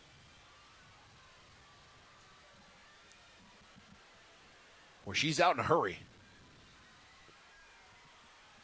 Oh, yeah, you just see how much earlier she's getting to the hurdles from compared to everybody at this point. McCoy really came out with a quick pace. She's stopping those hurdles, too. She is wasting no time over top of them. It's McCoy in first. But there's a move being made. Wow, look at this close by Amari Heron. Heron getting past McCoy. Heron to the line first. Amari Heron, the senior from Lincoln North Star. 43:77. She's the state champ. That last 100 meters did it for her. What a comeback for Heron. Wow. She just was biding her time. It looked like she started a race at a different moment in the middle of it. She looked so fresh on the back end there. It is just short of the all-class gold at this point. Addie Darnell still with the top overall time, but congratulations to Amari Heron. What a run. It was heartbreaking for Celia McCoy. Yeah. You could see it on her face when she crossed the finish line, but that's no discredit to her. That is all credit to Amari Heron. You see the times from that heat. Sarah Frazier ends up 5th. Here's the big news coming out of this. Fiona Thorne of Papillion La Vista South finishes in 8th place overall. That's a point That's all Papio South needed. They're the state champs in Class A. Congratulations to Papio South, really establishing themselves as a program in this state. Again, champs in 23, in 25, and now 26. What an effort from them. News Channel Nebraska saluting the athletes who made it to state from their hometowns.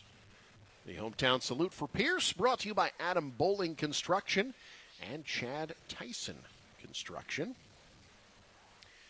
As we move to the boys' side of things, where it's still pretty competitive in the team race, we talked about Pius's ability to gain points. They don't have a lot more out there, is the problem for the Thunderbolts. Waverly's in first with 51. Pius is in second with 48. You've got Seward at 33, Gothenburg 32.5, Aurora 29.5. Seward and Aurora pretty much done the rest of the way. Gothenburg has still got a lot out there, but so does Waverly, kind of looking like it might end up being a two-horse race between the Vikings and the Swedes for the team title in Class B. That's a little on the nose there, Eric. A Viking-Swede fight? Very much so. Gothenburg does have two strongly in position for high points in this race. That will be, as we look at this, that will be a potentially huge race for Gothenburg. Also looking at the 4x4 for the Swedes. Yeah, Gothenburg has two runners in the third heat of this event. As you see the runners in the first heat here. Callan Johnson had the best time earlier. You'll see him and Evan Johnson later. As you see the runners in the first heat of three in Class B boys. Want to let you know our 300-meter hurdles are brought to you by Nebraska Public Power District. Always there when you need them. If you're wondering what else Waverly still has out there, they do have Braxton Badman in these 300 hurdles as well. Certainly one of the favorites. They've got Connor Shear in the 200. And then they've also got a 4x4. Now, the 4x4 for Gothenburg is a lot better positioned based on seeding to potentially bring home a high state medal. But, yeah, it does look like it is really starting to shape up for those two teams. But there's a lot of work for Gothenburg to do, especially when you consider, as you said, Eric, how much potential pointage there is out there for the Vikings. I will say this is the first of three heats. However, in lane 5, you've got Knox Naughton of Bennington, who finished second in the 100 earlier today. And he is out pretty quickly here with the lead in the first of three heats. Was a little awkward a couple of hurdles ago. He's re-gotten his footing, and he will be first to the line in this first of three heats. Knox Naughton running a 39.67. Beckett Behrens of Norris in second, but 39.67 in the first heat. Folks, that might hold up. We'll keep our eye on that time. Yeah, that's an incredible first heat run. When you think about so the qualifying times here, the top one coming in was from Callan Johnson at 39.34. Yeah. That's an incredible first heat run. I had to double-check that I was looking at the first heat when I saw his name. Again, he was a finalist and near-state champ. He finished second in the 100-meter hurdles earlier today. He is no slouch and certainly showed it there in the first heat of this 300-meter hurdles. You got to figure that's another one of those instances of people managing workloads at districts, too. The other part of it is, too, the conditions at each district meet can vary, too. We saw that this week where certain parts of Nebraska were getting blistered with thunderstorms and tornadoes, and others were getting frost warnings, and then others were getting both within a matter of a couple days. Meanwhile, this second heat, you will see a medalist from last year, Wyatt Liebentritt from Omaha Scott Catholic. He's in lane 7. He's already medaled twice. He was third in the 110-meter hurdles, third in the triple jump this week as well. You've also got Ryder Tyson from Pearson lane 2. He was a qualifier in the 110-meter hurdles, as well as the long jump and the triple jump, finished outside of the medal stand there. Jarek Manns of Fairbury, he medaled in the 110-meter hurdles earlier, also finished 5th in the long jump earlier today. So we might see some times in this second heat that could make some folks in that third heat a little nervous as well. Yeah, you've said it a couple times for a couple of these different races. These are just so deep this year, which I think is another indicator of the strength of track and field in this state. It isn't just these record-breaking performances that we see from people going off to perform at the Division I level. It's the number of people who are so strong across so many different classes. Time to beat so far, 39.67.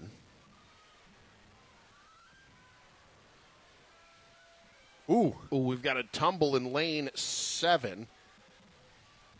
Or rather, lane 2. My apologies. That was Ryder Tyson. I think it was actually maybe Parker Hatch in lane 3. As it is, you've got Beck Hovey from Gretna East. Push from the lane 7. Wyatt Liebentritt at the line. Who got there first? It was Liebentritt, 39.84. No, correction. Now they say Beck Hovey got him. But neither of them beat Knox Naughton. So Knox Naughton from the first heat still has the time to beat. So, yeah, here we see. Yeah, that was Parker next Hatch. to Tyson. That was Parker Hatch. You're right. Boy, Liebentritt made it close. Even though he clipped the last hurdle, Hovey was able to get to the line first. But neither of them were faster than Naughton. So Knox Naughton still with the best time, 39.67. And Beckett Behrens from Norris, who was in the first heat, he's still sitting 4th as we take a look at our talented camera crew here. Shout out to Jonah, doing a great job on the roof, as always. Doing a great job, as always. He's not on the roof, as always. He doesn't just live on the roof and we hand him a camera. He does a great job. Not publicly. Nobody tell anybody at Burke High School that Jonah lives on the roof of your press box. That is not the case. We thank the hard-working folks behind the scenes getting this broadcast. Of course, we'll be back here Saturday for the finals in classes C and D as well. Cannot wait for that. But as we were talking earlier, here's the third heat. And you've got two Gothenburg runners, Callan Johnson and Evan Johnson. Braxton Badman from Waverly is the one who's got the best time in this event this year. 38.13, he ran that as his home invite back on April the 10th. But there's a lot of returning talent. Isaac Roth was third in this event last year. He's in lane 7 for Milford. And he finished 4th in the 110-meter hurdles earlier today. Callan Johnson did not qualify in the 110-meter hurdles. A bit of a surprise to not see him there in the finals. He's in lane 4 with the best time coming out of districts. Evan Johnson was in the 110. He medaled. We saw Charlie Seltzer finish 2nd in the 100-meter dash earlier, was also part of the 4x1. But interesting, Seltzer not in the 110-meter hurdles, was in the sprint events. It's interesting to see the way that coaches strategize, where they put folks. Sometimes it's about what an athlete does best. Sometimes it's about trying to gauge what the competition will be. You find that with wrestling a lot, too, where you may feel a wrestler is best at 135, but if that particular field is loaded, you may find a way to get them up or down a class. And so there's some of that same sort of gamesmanship here in track as well. Time to beat, 39.67. Badman with a little bit of an awkward trip over the hurdle where it was almost more of a true jump rather than a glide over. I think his steps got a little off, but he has refound his footing. He has indeed, trying to be a two-time gold medalist in the hurdles. Badman out first for Waverly.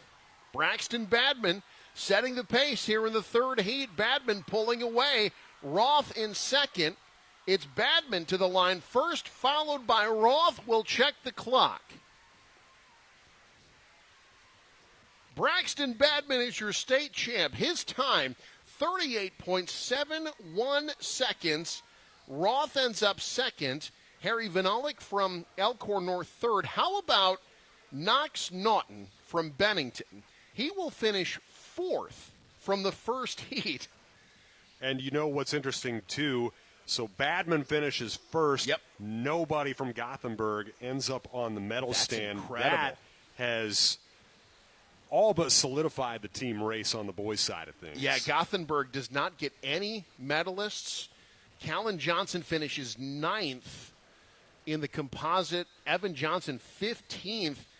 But Waverly gets Braxton Badman with 10 more points, and the Vikings have taken control in the Class B team standings. And Braxton Badman, a 2-time gold medalist in the hurdles. How many medals is he going to rack up before his high school career is over? We got a couple more years of this, Eric. We do. I want to remind you, folks, State Track and Field on News Channel Nebraska, brought to you in part thanks to Bernard Real Estate, LF Motors, Home Innovations, and Blazer Athletic Equipment. Time for the 300 hurdles in Class A. Let's talk team standings in Class A. Lincoln North Star, they've got the 4x4 yet. They're up 18 points on Papillion La Vista South. Creighton Prep, they've got some athletes yet to come. They're trying to chase North Star down from behind. Bellevue West, honestly, in 5th. They've still got some athletes out there as well.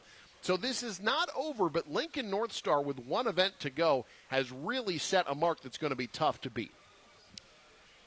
Yeah, they've just been strong and deep throughout this state meet. It's one thing to have a lot of qualifiers. It's another thing to have those qualifiers just scoring points, and that's what North Star has done. They've had people really step up in the moments where they've really needed them.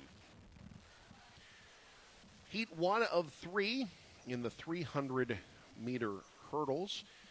State record and meet record both set by Charlie Thorne last year, but at different times. He ran a 36.96 earlier in the season last year, set the meet record last year, winning the all-class gold with a 37.31. Meanwhile, in this heat, you've got a couple of Norfolk Panthers, Dominic Bloom, Axel Anderson, in lanes 3 and 4, respectively. Isaiah Copeland qualified in the 110-meter hurdles, did not make it to the medals. Kellen Denny finished 8th in the 110-meter hurdles, so if you're looking for someone to pull a Knox Naughton, maybe he could do it. Thaddeus Kaufman in lane 1 for Millard North. Morgan Kohler for Lincoln East was part of their 4x100-meter relay team earlier today. This is heat 1 of 3. Class A 300-meter hurdles. By the way, we talked about the boys' race in Class B. Champion and runner-up, both clinched. Already, wow. Waverly and Pius. No one is going to be able to catch either. Congratulations to the Waverly Vikings. They do it again, defend their title. In fact, that is 4 in a row, I believe, for Waverly now. Meanwhile, pretty good race here in the first heat, and it is indeed Kellen Denny, the medalist earlier in the 110 hurdles, who's to the line first. His time 41.01. To clarify, it would be 3 out of 4 for Waverly, like Papio South on the girls' side. Correction, my apologies.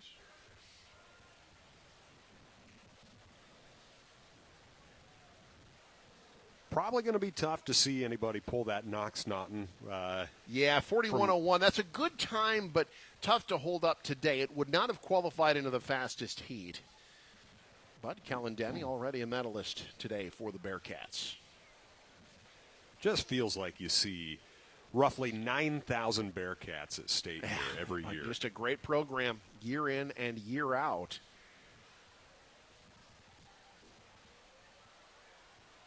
Two-time defending team champs.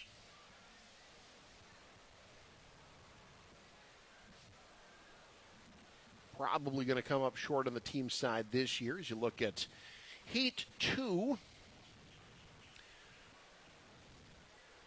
of 3. We see Columbus checking in. Esteban Arcos, he was 6th in the triple jump earlier this week. Noah Sagahorn from Fremont just missed out on the medal stand in the 110-meter hurdles. Tajon Morton-Swift, he's a medalist. He was 5th in the high jump. Carson Verzel finished 7th in the 110 earlier today. Jarrett Daniel from Lincoln North Star just missed out on the finals in the 110-meter hurdles. He's in lane 8 for the Navigators. A couple great names for the 300 hurdles, Warrior and Swift. Yeah, absolutely. Ryan Warrior from Papio South. Not a lot of returning medalists from last year, just 2. You'll see Ethan Locks in the third heat, Calvin McCoy as well. It's Locks who's got the top time this year. He ran a 37:28 at districts. If he's able to do that again here, that would set a new meet record. Wind kind of picking up a little bit here. It is. The clouds starting to gather as well. It's become much more overcast here in the latter stages of the day. Reminder, you can follow us on all the social medias, Facebook, X, Instagram, and YouTube at NCN Sports. Let us know where you're watching today.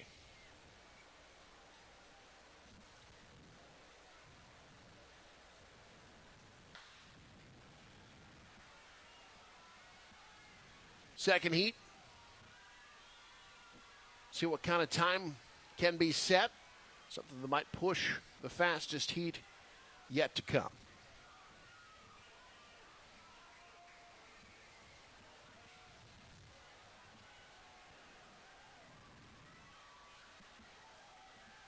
And Arcos from Columbus looking pretty strong.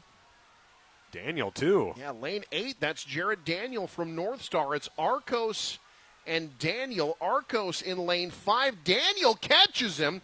Lane 8, Jared Daniel, first to the line in the second heat. Daniel's time 39:18, setting a pretty strong time to beat Arcos 39:29.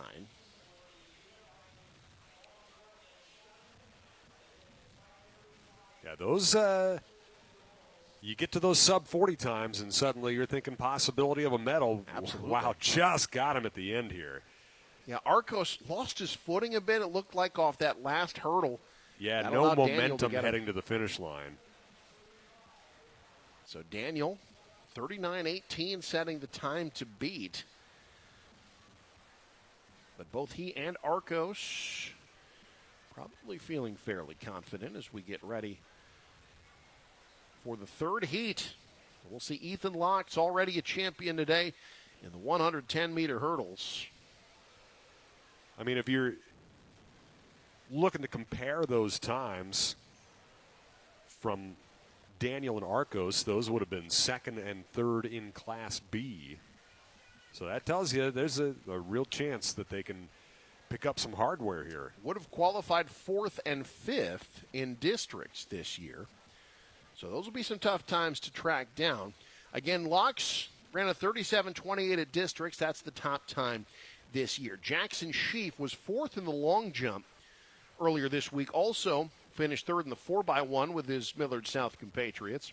We saw Trey Stoynev finish 2nd to Locks in the 110-meter hurdles. He's a 2-time medalist. Also was on their 4x1 relay team that finished 2nd. Papio South could be busy. Paul Cannot in lane 6. Dionysus Chambers in lane 7. We've got Kamani Moore from Grand Island in lane 2. This is the third event he qualified for state in this year. Calvin McCoy from Bellevue East finished 6th in the 110 hurdles earlier today, and Preston Eilers from Kearney third in the 110 hurdles earlier this afternoon. We already know how good these guys are, but Yeah. if you are curious about the name Dionysus, the ancient Greek god of winemaking, orchards, fruit, vegetation, fertility, festivity, insanity, ritual madness, religious ecstasy, and theater. So that's who he's named after. I think I majored in like 3 of those things in college. I won't ask you which 3. Dionysus looking to be a bit festive out of lane 7 for Papio South. But Ethan Locke's trying to be a 2-time gold medalist. Again, Charlie Thorne was the all-class champ in this for Lincoln Southeast last year. Set a meet record in doing so, 37-31.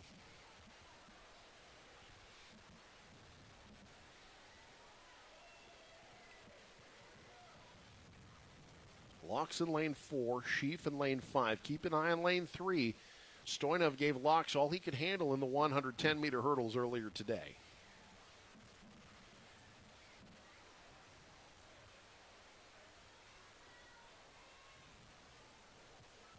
I think there's a lot to be said for how veteran this group is, too. 4 seniors, 2 juniors, 2 sophomores in this final heat. The aforementioned Dionysus Chambers and Kamani Moore, the lone youngsters in this group.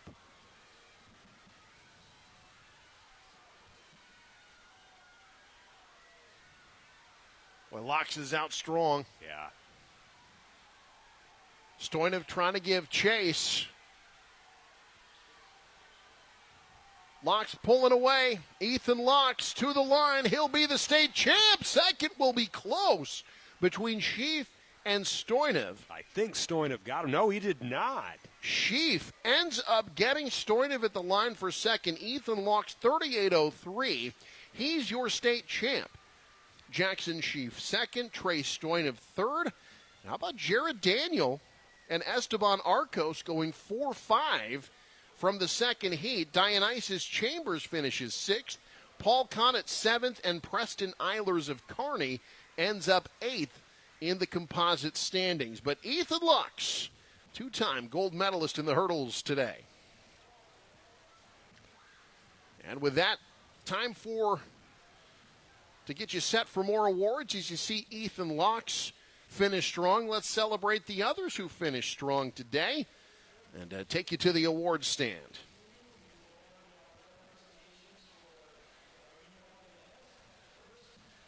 For the Unified Girls Shot Put, 8th place, Tess Robal and Brielle Burcham of Raymond Central. 38 feet 5 1/4 inches. 7th place, Maddie Hunke and Maisie Rezak of Fremont High School. 41 feet 7 1/4 inches. 6th place, Sydney Cruz and Natalia Bevins of Elkhorn North. 41 feet 7 3/4 inches. 5th place, Piper Bach and Abby Saunders of Centennial. 42 feet 2 3/4 inches. 4th place, Peyton Scott and Glory Lind of Lincoln North Star. 44 feet 2 inches. 3rd place, Brinley Norlinger and Laisha Kittler of Lincoln Southwest, 44 feet 7 1/2 inches. 2nd place, Paige Jensen and Patience Powell Brummett of Alliance, 47 feet 6 1/4 inches. And your Unified Girls Shot Put champions, Manuela Kate and Bentley Jones of Westside Unified, 51 feet 11 1/4 inches.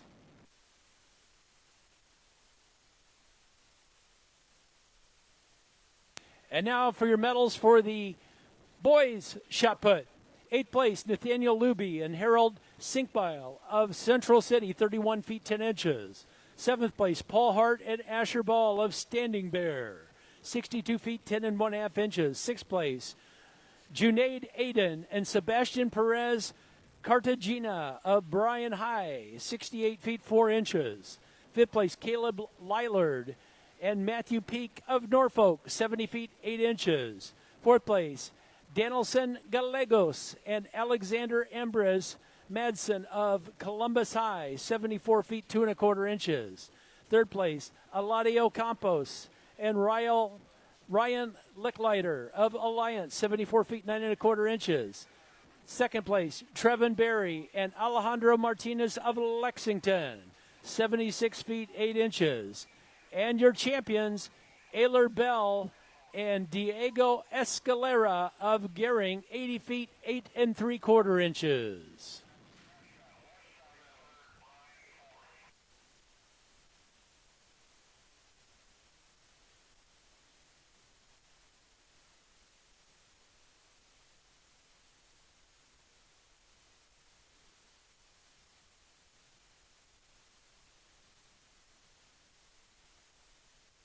In the girls' long jump unified, 8th place, Aurora Carr and Sophia Mora of Grand Island, 19 feet 5 inches. 7th place, Mackenzie Olson and Callie McLaughlin of Waverly, 21 feet 2 inches. In 6th place, Lily Gentry and Jaslyn Ramirez of Westside, 21 feet 9 1/2 inches. 5th place, Annie Liu and Marissa Heidi of Lincoln North Star, 22 feet even. 4th place, Cruz Flemig and Renee DeMoss of Kearney, 22 feet 8 inches. 3rd place, Maddie Hunke and Cadence Knoll of Fremont, 23 feet even. 2nd place, Leighton Murphy and Laisha Kittler of Lincoln Southwest, 24 feet 5 3/4 inches. And your champion, Chloe Polsley and Batsy Lee Perez Cartagena of Bryan High, 24 feet 7 inches.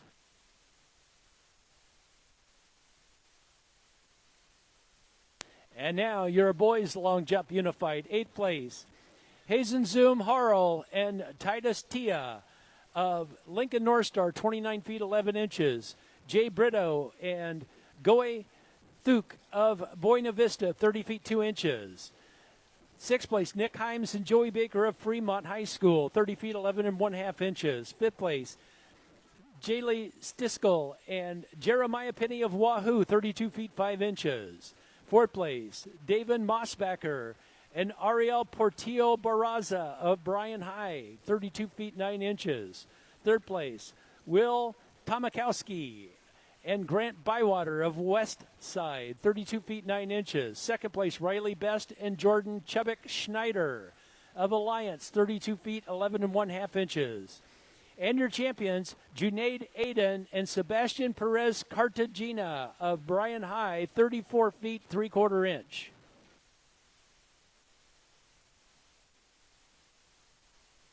Medal winners in the 100-meter dash, 1,600-meter run, and 300-meter hurdles, please report to the medal area.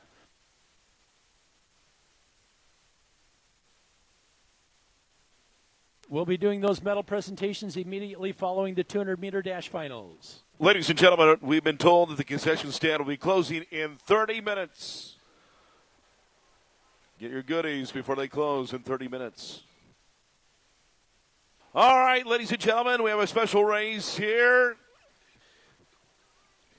On the track, it's the boys 200-meter run wheelchair race. And please welcome from Lincoln Southwest, Dathan. All right, time now for another one of our unified events. Time for the Class A wheelchair race. This is Dathan Cooper from Lincoln Southwest. He'll be running the 200. Getting the crowd going, too. Getting them pumped up.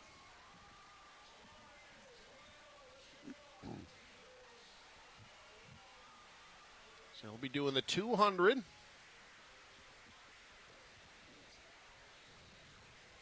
Young man getting Lincoln Southwest a gold medal here today.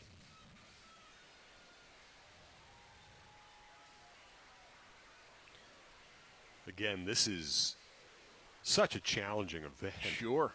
Just mentally and physically exhausting. But, yeah, here at state is Dathan Cooper. Embracing the moment. Absolutely. Of course, in the 200, you're starting with curves right away. Yeah. You see him navigating that, keeping his speed up. And finishing on that backstretch. Yeah. That's where they've got folks for this upcoming 200. Of course, here at State, you've got folks in every nook and cranny here to watch. Yep. Just truly if you've never been here, Omaha Burke, the atmosphere here is unmatched. One of the great atmospheres for any event in the state of Nebraska is this state track and field meet. Troy Dannon recently was making a push for the new facility at the University of Nebraska to potentially get it. It's a beautiful facility. Yeah. I just don't know that logistically you'd be able to match what you've got here. They've put so much over the years into this facility for this event, and great job there by Dathan. Nathan Cooper, 142.12 is his time. Gold medalist there for Lincoln Southwest. Nice job by the young man. And as you mentioned, Pat, that's a good preview. That back stretch is where the 200-meter runners are going to be finishing today. That is our next event. Our 200-meter dash brought to you by Sartor Heyman Jewelers. Stunning engagement collections, exceptional diamonds, dazzling gemstones can be found at their Lincoln and Grand Island locations. So not a lot of drama in the team standings with 2 events to go. Class B, Bennington is up 18 points on Gretna, and they've got a good chance for at least a couple more medalists. So they, unless something crazy happens, it looks like Bennington will be able to successfully defend their title in Class B. Yeah, like you say, Bennington with 61 points, Gretna with 43, Elkhorn North with 41 and a half. Of those 3 teams, Bennington has the most competitors left. They've got 2 in the 200 finals. They've got a 4x4. Meanwhile, Gretna has just 1 in the 200, and Elkhorn North has 1 in the 200 and 1 in the 4x4. And Bennington, well-positioned with all 3 of those qualifiers to just continue to rack up points. What an effort by the Badgers at this state meet. They are guaranteed 2 medalists in this event provided they finish, and one of them, in lane 5, Addie Kuntz, is the defending state champ in this event. She will be in lane 5. She was runner-up in the 100, part of the state meet record-breaking 4x100-meter run earlier today. Grace Breeze had the top time out of district. She is in lane 4, finished 4th in the 100 earlier today, was also part of Seward's 4th-place finish in the 4x1. We'll also see Landry Gates, a runner-up in the long jump, 5th in the 100-meter dash. Paige Bertucci of Elkhorn North, who was part of their 4x1 relay that finished in 6th. Jade Sargent from Ashland Greenwood in lane 2, finished 7th in the 100, was on their 5th place 4x100-meter relay team. Logan Dostal of Gretna was part of the 4x1 that would have set a meet and state record had they won, but they finished in 2nd. She was 8th in the 100 earlier today, also qualified in the long jump. Addison Wynn of Bennington was on that 4x1. She also finished 4th in the 400 yesterday. And Mia Cushing of Elkhorn, fresh off her meet record in the 100 earlier today. Finals in the 200.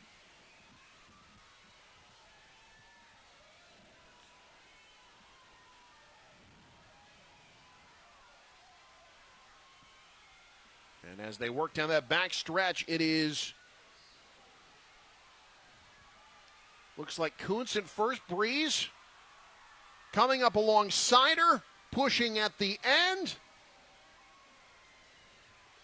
And it is Addison Kuntz of Bennington successfully defending her title.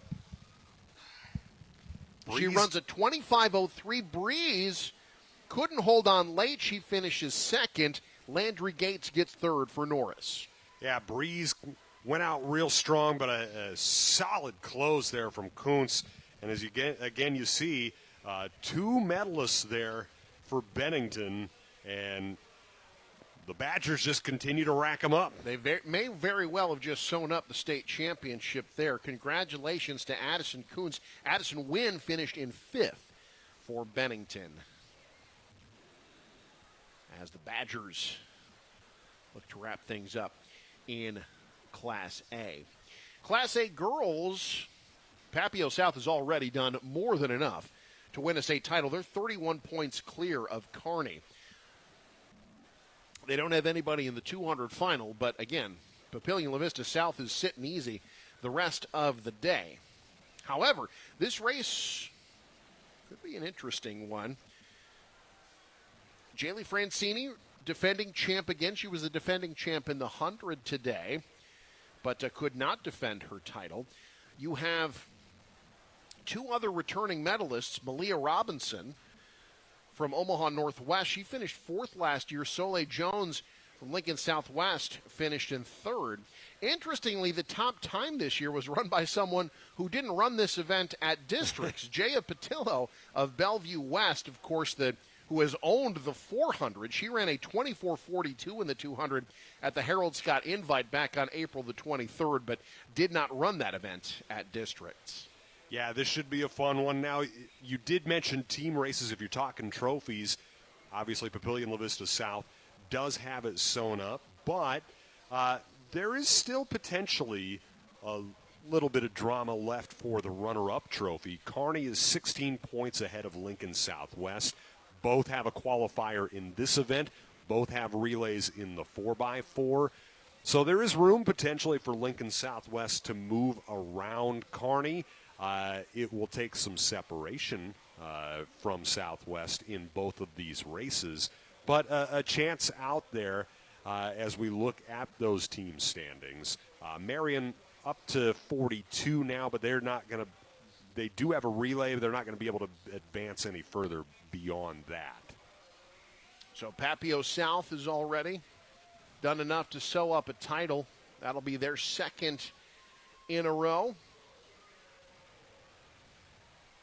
And third in the last 4 years for the Titans, an emergent program in Class A. But this is the finals in the 200. Addison Geringer had the best time in qualifying yesterday for Kearney. Also finished third in the 400 yesterday.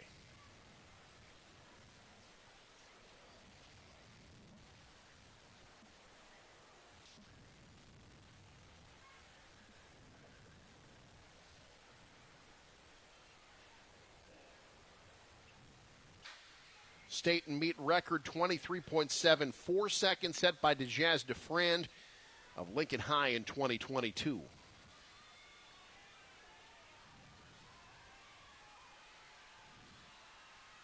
Mariluna Reyes McGovern of Omaha Central out in front.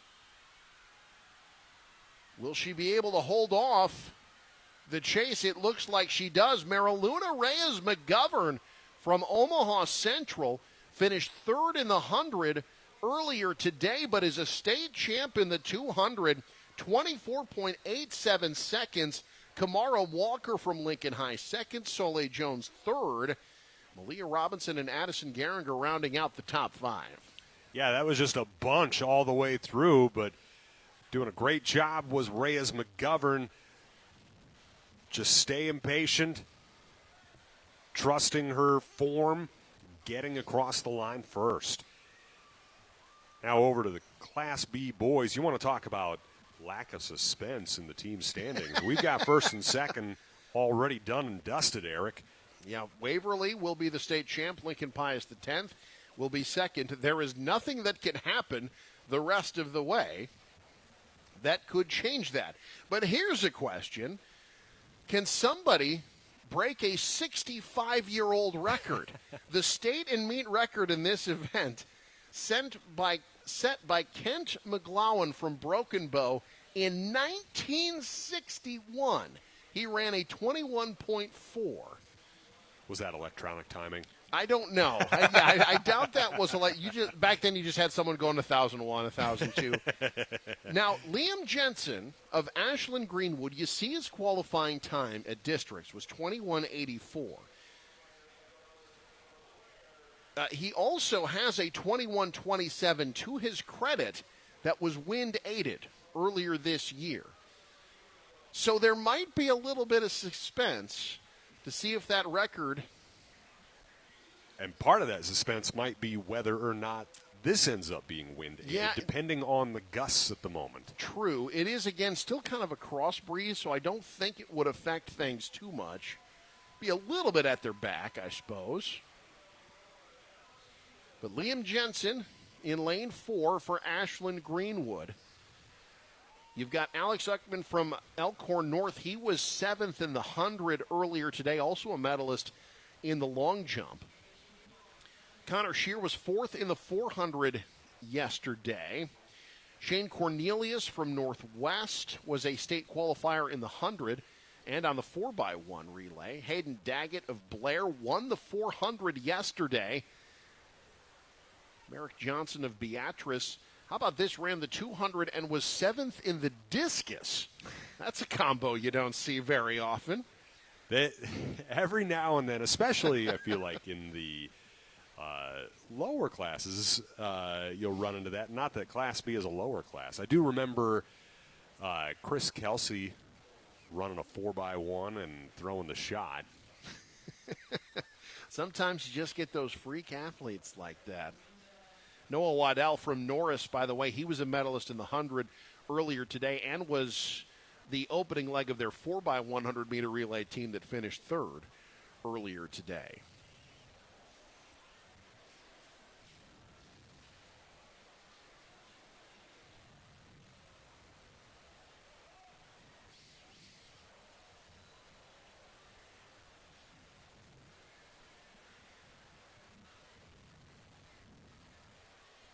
I get nervous in these moments, and I'm not running this. Yeah, when they have to reset like that.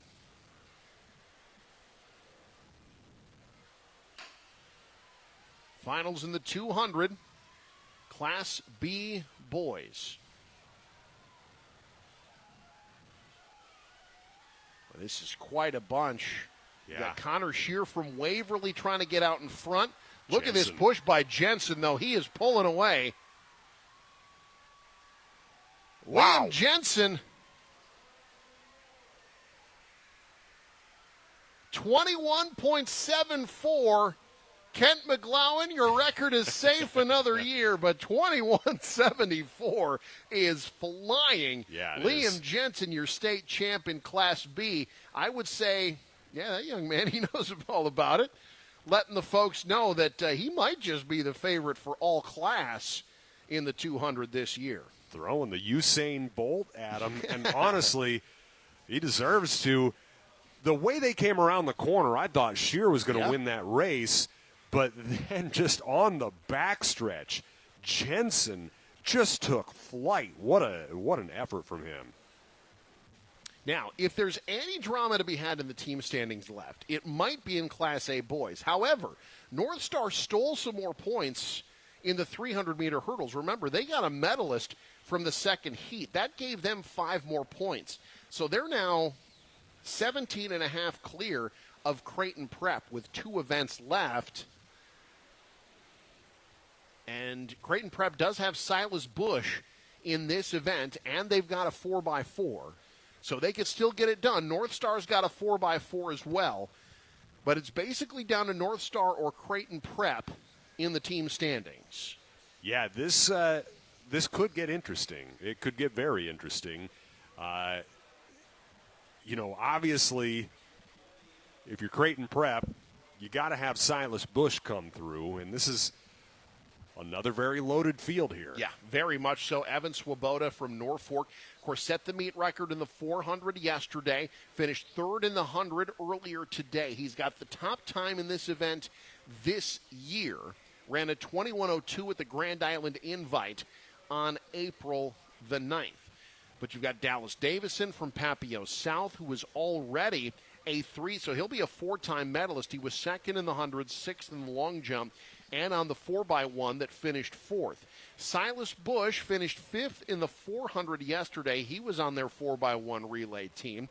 Jackson Lehman of Bellevue West was 4th in the 100, finished 7th in the 4x1. He was 5th in this event last year, one of 3 returning medalists.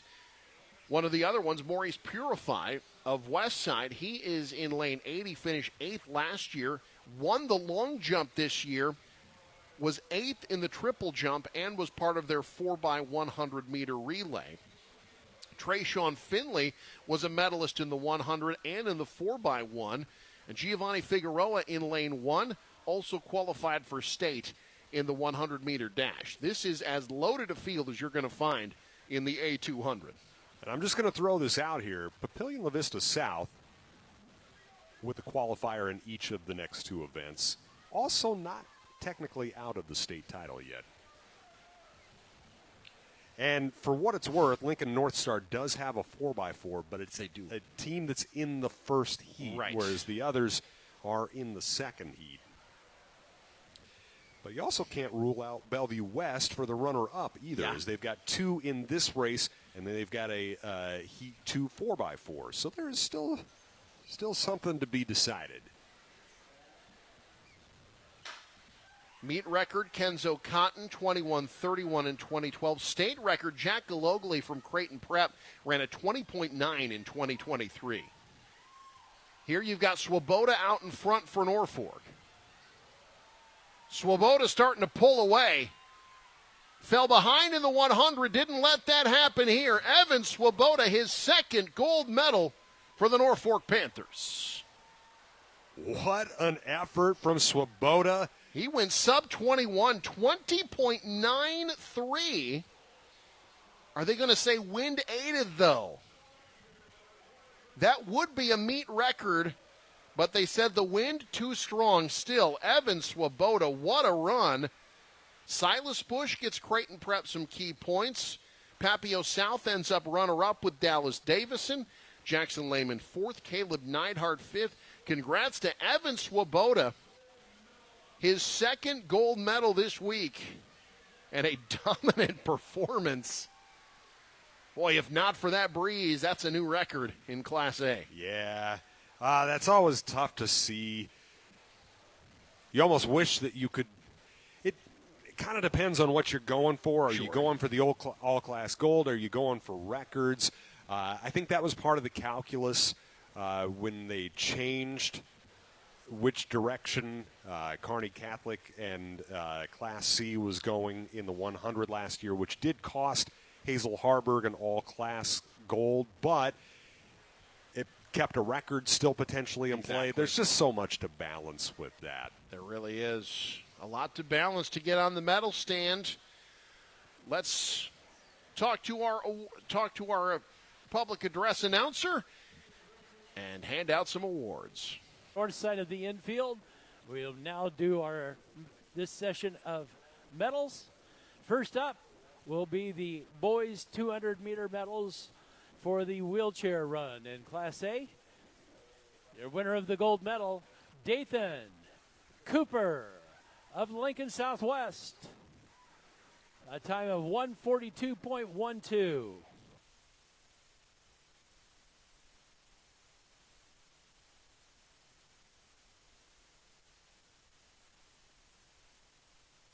Your next up is the medal winners for the girls 1,600-meter run in Class B. In 8th place, Addison Washburn, a junior from Elkhorn, 5:13.57. 7th place, Kendall Hirschfeld, a sophomore from York, 5:12.20. 6th place, Leah Robinson, a junior from Elkhorn North, 5:11.74.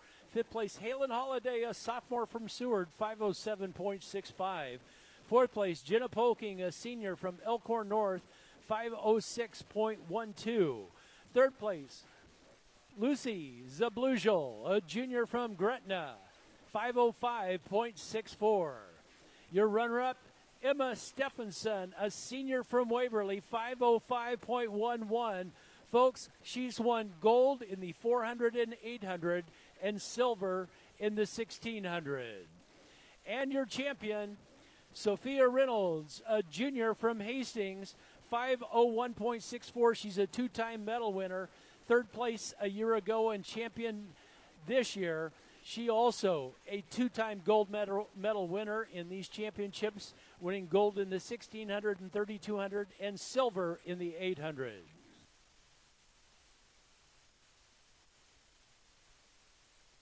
Next up, your medal winners in the Class A girls 1,600-meter run. 8th place, Avery Skradsky, a freshman from Papillion La Vista, 519.04. 7th place, Dawson Krajcik, a senior from Kearney, 512.07. 6th place, Maya Fryer, a sophomore from Omaha Marion, 508.15. 5th place, Tatum Nielsen, a senior from Bellevue West, 507.83. 4th place, Corey McLean, a senior from North Platte, 507.59. In 3rd place, Ashlyn Carter, a junior from Papillion La Vista South, 507.05. Your runner-up, Piper Peterson, a senior from Lincoln Southwest, 5 minutes, 0.86 seconds. And your Class A champion, Emily Heggie, a freshman from Papillion La Vista South, 457.88. She also a 2-time gold medal winner in these championships, winning gold in the 3200 and 1600.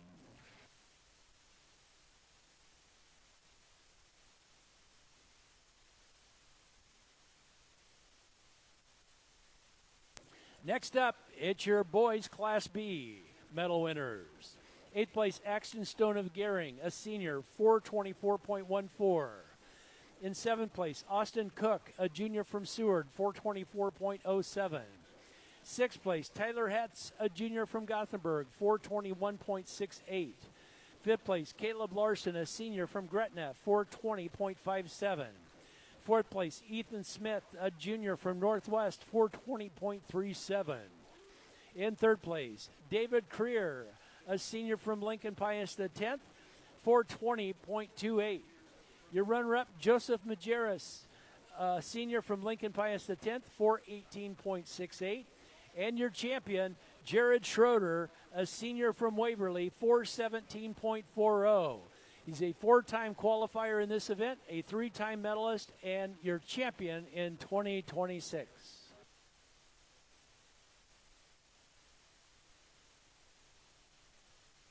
Next up, it's your Class A medal winners. In 8th place, Trey Crabtree, a junior from Lincoln High, 425.97. 7th place, Elijah Bickley, a junior from Millard West, 424.91. 6th place, Peter Yowell, a junior from Creighton Prep, 424.79. 5th place, Zach Petzett, a senior from Kearney, 424.27. 4th place, Martin Aringu, a junior from Omaha Central, 423.60. In 3rd place, Aiden Gehring, a sophomore from Papillion Vista South, 423.36. Your runner-up, Tyler Smith, the senior from Lincoln North Star, 420.37. And your champion, Josiah Bitker, a senior from Lincoln North Star, 417.97. He's a 3-time qualifier, and he's your champion in 2026. And he is a 3-time gold medal winner in these championships in the 4x800, in the 3200, and the 1600.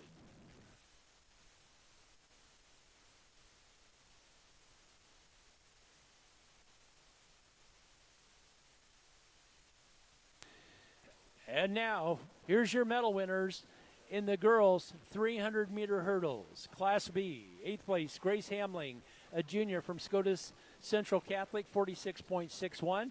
7th place, Hayden Minchow, a junior from Seward, 46.23. In 6th place, Riley Luce, a senior from Gehring, 45.64.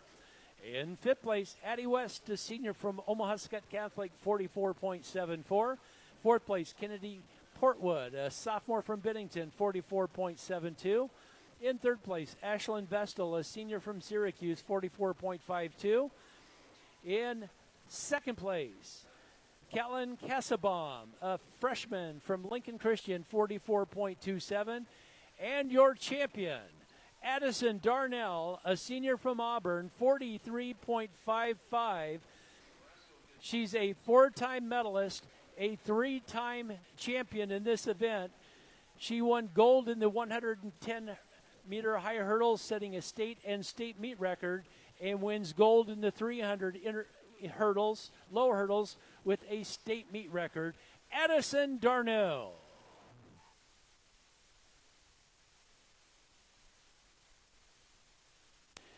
And now for your Class A medal winners.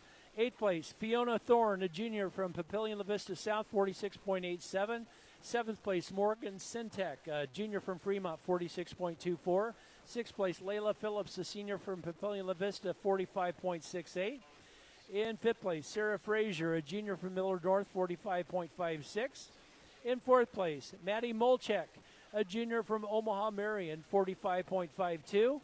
In third place, Sophia Zalewski, a junior from Elkhorn South, 45.48. Your runner-up, Celia McCoy, a senior from Grand Island, 43.92, a four-time medal winner in this event. And your champion, Amari Heron, a senior from Lincoln North Star, 43.77. She's a three-time qualifier, two-time medalist, and your champion in the Class A girls 300 hurdles.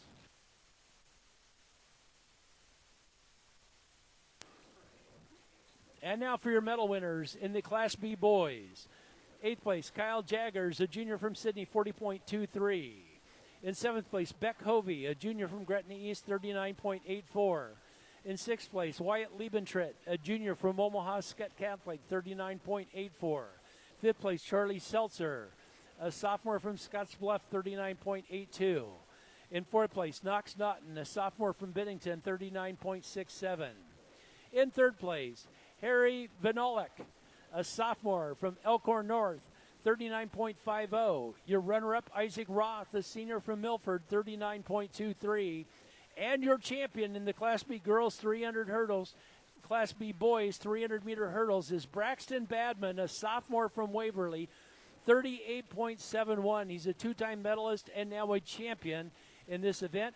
He has won 2 golds in this championship in the 300 hurdles and the 110 high hurdles.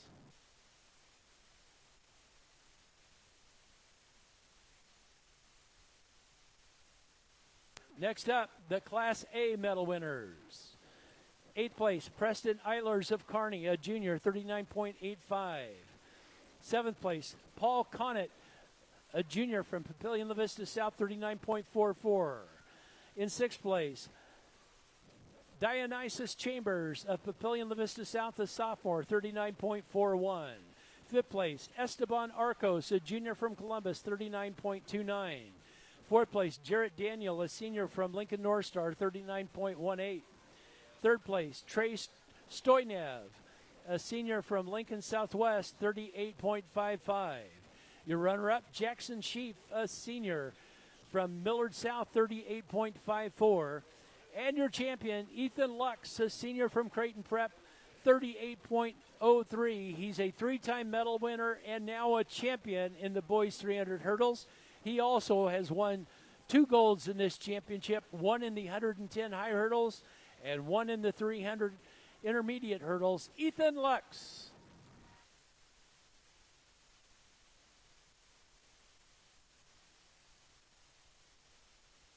And now your medal winners in the girls 100-meter dash. Eighth place, Logan Dostal, a sophomore from Gretna, 12.44. Seventh place, Jade Sargent, a junior from Ashland Greenwood, 12.37. Sixth place, Kinley Hinton, a freshman from Adams Central, 12.33. In fifth place, Landry Gates, a junior from Norris, 12.32. Fourth place, Grace Breeze, a junior from Seward, 12.18. In third place, Amelia Wazorek, a senior from Gretna, 12.09. Your runner-up is Addison Kuntz, a junior from Bennington, 12.08. And your champion, Mia Cushing, a sophomore from Elkhorn, 11.93, a new state meet record in Class B. She's a 2-time medalist and now a champion in this event. She holds the state record in this event at 11.92 as well.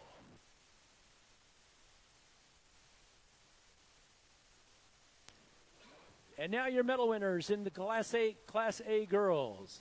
Eighth place, Lila Brotsberg, a junior from Elkhorn South, 12.38. Seventh place, Soleil Jones, a senior from Lincoln Southwest, 12.35. Sixth place, Jaylee Francini, a junior from Omaha Benson, 12.22. Fifth place, Kamara Walker, a junior from Lincoln High, 12.16. Fourth place, Misha Robinson, a junior from Omaha Northwest, 12.15. In third place, Mariluna Reyes, a sophomore from Omaha Central, 12.14. Your runner-up, Amira Johnson, a freshman from Omaha Westside, 11.90. And your champion, Aaliyah Perry, a sophomore from Millard North, 11.88. She has won 2 gold medals in this championship in the 100 and in the triple jump.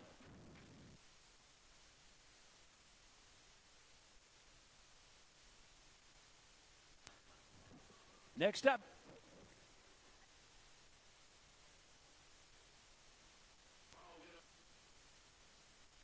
it's the medal winners in the Class B boys 100-meter dash. 8th place, Noah Waddle, a senior from Norris, 11.18. 7th place, Alex Uckman, a senior from Elkhorn North, 11.13. 6th place, Bryson Snyder, a senior from Cozad, 11.09. In 5th place, Luke Finley, a senior from Norris, 10.98. 4th place, Grayson Nolan, a sophomore from Ashland Greenwood, 10.95. 3rd place, Kip Brigham, senior from Wahoo, 10.94. 2nd place, Charlie Seltzer, a sophomore from Scottsbluff, 10.80. And your champion, Wyatt Dent, a senior from Central City, 10.79. 3-time state qualifier, 2-time state champion.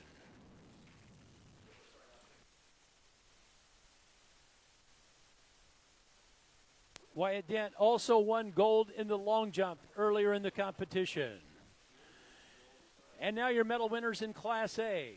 8th place, Thatcher Shelton, sophomore, Lincoln Southwest, 10.86. 7th place, Trishawn Finley, a sophomore from Bellevue West, 10.85. 6th place, Caleb Neidhart, a junior from North Platte, 10.75. 5th place, Devlin Harrington, a senior from Omaha Westside, 10.68. 4th place, Jackson Lehman, a sophomore from Bellevue West, 10.63. 3rd place, Evan Sabota, a junior from Norfolk, 10.57. Your runner-up, Dallas Davison, the sophomore from Papillion La Vista South, 10.50.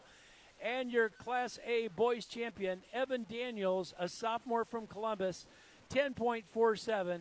He's a 2-time medal winner. He was your runner-up a year ago, and he's your champion in 2026, Evan Daniels.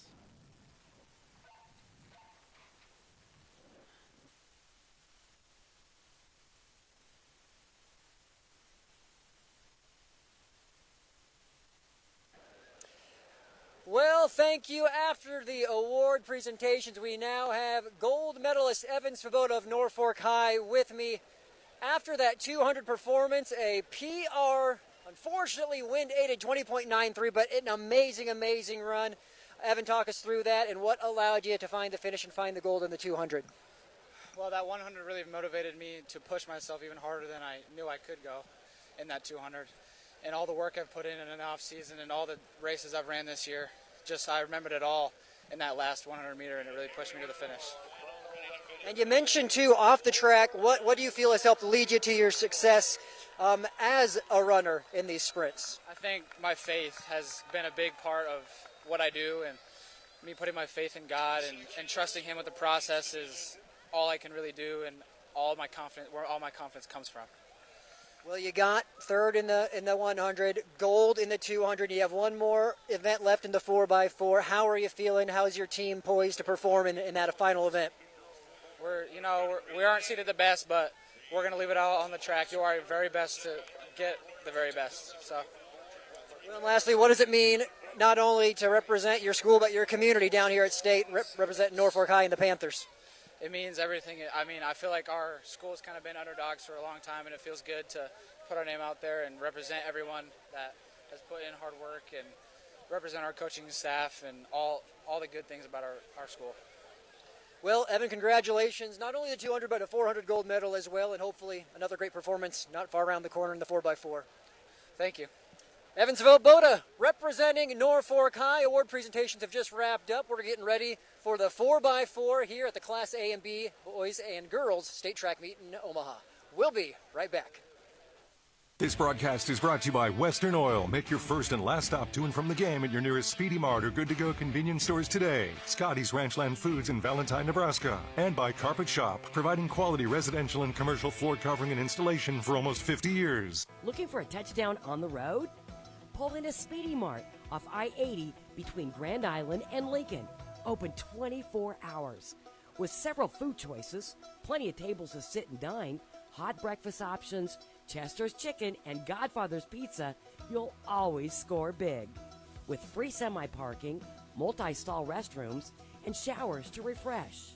For fuel, food, and friendly service, Speedy Mart is always a win. One event to go, the 4x400 meter relay. That's brought to you by RMV Construction, trusted, local, proven. RMV Construction. We start in girls Class B. No drama left in team standings unless you're talking runner-up. Bennington has sewn up the state title, but you've got two teams that could possibly get second, Gretna and Elkhorn North, who are sitting at 45 and 44 and a half, respectively. That's a trophy. That's one you can bring back with you and separated by just a half a point. Yeah, there's a little bit of suspense there. Absolutely. Elkhorn North is in the first leg. They are the defending champs. Remember, they set the state and meet record in this event 2 years ago. They will be in lane 4 of this first of two heats. As for Gretna, they do not have anybody in this. They don't. So if Elkhorn North can medal, they are your runner-up in Class B. As simple as that. And, positioned 9th coming into state. It's a very enviable position if you're trying to get that point and get that runner-up trophy. It seems like, there's always one or two. We've even seen winners out of Heat 1 in the past. We've seen in Class B boys a winner out of Lane 8 That's in right. Heat 1 with Norris a few years back. The 16th qualifying team won at state. So off first, 4 times around the track with 4 different runners. Syracuse is a team that could find their way onto the medal stand as well. They've really put together an admirable effort moving up from C to B in a district that included Gretna East, Ashland, Greenwood, Auburn. That's a pretty steep learning curve going Absolutely. up to B in that district. Acquitting themselves well. That's Tatum Walters out first for Syracuse. She'll be handing to Emery Siefkin. Syracuse's relay, 2 sophomores and a freshman. Then the Ashland Vestal running the anchor leg. But Elkhorn North, who needs that point to get the runner-up trophy, they're looking good to start out. Yeah, they're first to the exchange. Waverly appears second.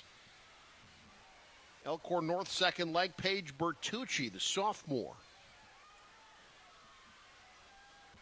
It's Elkhorn North and Waverly, it appears. Now here's that blend in. Yep. Everybody getting to lane 1. Pretty clean blend there. I said Waverly. That's Gothenburg. My apologies. Easy confusion. Maroon Swedes, not Maroon Vikings. But it's Bertucci from Elkhorn North. She will be handing off to Hayden Booth, the senior. She's got just a casual-looking stride, but has kept her distance. So it'll be Elkhorn North and then Gretna East running 1-2. Gothenburg in third. They're 1-2-3 to the exchange. Third leg for Elkhorn North, Hayden Booth. For Gretna East, it's Leighton Schuff, the sophomore. And now Gothenburg trying to make a push. Fritton looking to do that for the Swedes. Well, Elkhorn North running a pretty good race. It'll be senior handing off to freshman Caitlin Polking, the freshman, the anchor leg for Elkhorn North in the 4x4.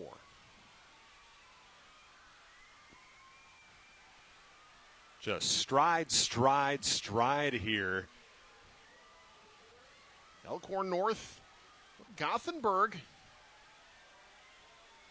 LRA Cook trying to come around the outside. They're going 3 wide for second. It'll be Elkhorn North first. How about this push for second by Syracuse? That's Capri Hansen, who's got the Rockets second. But Elkhorn North, their anchor leg, Caitlin Polking, remember, they're looking for a strong time. They want to get on the medal stand so they can finish second in Class B. That was chaos in the handoff in that second tier. Syracuse trying to Here comes chase Syracuse. That's Ashton Vestal, the senior, her last high school race. She wants to go out a winner. She's had a heck of a career. That would be one way to do it. Here comes Vestal, gaining on Polking. Elkhorn North and Syracuse. Vestal. She looks so strong right now. Around the outside. Can Polking hold her off? Polking, Elkhorn North, Vestal, Syracuse. Polking will do it. She holds her off. Elkhorn North wins the first heat. How about that race? Wow, Vestal gave so much to get there and just could not quite catch her. But she and her teammates are proud of what they've done, as they should be. Those are 2 times that have a good chance of getting onto this medal stand, especially when you look at a couple of the Heat 2 teams that had season bests in the districts. So are they going to be able to match that? Vestal ran a 56.5-second split on that final 400, but outdone a little bit, but a 58.56 by Elkhorn North. The freshman Caitlin Polking, 3:59.67. That's going to be tough to keep off the medal stand. That race right there might have just gotten Elkhorn North the team trophy. Yeah, and that time that you listed for Vestal would have gotten her second in the Class B girls 400, just behind meet record holder Emma Stephenson. Yeah. Hey, folks, News Channel Nebraska's coverage of state track is brought to you in part by RMV Construction. If you have a construction project that needs built, RMV Construction, the company you need to call. They've proudly constructed more than 50 WIC buildings across the state, including one north of Amherst. WIC buildings, post-framed, pre-engineered metal building systems made with better materials for a better building. That's RMV Construction. They'll help you expand your ag operation, create your next barn dominium, or develop commercial space by constructing a WIC building like the one you see there, with unmatched durability, energy efficiency, and design flexibility. That's RMV Construction, offices in Kearney and Lincoln, trusted, local, proven. All right, leg 2 in the 4x4. Waverly the top time. Coming out of districts, that time 3:59.04. We'll see Emma Stephenson one more time. Bennington has already sewn up the team title, but they would like the title in the 4x4 as well. You've got Seward in lane 3. One last chance to see Grace Breeze. How about this anchor leg? The talent in the anchor leg. Annie Troush from Adams Central. You got Grace Breeze, Emma Stephenson, Addie Wynn from Bennington, and Addie Darnell from Auburn.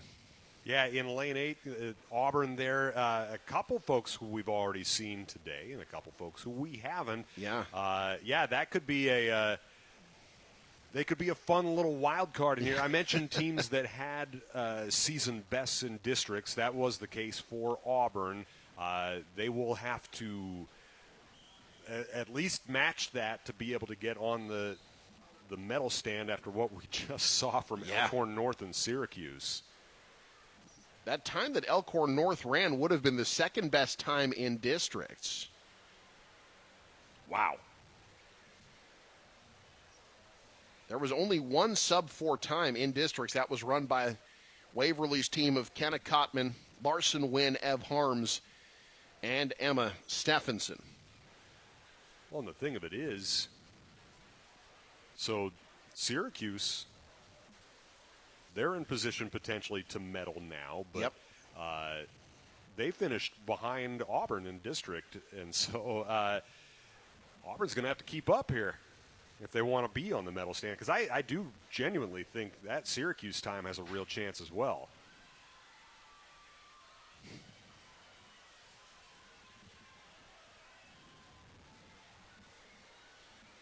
State and meet record set by Elkhorn North in 2024, 351.63.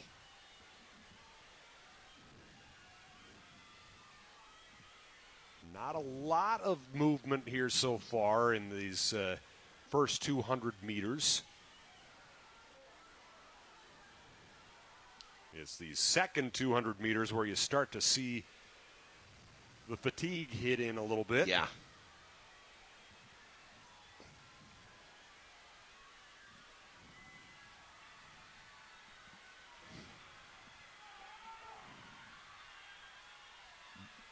Lane 7, that's Northwest. Hannah Mader. She'll be handing off to Malia Vila. Now we'll finally really get a sense of sort of where everybody stands. Pretty even through the first 400. When Auburn medaled in this race a couple years ago, Liston Crotty had a dynamite leg in the middle of that race. She's going to have to pick up some ground here for the Bulldogs here. It's like Central City was out in front. Now Bennington with the pass on the outside. That's Lauren Schmidt from Bennington. She'll be handing off to Kennedy Portwood. Now we've got a push from Waverly as well. It's Bennington. And now Scott running one to Addie West with a great split here for the Skyhawks. It'll be Bennington, then Scott, Central City third of the exchange. This is Kennedy Portwood for Bennington. Michaela O'Flynn, a freshman for Omaha Scott.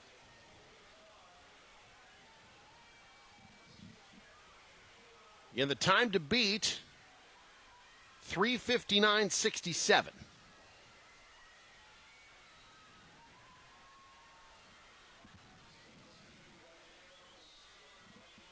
Bennington running strong here. Portwood. Yeah, they are. This is a really, really strong third leg. She'll be handing off to Addie Wynn. What a luxury. You don't even need Addie Kuntz in your 4x4. Well, it's not like Wynn hasn't had a terrific state meet on her own. That's just a loaded Bennington team. Already the state champs, they're looking to wrap it up, slam it home. Win will be the final leg of the 400. Skyhawk second to the exchange, followed by Seward. Bennington well out in front, might just be a battle for second. We'll see if anyone can give chase. You've got Grace Breeze, who can fly, running for Seward. They're in third. But Wynn not giving up anything right now for Bennington. No. Breeze trying to make a push. She's now in second for Seward. It's Bennington 1, Seward 2. Addie Wynn, the sophomore. Folks, this is just freshmen and sophomores on this Bennington 4x4. If you're wondering if the Badger domination's ending anytime soon, it is not. Dominant in the 4x4, dominant in the state track. Bennington slams the door on the state title. Meanwhile, how about this finish by Emma Stephenson, getting Waverly to second? Wow. If that isn't an end to the Class B girls season, I don't know Emma what Stephenson just got Waverly from 5th to 2nd over that last 400. Oh, my goodness. She ran a 55-88 split over the final 400. Watch this at the end. Emma Stephenson coming out of nowhere Waverly is second, but how about those Bennington Badgers, state champs for the second straight year, and they win in the 4x4. Meanwhile, Brandon Axemet, the NSAA does such a great job putting this event on. Their Nate Newhouse standing by with our Brandon Axemet. Thank you. Down here trackside with NSAA Assistant Director Nate Newhouse. A big reason why, along with the hundreds of other volunteers and people supporting this event, that this is going off without a hitch. So, Nate, almost 2 days in now, you have the final event of day 2. How have things gone thus far from your perspective of the 2026 state track meet? It's gone very well. The weather has cooperated. The kids have competed well. You can look up on the poll and see all the records that have been broken. The meet management, the administrators, and the volunteers do a fantastic job. So it's just really nice to see it all come together in a tremendous event. You have the numbers off the top of your head. How many volunteers, how many hours go into helping put something like this together? The hours might be countless. I know there's roughly 1,000 people, volunteers, officials, starters, things of that nature that participate. All of the OPS administration is involved at some level. What OPS does for this event, providing Omaha Burke, making it available, and all their administration and their leadership, it really is a great facility. And from your perspective, too, I think a lot of track fans are aware, but some tuning in who maybe aren't as used to track, what makes this Nebraska high school track meet special compared to how other states do it? I'm not exactly sure how other states do it. I know how we do it, and I know our membership is involved with ideas and suggestions. There's not many other sports where you get to see 2,500 different athletes compete from across the state, across A and B and C and D, boys and girls. 309 member schools, probably 280-ish are represented here. So it is a true representation of the state of Nebraska. How many years have you been doing this specifically with track? 15 years. This is number 15. It's been great. Any memory that sticks out one above any other? Or why do you continue to keep dedicating your time to something like this in an effort like this? It's just fun to watch the athletes compete. You hear people talk all the time about they look forward to the end of the year, the road to Omaha. In many ways, the state track meet signifies the end of the year, along with state baseball and state soccer and state tennis and state golf. It's been a great year, and this is a good way to wrap it up. Nate, thank you so much for the time. We appreciate it as always. Appreciate you. Thank you. Back up to Eric and Pat in the booth as the 4x4 continues here on News Channel Nebraska. I was just thinking, there's no way Nate could have been doing this for 15 years. I remember when he started, and then I remembered, oh, wait, no, I've been here a long time, too. So, yeah. Well, we see him at so many championships, basketball, football. I saw him at journalism a few weeks back. He is a very busy man. We thank him and everybody at the NSAA for partnering with us to bring this event to you. All right, to Class A we go. There is no drama left in the team standings. It'll be Papillion La Vista South first, Kearney second. So the team trophies, if you had someone who etched names in like the cleric jug here, they would already have them done by now. By the way, in case you were curious on that girls' side of things, Elkhorn North did get on the medal stand.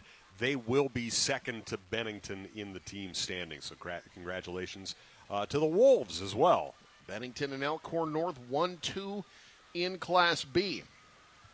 Meanwhile, leg one of the Class A 4x4.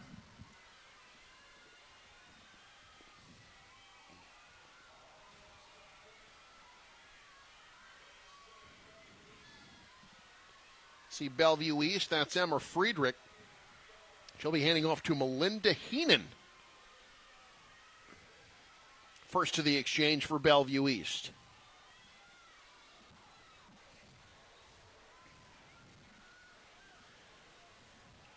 We saw a few medalists from Heat 1 and Class B. Yep, got to imagine there's a decent chance of someone coming out of this heat to get on the medal stand as well. Yeah, the times were pretty bunched up at districts.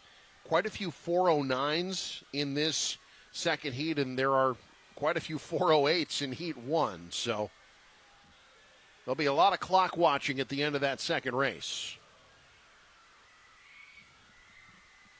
Great race so far by Bellevue East. Heenan will be handing off to Gianna Carranza, senior to senior exchange.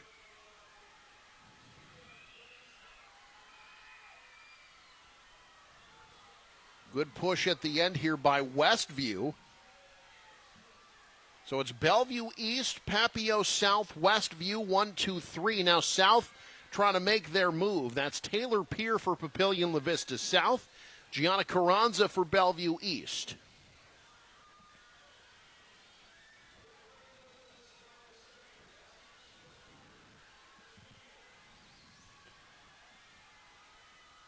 Carranza holding things off for now.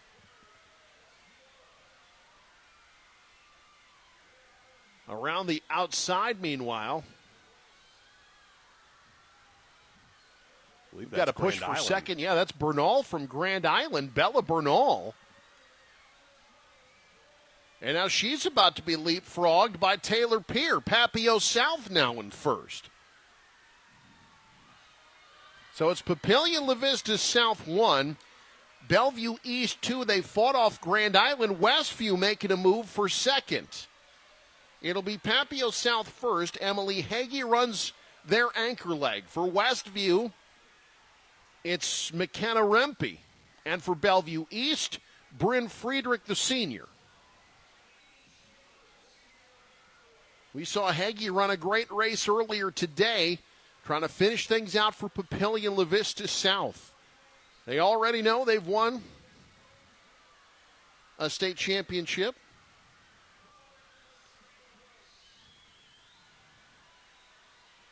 Hagee trying to pull away.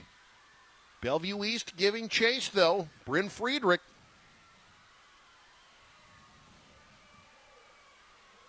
Here comes Hagee.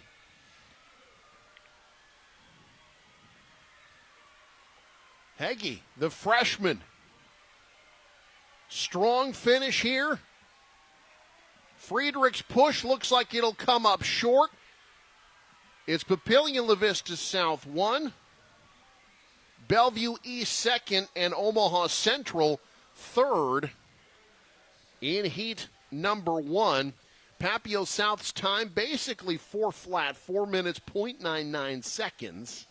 We'll see if that holds up. That is a blistering time. If they'd run it at districts, they would be the top seed in Class A.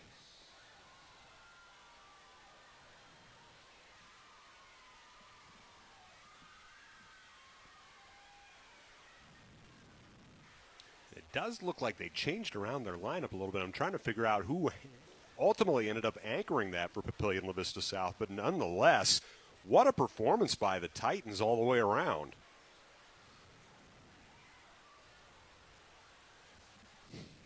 The Titans shaved 9 seconds off their district time. So they've set a pretty tough time to beat. Again, nobody in this second heat ran a time better than the one Papio South just ran in districts. State meet record was set by Millard South. Back in 2012, they ran a 3:52.94. You know, there's pros and cons to being in each heat. Obviously, you can theoretically see the fastest time set down for you in that second heat, but sometimes you're kind of chasing ghosts in that second heat just a little bit. Maybe kind of forcing the tempo just a little bit. You get to run your race just a touch more sometimes with a little less pressure in that first heat. So we'll see Papillion La Vista in lane 4, top time out of districts, 4:01.45, Omaha Marion. Again, we're going to see some talented athletes. One more chance to see Jaya Patillo from Bellevue West. She'll be the anchor leg for them in lane 7. Figures you'd have the athlete who has basically dominated this event for the last 2 years run your anchor leg, so keep an eye on that. Kearney in lane 3, they've already sewn up a runner-up trophy.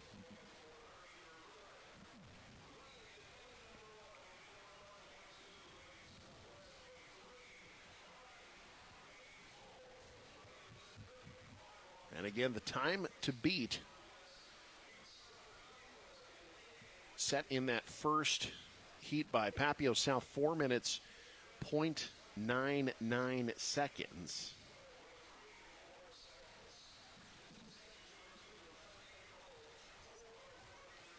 Which I think tells you just how great that Class B race was. Absolutely. Too. The fact that we saw sub-4 in the opening heat of that Class B race.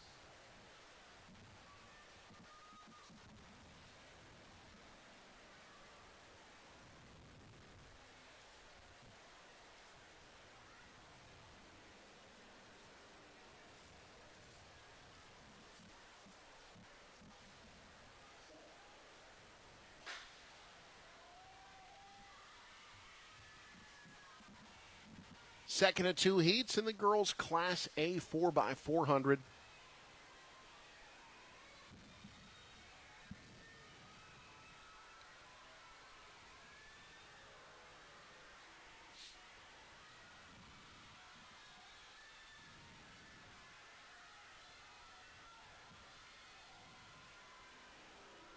Well, it's been a great day of racing here at Burke. Can't wait to be back here on Saturday for Classes C and D. There are some fantastic races ahead of us and some fantastic performers, too. We will see one of the best distance runners. I mean, it's hard to say this of someone who's a freshman, but might be safe to say that this state has ever seen in Crofton. It will be interesting to see if the preliminaries are affected at all tomorrow. It does look like there is potential for weather tomorrow in Omaha. Saturday, while we're here, scheduled to be a high of 74. And sunny. It's going to be absolutely gorgeous here on Saturday. I was trying to remember this, and I did not get a chance to look it up.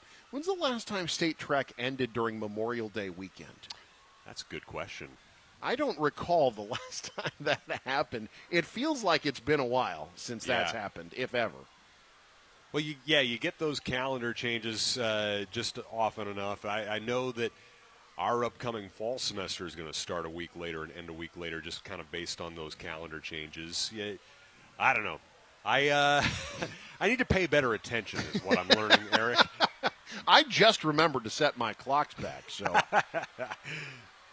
First exchange here in Class A. That's going to be Kearney first, followed by Papillion La Vista. They're shoulder to shoulder. Augusta Gans and Alexis Chaddock. Chaddock already a state champ here today. Getting past Gans for first.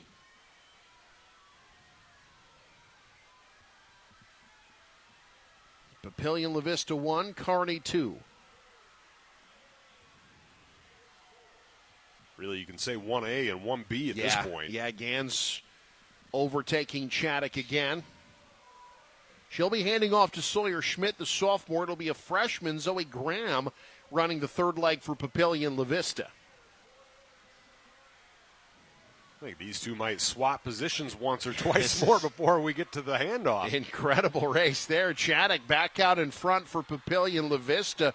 Great charge here from Omaha Marion. Paige Dillon has got Marion in contention now. It's Papillion La Vista, Kearney, Marion running 1, 2, 3. Third leg for Omaha Marion's Lucy Peterson, the junior.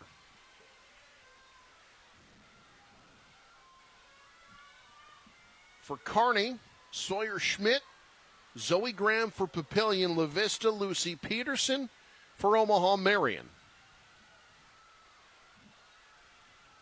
I just think we're going to continue to see that position swapping. There is not much separation between these three schools.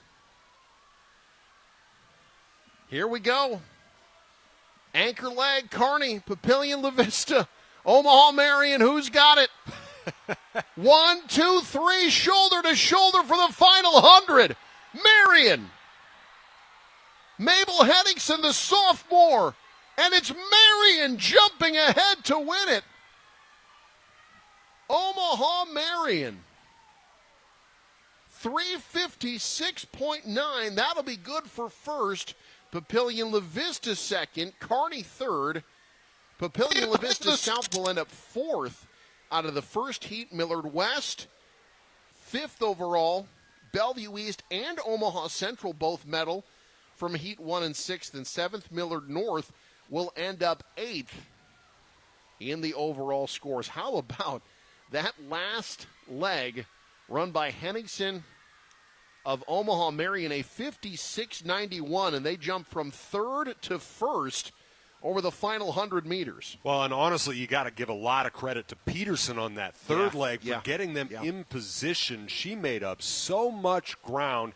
Without that, there's no chance of Henningsen being able to close that gap. What an effort, especially on the back half of that 4x4 by Marion. So Omaha Marion, your state champ in the 4x4, which I've always thought kind of feels like a mini state championship. It does. It does. It's the final event. It always feels like it's 4 of your marquee elite athletes out there. You win the 4x4, that feels a little special. There's nothing left to manage the workload for at that point either, too. If you're wondering what the all-class gold standings look like at this point, right now Bennington will go into Saturday as the leader in the clubhouse. That's going to be a tough time to beat. Yeah. As well. We move on now to Class B. Boys 4x400 meter relay. This is another one. Team standings are sewn up. Congrats to Waverly. They did it again, back to back. And they're third in 4 years.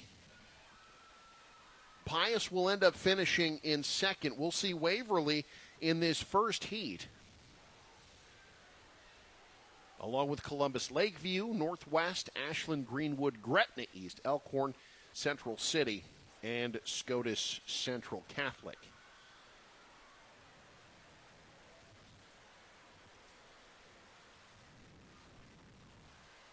This is a really strong first heat, too. It is. When you look at the talent in this heat, certainly Ashland Greenwood is loaded with sprint capabilities. Waverly, Gretna East loaded with athletes. We've seen Central City win sprint events. And that's not even listing Lane 4, Columbus Lakeview. Just unbelievable talent in this heat. Got to imagine we're going to see somebody get on the medal stand from here as well. You would think, again, some tremendous athletes, especially that anchor leg. You're going to see Connor Shear of Waverly one more time, Liam Jensen from Ashland Greenwood. You'll see Jacob Brazy from Central City, Blake Rathbone from Columbus Lakeview. There's a lot of experience on this Lakeview team. 3 seniors and a junior for the Vikings.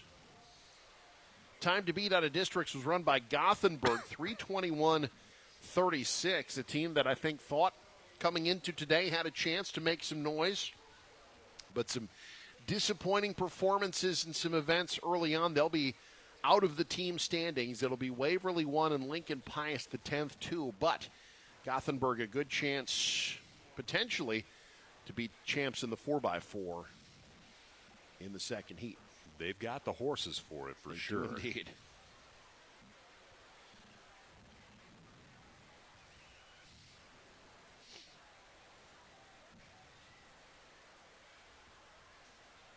Yeah, I'm excited for that heat as well.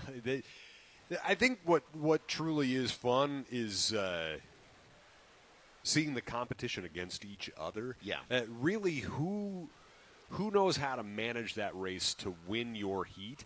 You're going to have the best chance of getting on the medal stand. And I know that sounds probably a little bit stupid and obvious, but it doesn't matter which heat that you are in. If you know how to manage it to be at the top of that heat, that's going to put you in that position for a medal. It kind of goes back to what I was talking about a little bit earlier. You can get a little bit too caught up in that second heat sometimes, where you get to just run a little bit more freely, run the race to win it in that first heat sometimes. Yeah, the mentality's certainly different when you get to break the lanes in the second heat. And then the third and fourth, it's just go as fast as you can. But that second leg is I think, maybe underrated in its importance. Well, that too, yeah. Not just second heat, but second leg. Yeah, you are correct. That's I think the tricky part about those first couple legs is kind of knowing where you're at and understanding that, and understanding when you look at it with your eye, like to not panic based on what lane you're in. There's Lakeview out in front. Well, the other thing you don't want to do too is take it for granted. There's a delicate balance because you can think, oh, okay, well, we're in this lane, we're really not that far behind. Well, you may actually have more ground to make up than you realize. There's a little bit of an optical illusion with those first couple legs of this 4x4. Levi Ruda handing off to Will Stuckman for Lakeview. They're in first, Gretna East in second. Brody Boone will be running their third leg. Northwest running in third. That's Zane Harb, the junior. Pushing a little bit. Northwest about to jump into second place on the backstretch. All chasing Lakeview. Zane Harb really pushing. There's not a lot of disparity in the times coming into this state meet in Class B. Not in this heat, not across both heats. Shoulder to shoulder, Harb now has Northwest in front. They gained 2 spots over the third leg. For Northwest, it'll be Kendrick Manavong. Anchor leg for Lakeview, Blake Rathbone. Northwest 1, Lakeview 2. And I believe that's Elkhorn that had jumped up to third. Now they've faded. Gretna East trying to get back into it. Northwest 1, Lakeview 2, Gretna East 3. As they work into the final turn. Manavong, the sophomore for Northwest, trying to bring it home. They're 3 wide for second. Manavong, Northwest, Elkhorn jumps up to second. It'll be Northwest 1, Elkhorn 2 in the first heat. I think Gretna East got in there for third. It'll be interesting to see. Yes, yeah. Gretna East did get around Columbus Lakeview. By 0.02 of a second. Northwest running a 3:23.40, which would have been the third best time at districts this year. 2 seconds clear of Elkhorn. So Northwest sitting pretty well potentially to medal as we get set for heat number 2 in Class B. Well, get ready for some fireworks here. There are some fantastic athletes that we've seen across a lot of different sports here in this Class B second heat. We talked about Bryson Neals throwing down dunks. We've seen folks like Dorsey for Sydney in the state championship game for the Raiders football team. We've seen folks like Roth catching everything on the football field, hurdling over a lot of different medals today. You look at Syracuse, too. Yeah. That's a class of athletes that has done really good things for the Rockets, including Will Jansen, no relation as far as I know. I was about to say one last look at Will Jansen, who has had about as good an athletic career as Syracuse as just about anybody over all 3 seasons, football, basketball, and track. He has really, really made his mark on that school. That's someone the good folks in green are going to miss. They're going to miss that young man. This whole senior class, this is a big group of seniors down there in Syracuse. In fact, this 4x4, all seniors for Syracuse. This was a special group. Yeah, and it rolls deep, too, when you think of yeah, that basketball team, the football team, just tons and tons of players all the way down.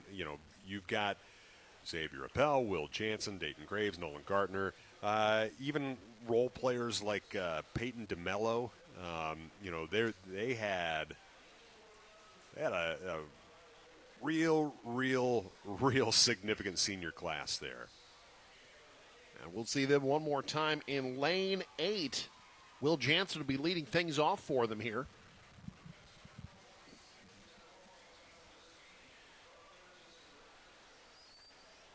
And you don't want to overlook like Scotts Bluff and Alliance. Yeah. Making the 6-hour trip here to Omaha. And both schools have repped themselves well here. This is a very panhandle heavy heat if you look at really it. Sydney, Scotts Bluff, and Alliance. It's a pretty solid representation all the way around. We don't. There's not a lot of Class B representation in Northeast Nebraska, but you do have Central Nebraska in Gothenburg in this heat. You've got Southeast Nebraska in Norris and Syracuse. Yeah, Northeast Milford. Nebraska gets Wayne and Pierce during track season.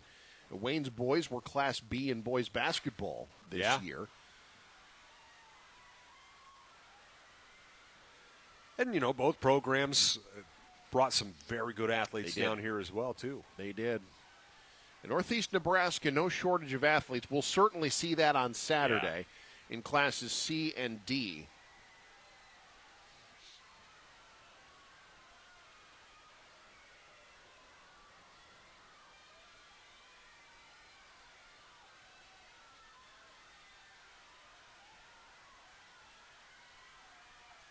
First leg, second heat. Class B boys 4x4. Time to beat 3:23:40.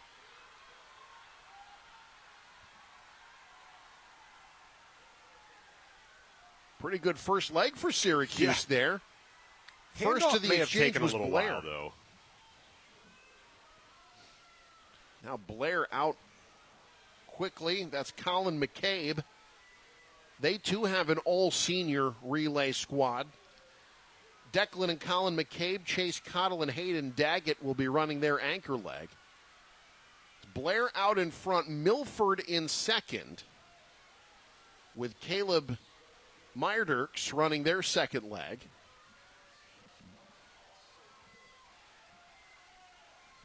Looks like Scotts Bluff with, talk about great athletes, Nate Kelly running their second leg here. But it'll be Blair first to the exchange at the halfway point. Milford second, Scotts Bluff third. Even in a year where they're not at the top of the standings, you can always count on Blair to come through with some sprinters. Yeah, they've generally a fixture here at State.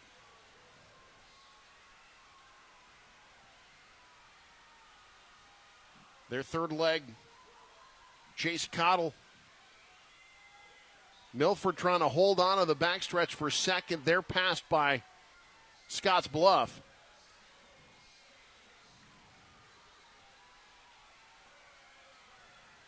In the turn, it's Blair 1, Scotts Bluff 2, Milford 3.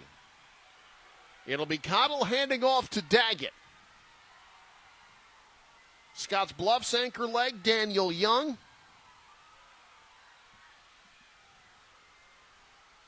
Sydney has jumped up to third. Their anchor leg is Reese Dorsey. But look at Blair.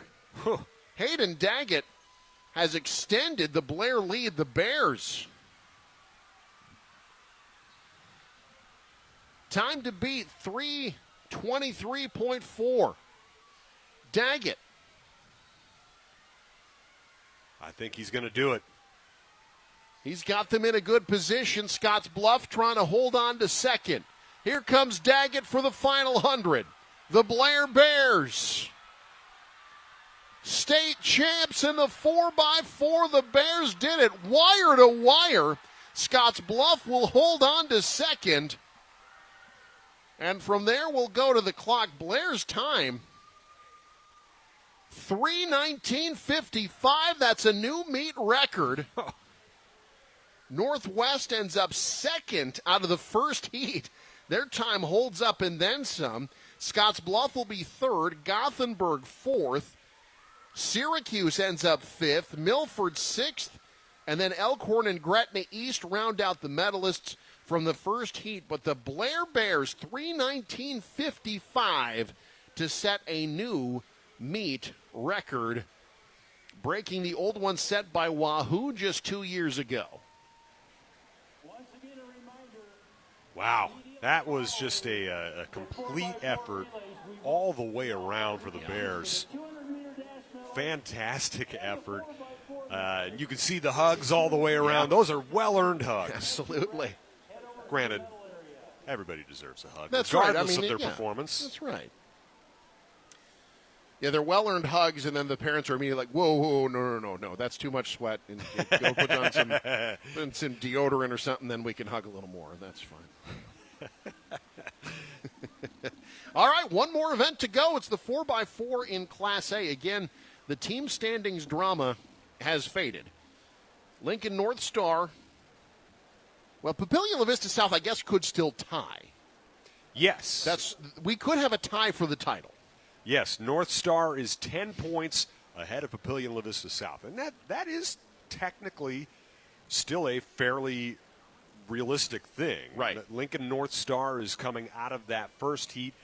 The chance of them getting points is somewhat limited. Meanwhile, you do have Papillion La Vista South in that second heat. Could be there. Could be there. They'll be in lane one, not where you would necessarily expect a championship to come from, but stranger things have happened. So basically, here's what this means. If North Star does not medal and Papillion La Vista South wins, we have a tie for the state title.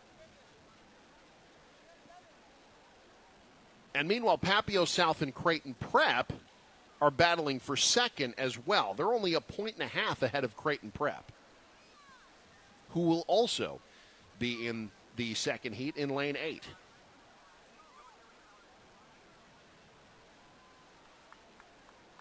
Lincoln North Star trying to win what would be their first ever state championship in boys track. There you see the team standings.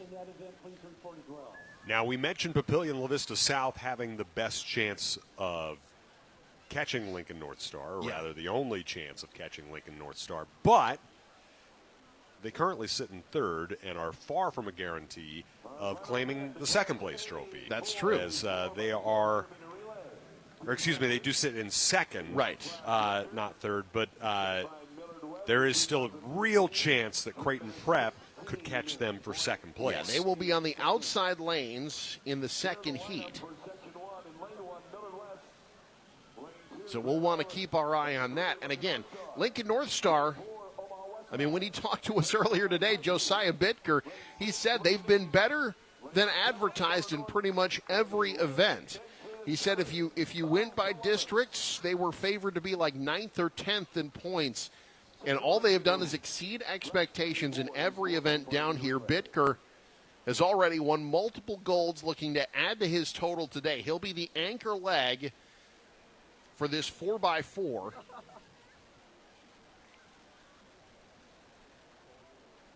Well, he was right. You're aiming to peak at the right time, and clearly North Star was doing just that. That they have. They'll be in lane 3. And there's a way to do that in every event, and sometimes that means taking your lumps in some early to mid-season events where you're going really hard in practice and you're not really gearing for winning a certain event. You're aiming for that certain target, and you know exactly the right time to kind of pull off the reins just a little bit if you're the coaching staff. And all credit to them at North Star for knowing how to do that clearly this season. They have absolutely done that. They've got Raul Iniguez running the first leg for them in lane 3.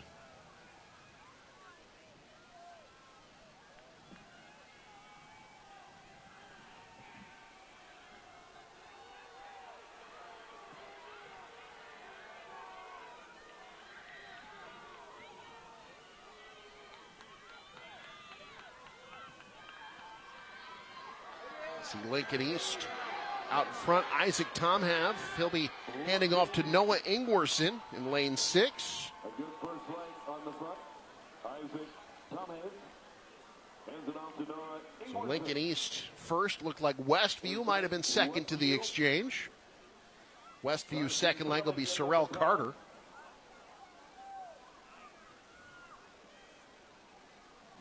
You've got East 1, Westview 2 as they flatten out, but it's a good push being made, I believe, by Grand Island there. Carter Bernal. Now Jafon Afu. There's Afu from North Star. That is one heck of a spot to have in your second leg. Yeah. I mean, yeah, they're going to go Afu, Tyler Smith, Josiah Bitker. How were they in the first heat? Afu fading a bit. It'll be Lincoln East first to the exchange.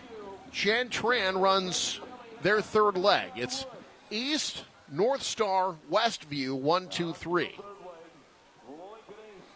But Afu really made up a lot of ground there.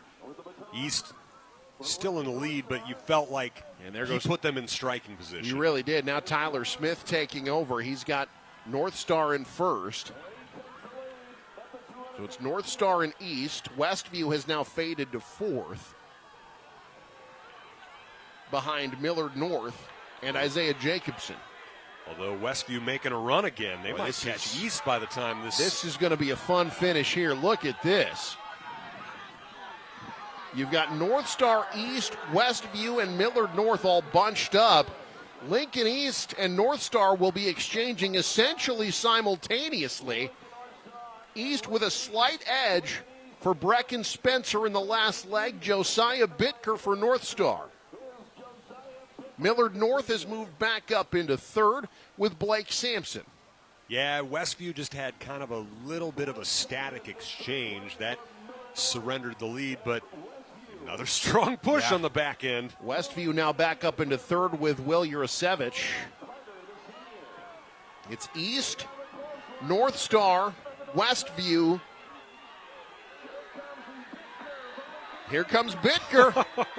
The young man has said it all day, trying to exceed expectations.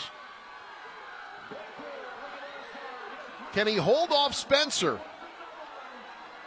Bitker, North Star, wins the first heat. Wow. Well, that's going to come real close to clinching it for him. 3:25.16 their time. Lincoln East second, Millard North ends up holding off Westview for fourth in the first heat. If you're wondering, 3:25.16 would have been fifth best in districts. And basically, if Papillion La Vista South wants to tie Lincoln North Star for the championship, not only do they need to win this race, they need everybody in this heat to finish ahead of North Star. Yeah, they need a lot of help. They also need to finish basically two places better, or Creighton Prep needs to finish two places better than Papillion La Vista South if they want to take over second. Trophy. Yeah. So still a lot yet to be decided. But don't forget, we'll have the final awards ceremony. We'll take a look at our top plays as well.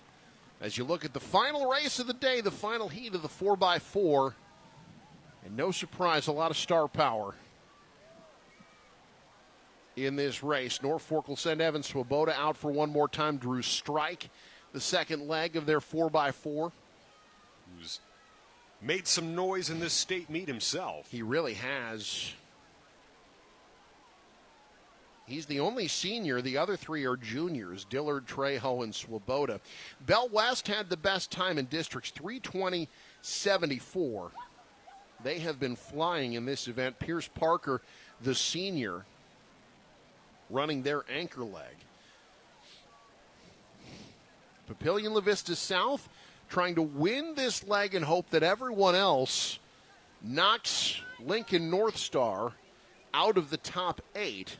Creighton Prep, meanwhile, trying to finish a couple of places ahead of Papillion La Vista South to get a runner-up trophy. Everybody else just wants to win the 4x4 and figure out where they're going to eat afterwards. I feel you guys.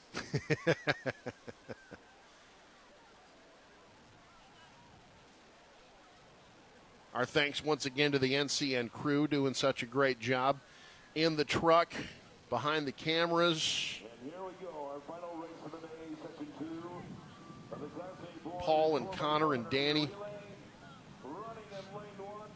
I know we saw Jonah earlier in his roost on top of the roof. Damon is here.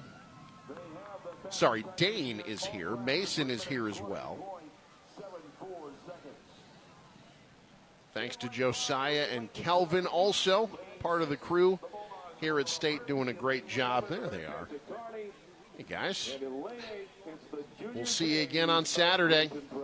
You've done a great job for us, not just here at State, but all year. Football, basketball, track. Folks, we got some arena football maybe coming your way this summer. Oh, yeah, we got all kinds of fun stuff coming up on NCN. You'll want to stay tuned.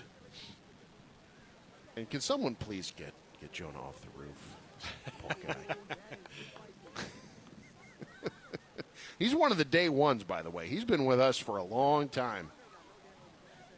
That's why he's so comfortable on the roof. As we take a look at what else we got coming up on NCN Sports. First, we got more high school. We got the Shrine Bowl coming your way.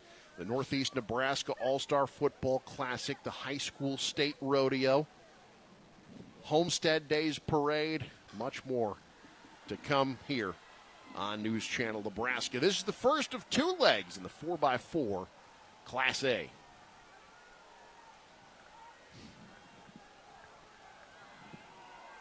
This is the second of two. I knew that.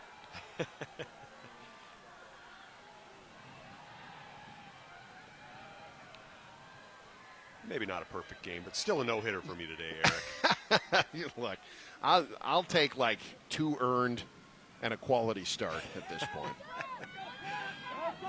Well, you pitched about 18 innings, friend.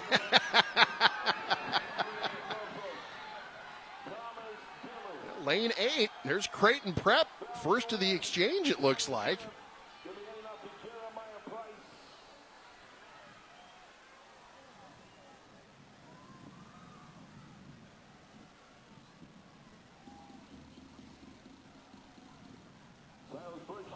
Straightening things out on the backstretch there. You've got Bell West. That's Jeremiah Price, the junior. Here's the problem if you're Papillion La Vista South. Bellevue West has been almost invincible in this event all year. They have been so good in the 4x4. Price will be handing off to Xavier Wright. Creighton Prep in second. Boy, if they can keep that up, they'll get themselves on the medal stand. It's Bell West Prep pushing for second, followed by Millard South and Norfolk. That was about an equal handoff between Bellevue West and Creighton Prep. So Creighton Prep's got Rowan Hill. Bell West has Xavier Wright, the sophomore. If Creighton Prep keeps this up, they're well ahead of Papillion La Vista South. This would be enough, if this holds, to get them on the medal stand in second place.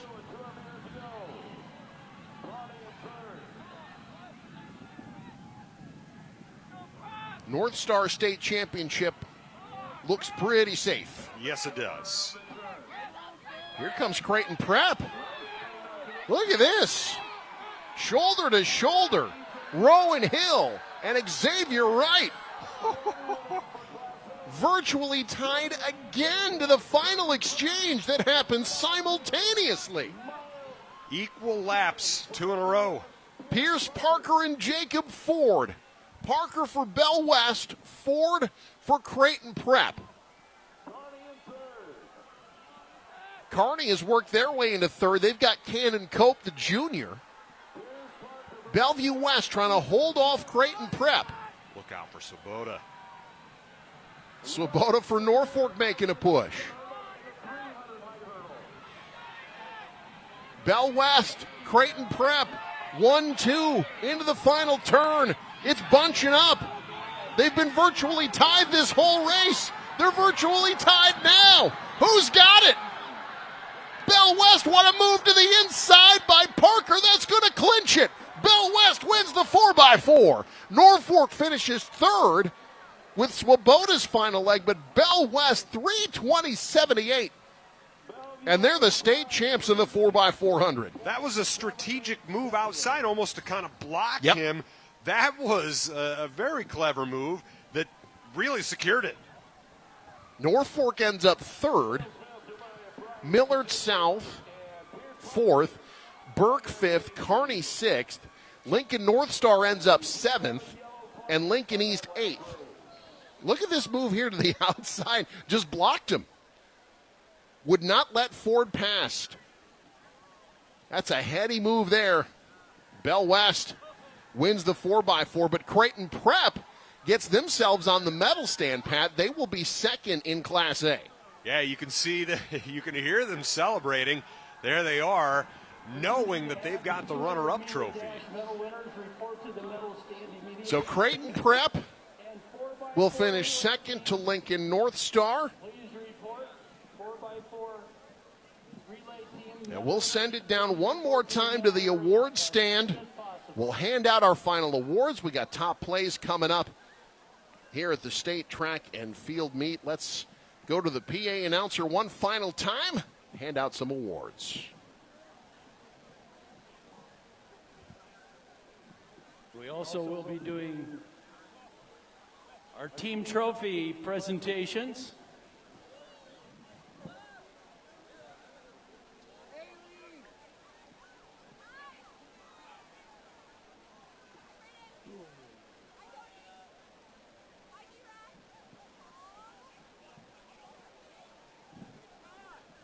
Okay, if I can direct your attention down to the medal podium, we'll now do our medal presentations for the Class B girls 200-meter dash.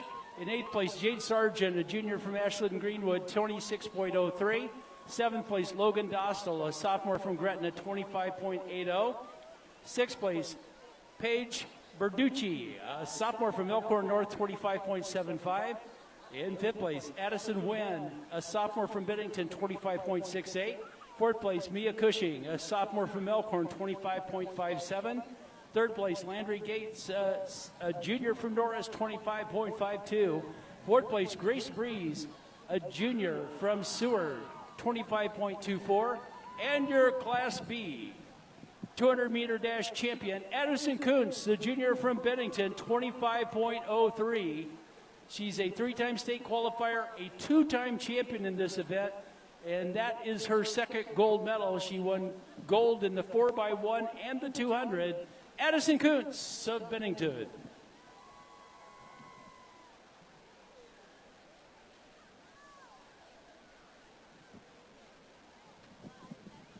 And now for your medal winners in the Class A girls 200. 8th place, Jaylee Francini, a junior from Omaha Benson, 25.52. 7th place, Misha Robinson, a junior from Omaha Northwest, 25.52. 6th place, Aaliyah Perry, a sophomore from Millard North, 25.40. 5th place, Addison Geringer, a sophomore from Kearney, 25.31. 4th place, Malia Robinson, a sophomore from Omaha Northwest, 25.27. 3rd place, Soleil Jones, a senior from Lincoln Southwest, 25.220. Your runner-up, Kamara Walker, a junior from Lincoln High, 25.01. And your Class A state champion in the girls 200-meter dash, Mariluna Reyes, a sophomore from Omaha Central, 24.87.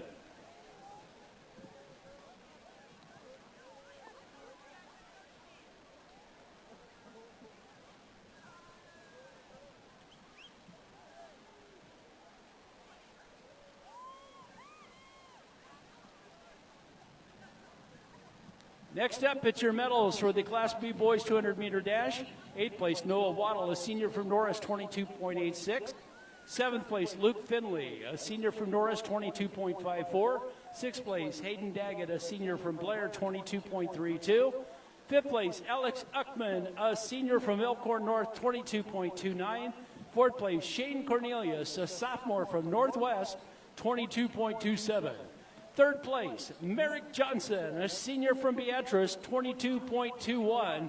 Second place, Connor Shear, a senior from Waverly, 22.17.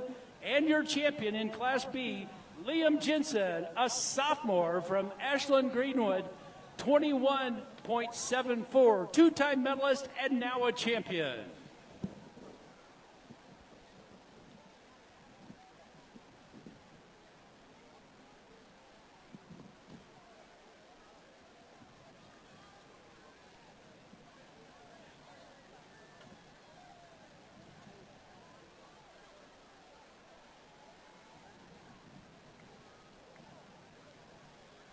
Now your medal winners, Class A, 200-meter dash. I see our champion running through the crowd right now. In 8th place, Trayshawn Finley, a sophomore from Bellevue West, 22.03. 7th place, Maurice Purify, a senior from Omaha Westside, 22.02. 6th place, Giovanni Figueroa, a sophomore from Lincoln Northeast, 21.91. In 5th place, Caleb Neidhart, a junior from North Platte, 21.88. 4th place, Jackson Lehman, a sophomore from Bellevue West, 21.46. In 3rd place, Silas Bush, a senior from Omaha Creighton Prep, 21.45. Your runner-up, Dallas Davison, a sophomore from Papillion La Vista South, 21.24. And your Class A champion, Evan Sabota, a junior from Norfolk, 20.93. He's a two-time medal winner. He was your runner-up a year ago. He's your champion this year, and he has 2 gold medals in this championship in the 200 and 400.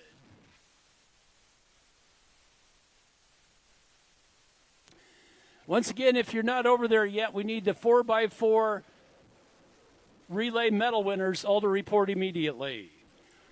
Now it's time for your medals for the Class B girls 4x400 relay. 8th place, Adams Central, 4:02.47. 7th place, Syracuse, 4 minutes, 0.02 seconds. 6th place, Central City, 3:59.77. In 5th place, Elkhorn North, 3:59.67.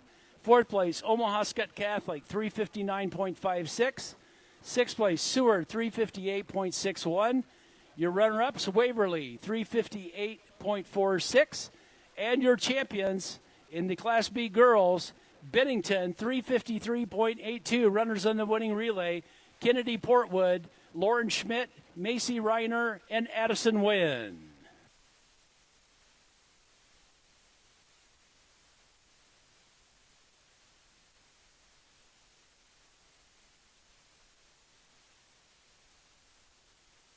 And now for your Class A medal winners. In 8th place, Millard North, 4:04.28. 7th place, Omaha Central, 4:03.61.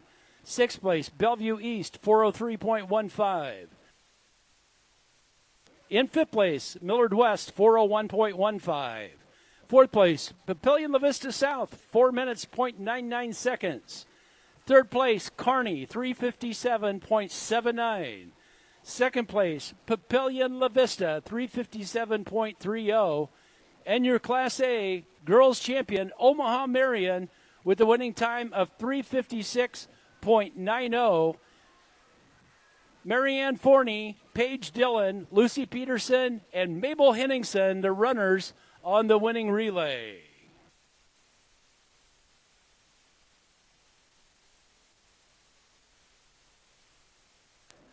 Now up, it's the Class B boys. 8th place, Gretna East, 3:26 even.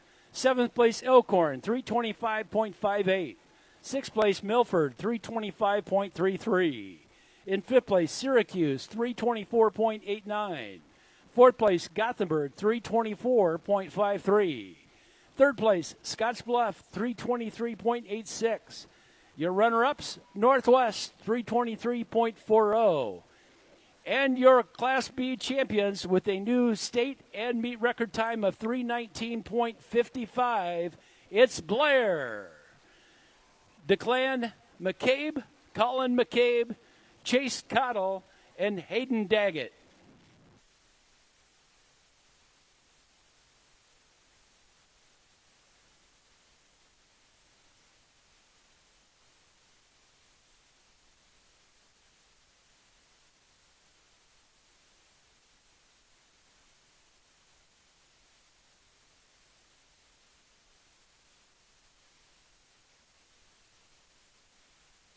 And now for your Class A medal winners in the boys 4x400 relay. In 8th place, Lincoln East, 326.12. In 7th place, Lincoln North Star, 325.16. In 6th place, Kearney, 325.06. In 5th place, Omaha Burke, 324.37. In 4th place, Millard South, 324.11. 3rd place, Norfolk, 323.43. In 2nd place, Creighton Prep, 321.68. And your Class A boys state champions, Bellevue West, 320.78. Khalil Smith, Jeremiah Price, Xavier Wright, and Pierce Parker, the runners on the winning relay.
Ladies and gentlemen, the Nebraska School Activities Association is proud to present trophies to the team champion and the team runner-up in each class.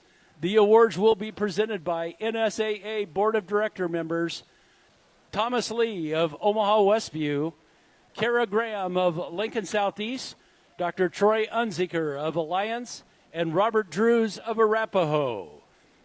Your 2026 Class B Girls State Track and Field runner-up is Elkhorn North High School.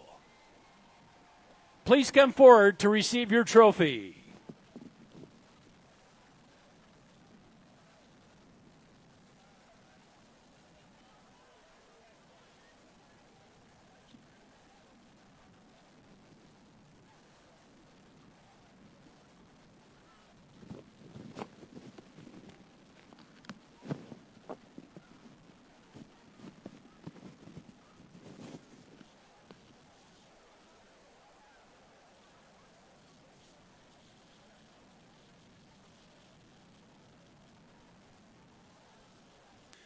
Congratulations, Elkhorn North High School, your 2026 Class B Girls State Track and Field runner-up.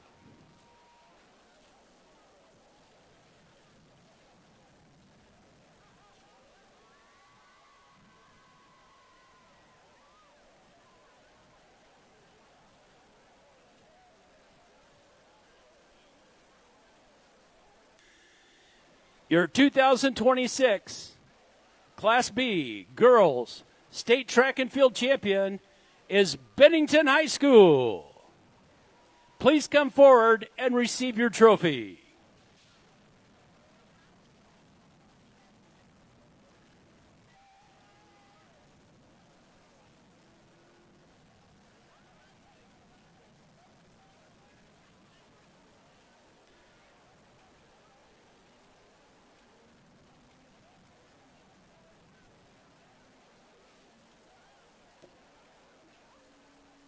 Head coach Justin Horner, we have a special award for you.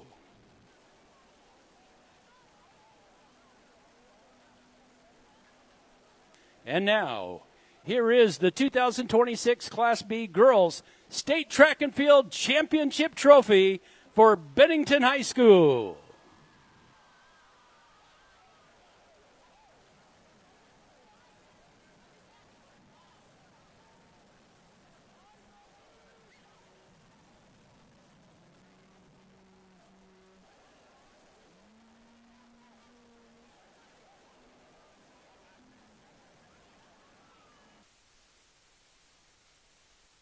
Congratulations, Bennington High School, the 2026 Class B Girls State Track and Field Champions.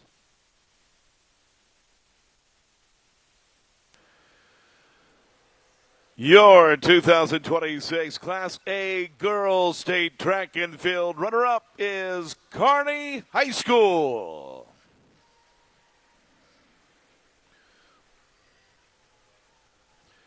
Please come forward and receive your trophy on the award stand.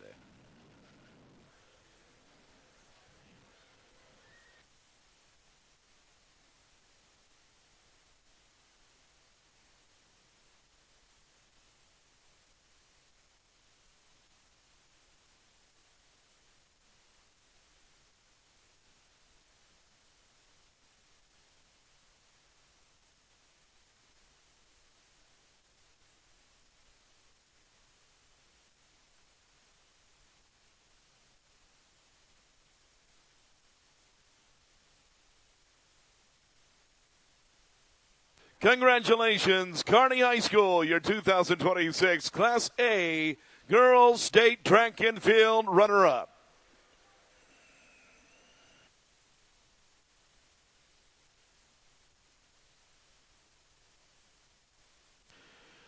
And now, your 2026 Class A Girls State Track and Field champion is Papillion La Vista South High School.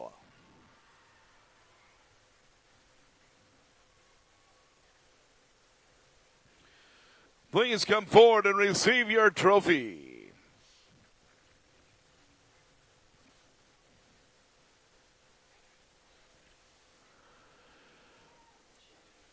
And head coach Jared Johansson, we have a special award for you. Now, here is the 2026 Class A Girls State Track and Field Championship Trophy for Papillion La Vista South High School.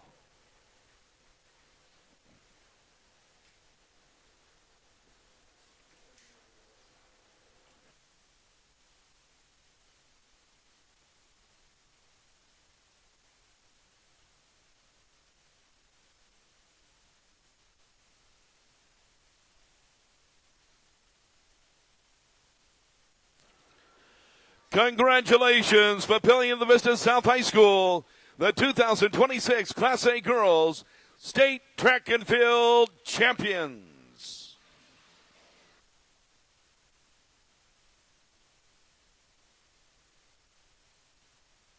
Your 2026 Class B Boys State Track and Field runner-up is Lincoln Pius X High School. Please come forward and receive your trophy.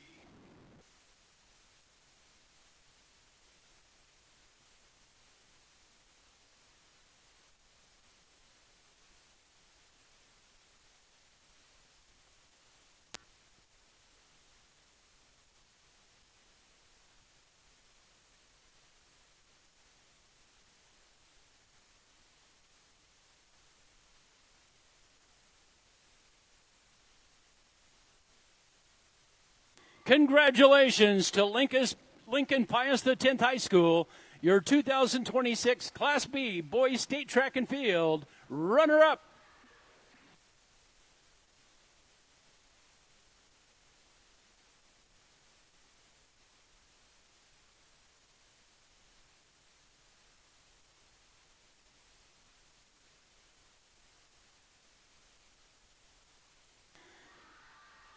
Your 2026 Class B Boys State Track and Field champion is Waverly High School. Please come forward and receive your trophy.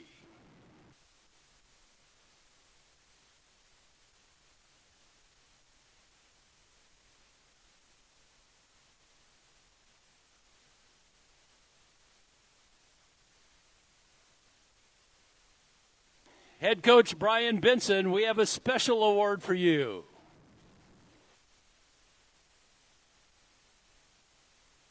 And now, here is the 2026 Class B Boys State Track and Field Championship Trophy for Waverly High School.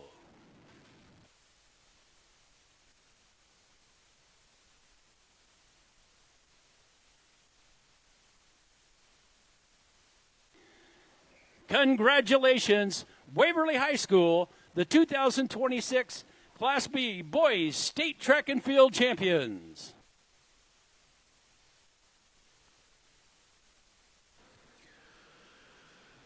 And now your 2026 Class A Boys State Track and Field runner-up is Creighton Preparatory High School.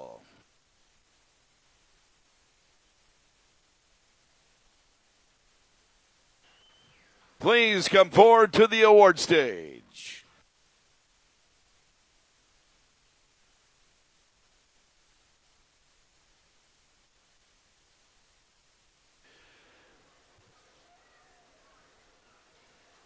And now, here's your runner-up trophy.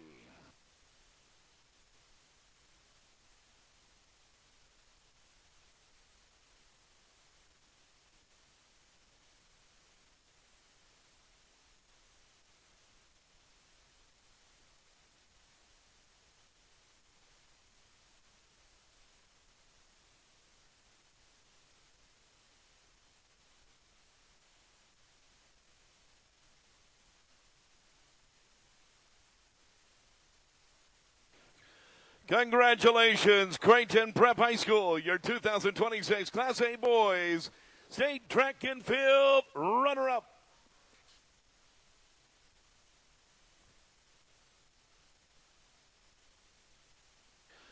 And now your 2026 Class A Boys State Track and Field champion is Lincoln North Star High School. Please come to the award stage.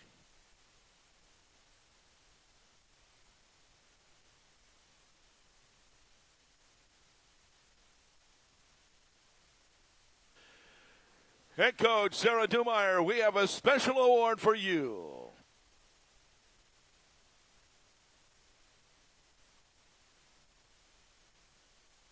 And now, here is the 2025 Class A Boys 2026 Class A Boys State Track and Field Championship Trophy for Lincoln North Star High School.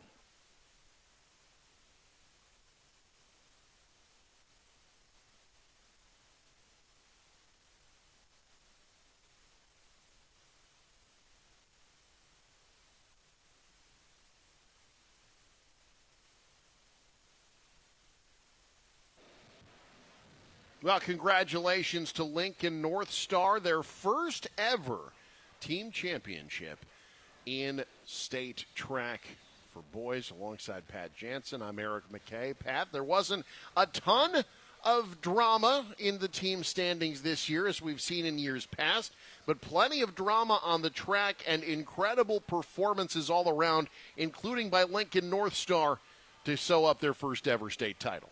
Yeah, fantastic effort by them. They were really, really peaking at the right time, but so were so many athletes who we saw the last couple days. We saw Oh, roughly a dozen flags go up Yeah. for records across both classes, including about 10 in Class B. 10 new records set in Class B this year. A remarkable year for records being set in both Class A and Class B. Well, we'll take a break. When we come back, we'll take a look at the top events, the top moments from today, and get you set for Saturday. You're watching the 2026 State Track and Field Meet on News Channel Nebraska.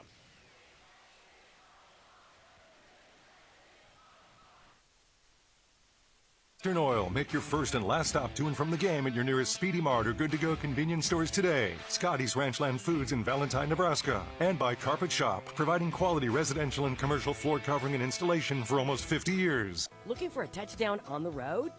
Pull into Speedy Mart off I-80 between Grand Island and Lincoln. Open 24 hours. With several food choices, plenty of tables to sit and dine, hot breakfast options, Chester's Chicken, and Godfather's Pizza, you'll always score big. With free semi-parking, multi-stall restrooms, and showers to refresh. For fuel, food, and friendly service, Speedy Mart is always a win. My name is Grace Mahoney. My grandpa, he had to have heart surgery, but his kidneys weren't strong enough for it, so they put him on hospice. Anyway, it was like a couple of weeks and nothing was happening, and so he went back and just somehow his kidneys were stronger. And so they went ahead with the heart surgery, and I'm really grateful for it all because it brought all my family back, and it was definitely a miraculous situation. Visit with your local priest or pastor. A simple conversation can be the first step to discover the peace that comes from faith. This broadcast is brought to you by Bank of the Valley. Together we go further. Albion Thriftway, proud to cheer on area athletes this year. And by the J Sports Bar and Grill. Nothing but good times at the J. Darling, I believe everything's gonna be alright. No need to worry because you got somebody on your side. We all need a fam, we all need a crew. When you're in a jam, don't know what to do. Just reach out your hand and we'll see you through. Doesn't matter where you're at, we got your back. We got your back. With a Medica health plan, you're not just covered, you're cared for. We got your back. Big ideas, bold graphics, quality products you're proud to wear. That is Custom Sports.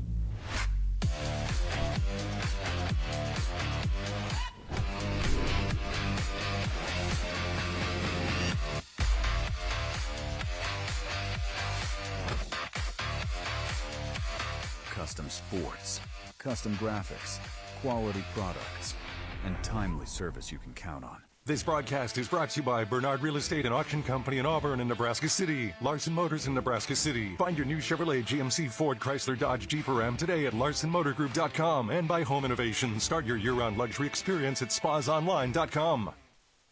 I spend with purpose because I bank with purpose at Liberty First Credit Union.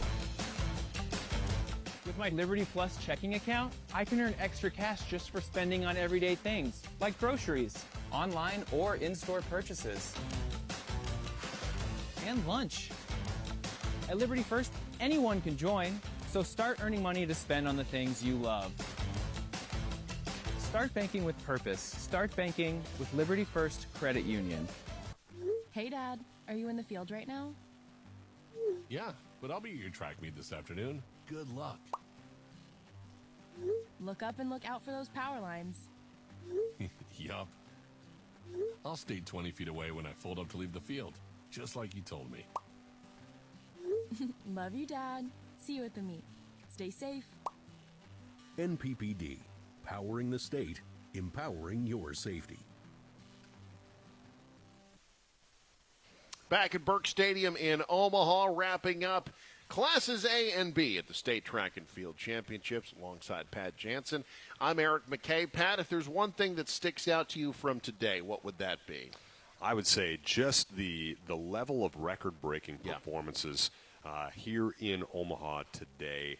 And really, it was people who had pressure on them, people with expectations either for team standings or just because they'd done this so many times before. And I think the level of clutch and coming through in those situations for people who are 18 or younger, I think is truly remarkable. Really is. Let's take a look at some of those remarkable athletes in our top plays from today.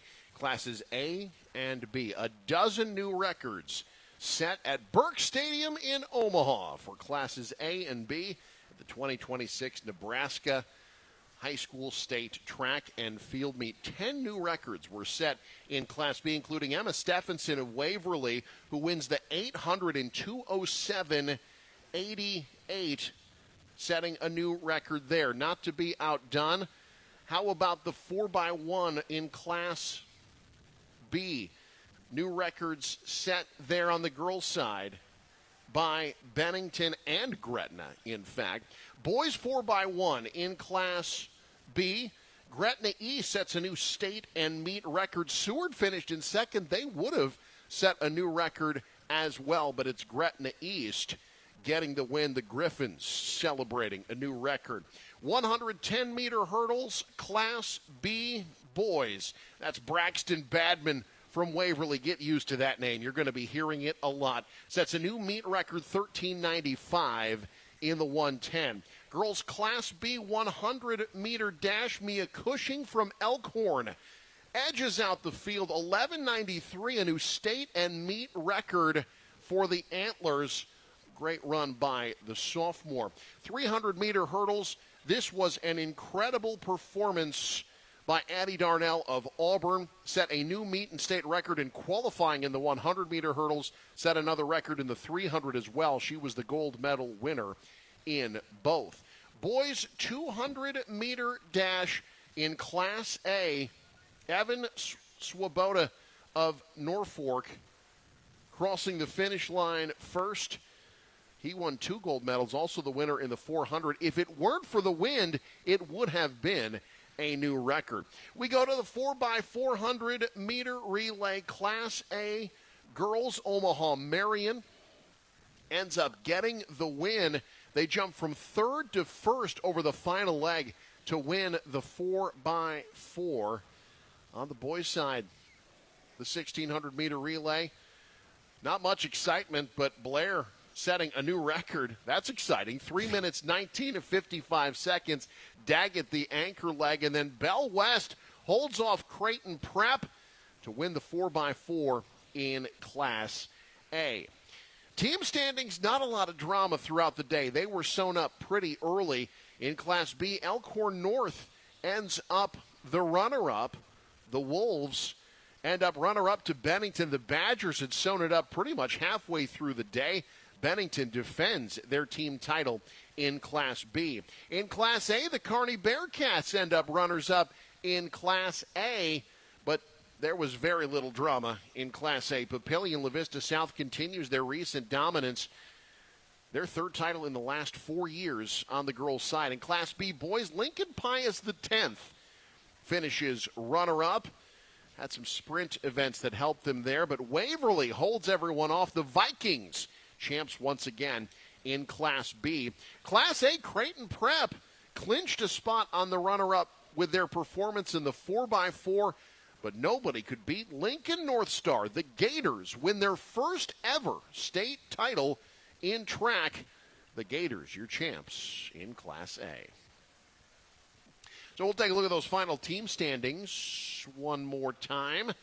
There you see Class B girls. What a dominant performance by Bennington and Pat. I don't think they're going anywhere. A lot of freshmen and sophomores helping them to 85 points this year. Yeah, and it was a very deep and balanced squad. That's something that, it's really, really hard to beat. You see some teams every now and then really ride the backs of one, maybe two performers. Or just a small group. That's not what Bennington had. They were very complete, very thorough across a lot of events. Meanwhile, Class A, Papillion La Vista South, very similar in their dominance early on and in their depth. That's what ends up carrying them to another dominant performance in Class A. Yeah, and there were a lot of really good team performances, which I think makes that stand out even more if you're Papillion La Vista South, and really just a dynasty forming for the Titans. They really are getting it done there at Papio South. On the boys' side, thought there'd be maybe a little more excitement in these standings than ended up being. Didn't quite see things pan out for Gothenburg and Seward the way we thought maybe they could. Congrats to Waverly, though. They're the team that stepped up and had some big races today. Some guys breaking through that had never won before. The Vikings get it done in Class B. Yeah, you talk about clutch performances. You have to have your top performers come through. That's exactly what happened for Waverly, and that's why they were able to come away with the title. And in Class A, Lincoln North Star, they told us they were not supposed to be here, but they found a way to the top. 77 points. Creighton Prep clinches that second spot with their spot in the 4x4. How about Norfolk and Columbus, though, cracking the top 10? Kearney checking in with another top 5 performance. Greater Nebraska getting it done in Class A boys track this year as well. Yeah, and you saw some good performances from North Platte in Class A as well. Some just good, solid representation from all around the state. So that wraps up our coverage here. We will be back on Saturday doing it all again for Classes C and D. That'll be Saturday right here on NCN. Then we've got the Shrine Bowl before too long. The Northeast Nebraska All-Star Football Classic coming up. High school state rodeo, homestead days, and much, much more. Our schedule ever-changing over the summer. I think some more sports maybe to be announced before too long. So keep it tuned. And while you're at it, the best way to find out about stuff added to the schedules, check us out on social media. At NCN Sports is the handle. Facebook, X, Instagram, YouTube.